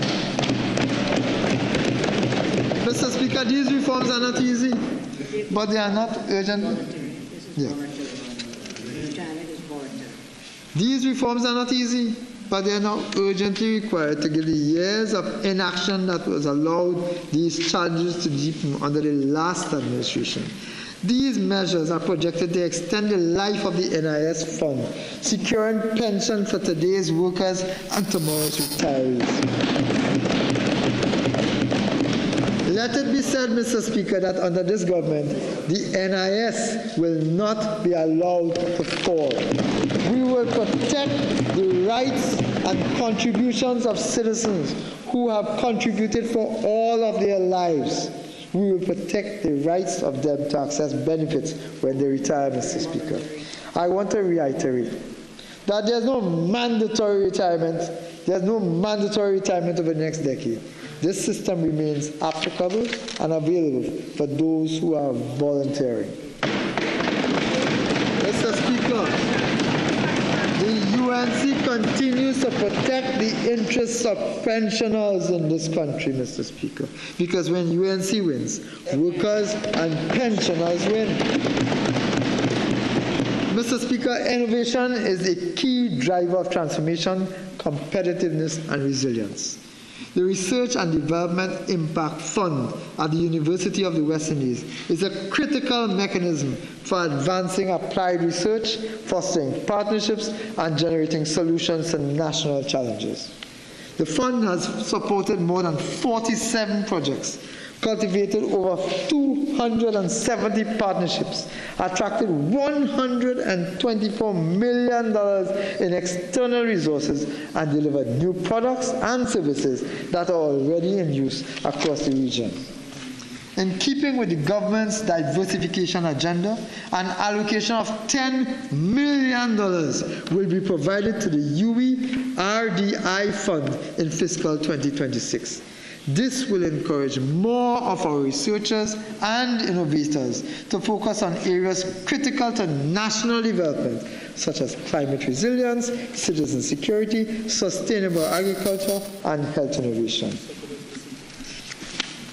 Mr. Speaker, the National Innovation and Incubator Program will strengthen the innovation ecosystem and entrepreneurship in Trinidad and Tobago. This program will provide 100 young graduates and aspiring entrepreneurs with the mentorship, financing, and structured support required to transform ideas into viable businesses and expand the base of small and micro enterprises towards economic diversification. That's quite a mouthful, Mr. Speaker. So let me say it again. This program will provide 100 young graduates per year and aspiring entrepreneurs with mentorship, financing, and structured support required to transform ideas into viable businesses and expand the base of small and micro enterprises towards economic diversification. In fiscal 2026, the government, through an allocation of $15.75 million, will partner with the Unit Trust Corporation and UE Ventures Limited. This underscores the government's determination to create an enabling environment where new entrepreneurs, young graduates, can emerge and participate in a modern, diversified economy. This program will commence in January 2026.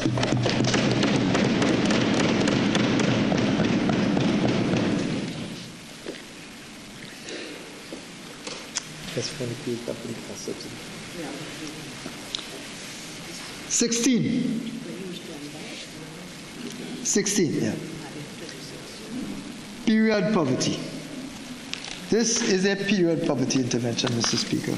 Period poverty continues to undermine the health and educational opportunities for many women and girls in Trinidad and Tobago.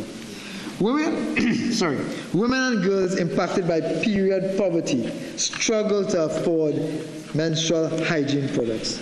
To this end, I propose the following strategic interventions to address the socio-economic issue. The Ministry of Finance and the Ministry of People, Social Development and Family Services will collaborate to establish a Women's Health Fund. This government will provide an initial seed capital of $5 million. We will also partner with other stakeholders to ensure the sustainability of this fund.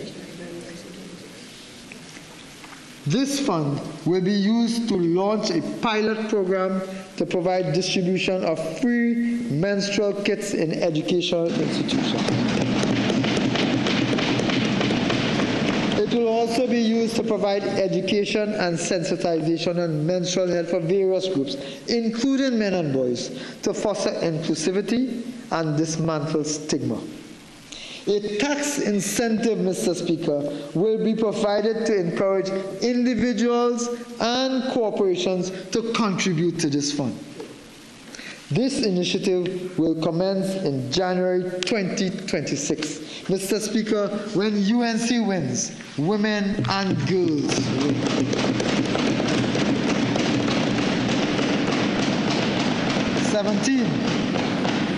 This government will introduce the Elevate program to upskill 15,000 educators, helping them incorporate and modernize their teaching methodologies using 21st century technologies.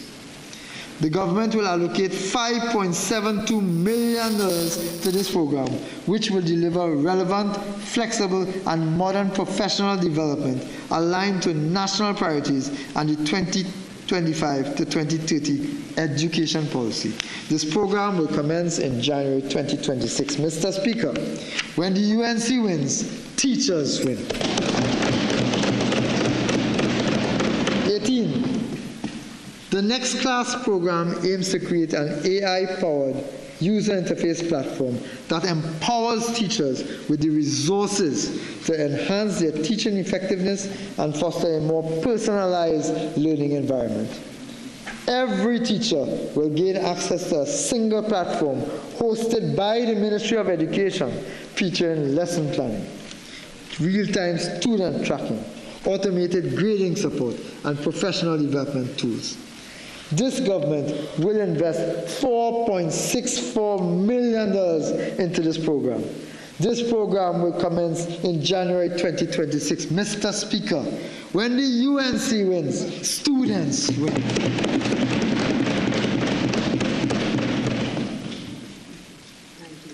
The Pearl Project, promoting early assessment for resilient learners. Access early, educate fully. Mr. Speaker, the Promoting Early Assessment for Resilient Learners initiative will touch the lives of thousands of children and their families by ensuring that challenges in vision, hearing, growth, and development are detected and addressed before they become barriers to learning. The program will embed universal screening in our schools, ensuring that difficulties are identified and addressed early before they limit a child's potential. Through the alignment of the Ministry of Education, the Ministry of Health, and the Ministry of the People, Social Development and Family Services, PEARL will guarantee parents and students a seamless medium of care and attention.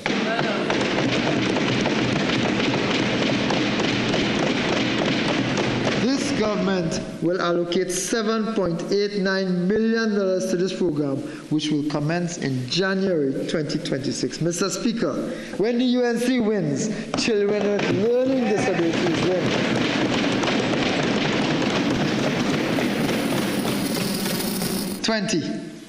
Tax concession for corporate and individual contributions to registered animal shelters. Mr. Speaker, this government recognizes the critical role that registered animals shelters play in controlling stray populations, promoted spaying and neutering, and advancing public health and environmental sanitation. To support their work, I propose to amend the Corporation Tax Act, Chapter 7502, to allow companies that make financial contributions to registered animal shelters approved by the Ministry of Agriculture, Land and Fisheries, well, it's the Ministry of Agriculture and Fisheries, to claim such contributions as a deduction in computing their chargeable profits. The deduction will be capped at a low of 15% of chargeable profits of $100,000 per year of income. Mr. Speaker, I propose to amend the Income Tax Act, Chapter 7501, to provide a standalone deduction for individuals who support registered animal shelters. To qualify, the shelter must be registered under the Non-Profit Organizations Act 2019 or the Companies Act, Chapter 8101, and approved by the Minister of Agriculture and Fisheries. This deduction will be capped at the lower of 20% of the individual's total income, or $20,000 per year. These amendments will take effect from January 1, 2026. Mr. Speaker, when the UNC wins, animal lovers.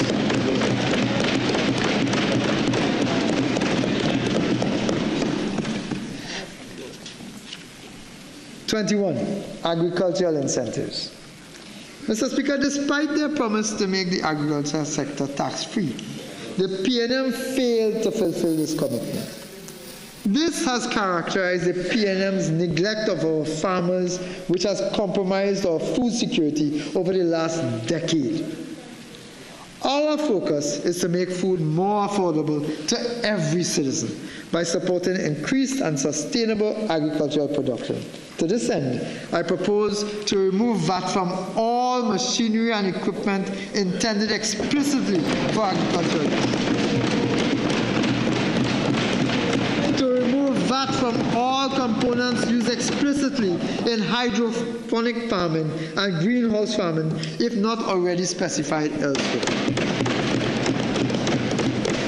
The review of paragraph 5 of Schedule 2 of the VAT Act to provide a comprehensive classification for zero-rated preparations and chemicals to ensure that farmers have access to a full range of cost-effective inputs for cultivation and animal health. And for the removal of customs duty from feed used for poultry, cattle, and pigs. These amendments will take effect from January 1st, 2026. Mr. Speaker, when the UNC wins, farmers.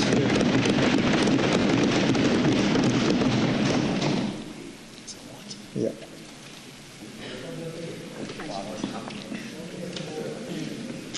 In the last Prasad-Bissessar-led administration, Mr. Speaker, we removed VAT from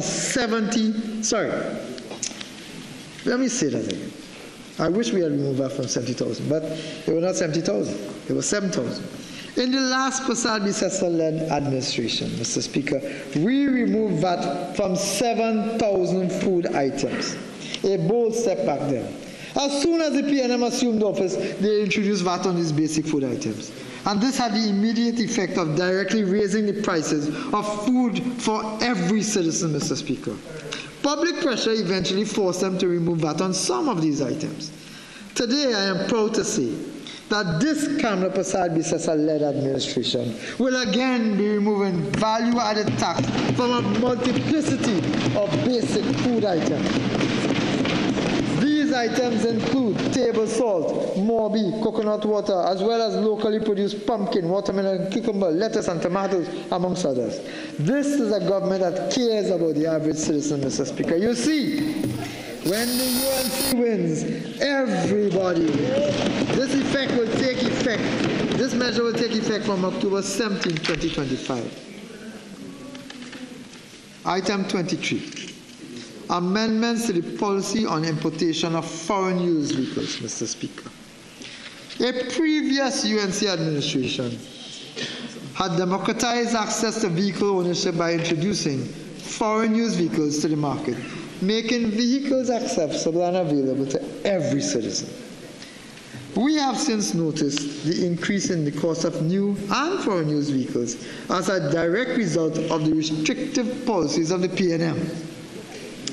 Today, I am pleased to announce that in keeping with our 2025 general election commitment to make vehicle ownership available and affordable again, I propose the following. Firstly, an increase in the permissible age of importation of private cars, that is SUVs, sedans, and station wagons, which are powered by gasoline, diesel, or CNG, from 3 years and under to 6 years and under from the date of manufacture.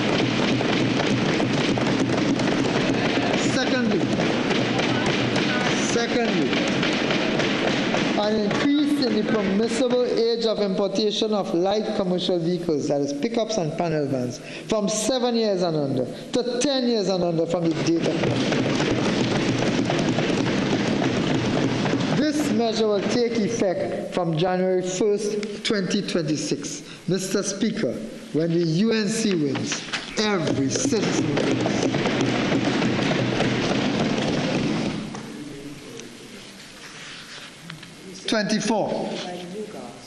Removal of tax on private pensions.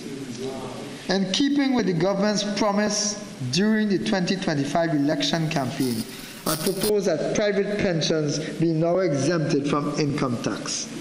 This amendment will take effect from January 1st, 2026. Mr. Speaker, when the UNC wins, retirees win.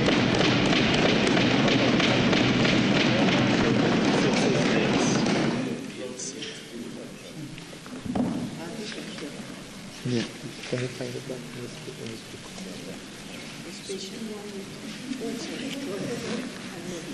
Yeah, thank you, please. Item 25, reducing the cost of construction materials. Mr. Speaker, over the last decade, the cost of construction materials has skyrocketed, making ownership an unfulfilled dream to many, particularly our young people. Conscious of this, and to further stimulate the economy, particularly in the area of construction, I propose that the negative list under the Trade Ordinance be amended to remove item number I-4. Clays, crushed limestone, boulders, sand, gravel, plastering sand, porcelainite, agalite, oil sand. This will provide a much-needed impetus to the construction sector and is expected to reduce the cost of building materials and the cost of construction generally. This will boost employment in plumbing, electricals, tiling, masonry, carpentry, and fabrication industries, amongst others. Real jobs for real people, Mr. Speaker. These amendments will take effect on January 1st, 2026. Mr. Speaker, when the UNC wins, homeowners win. Mr. Speaker, when the UNC wins, tradesmen win.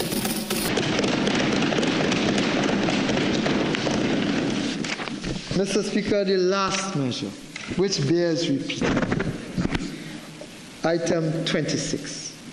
On behalf of this UNC government, I wish to announce that in our bid to build economic fairness, the Honorable Kamla Prasad Bisesa has instructed that effective immediately, the price of super gasoline at the gas station pump be reduced by $1 per liter.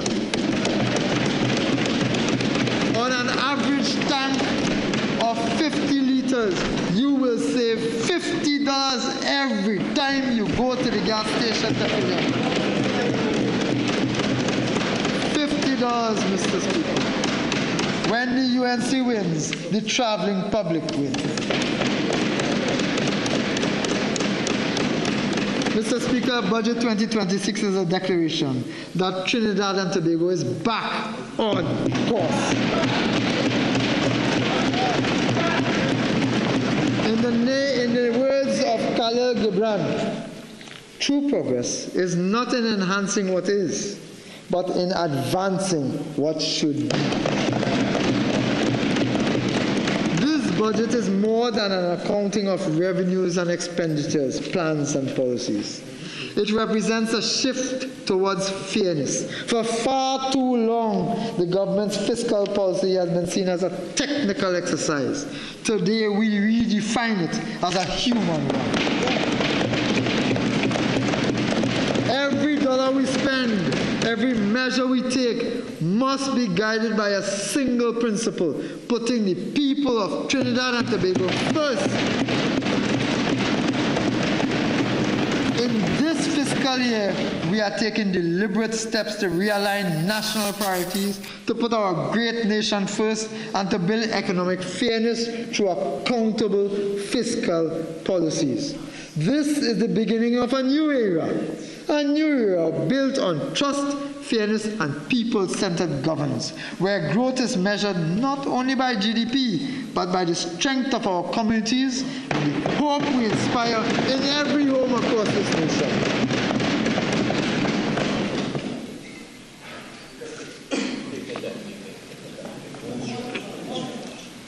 This budget, Mr. Speaker, is at its core a statement of the UNC's values.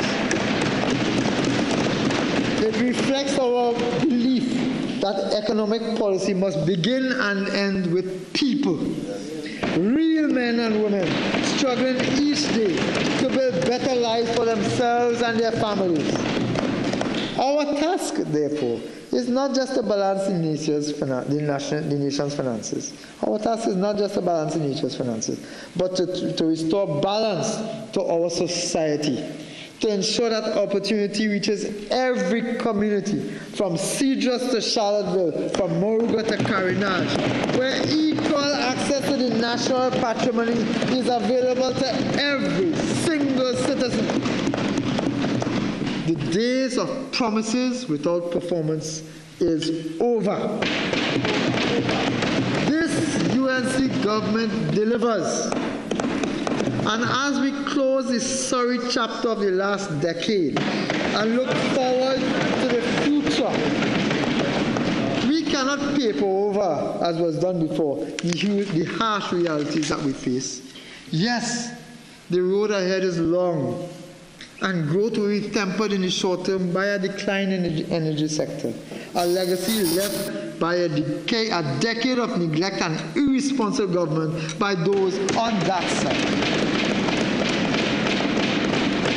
However, this nation would have noted that this government, under the visionary leadership of Kamla Prasad Bisesa, refuses to be paralyzed by the legacies of the past and the postmortems of those who rush first to bleat. We have chosen to listen to the people of Trinidad and Tobago. We have chosen a fiscal approach that will not only restore stability, but will lay a foundation for lasting prosperity, ensuring that our nation's future is one of opportunity for every citizen, no matter their background. To every citizen of Trinidad and Tobago, this is not just the governor's journey. This is yours as well. Our shared future depends on unity, patience, and collective effort.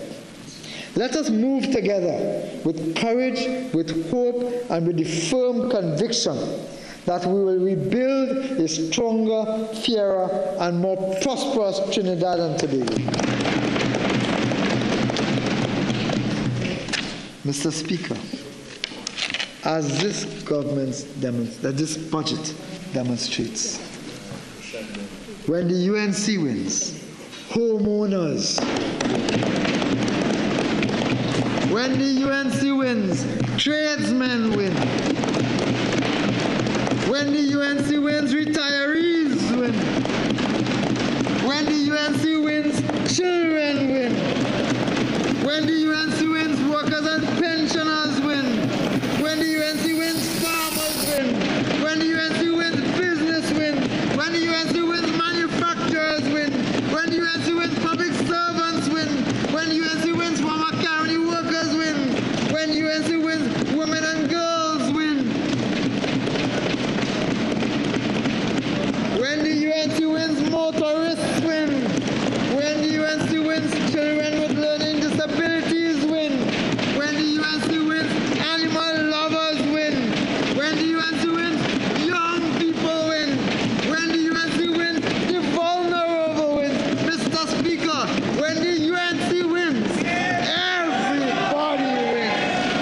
Mr. Speaker, I beg to move.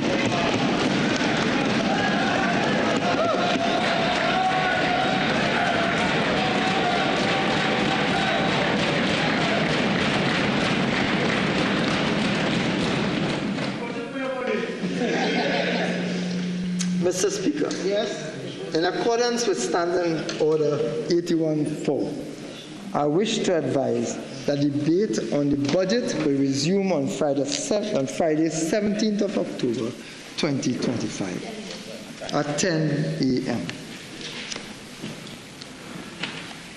Leader of Government Business. Thank you, Mr. Speaker. Mr. Speaker, on behalf of the government bench and the people of Trinidad and Tobago, I'm certain I want to thank the Honourable Minister of Finance and the Honourable Prime Minister for a phenomenal budget presentation. Mr. Speaker, I beg to move that this House do now adjourn to Friday, October 17, 2025 at 10 a.m. Honourable members, before putting the question on the adjournment, I am to advise that your budget packages are available for collection at the Northern Colonnade Corridor distribution room next to the members' entrance on the Abercrombie Street side of the Red House.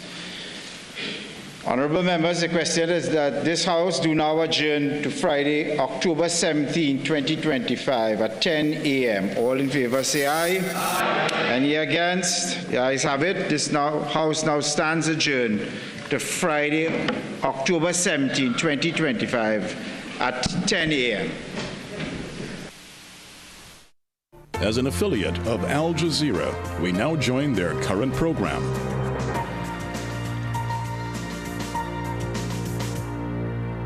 In Israel going forward after this? Well, I think Mr. Trump is going to push for that because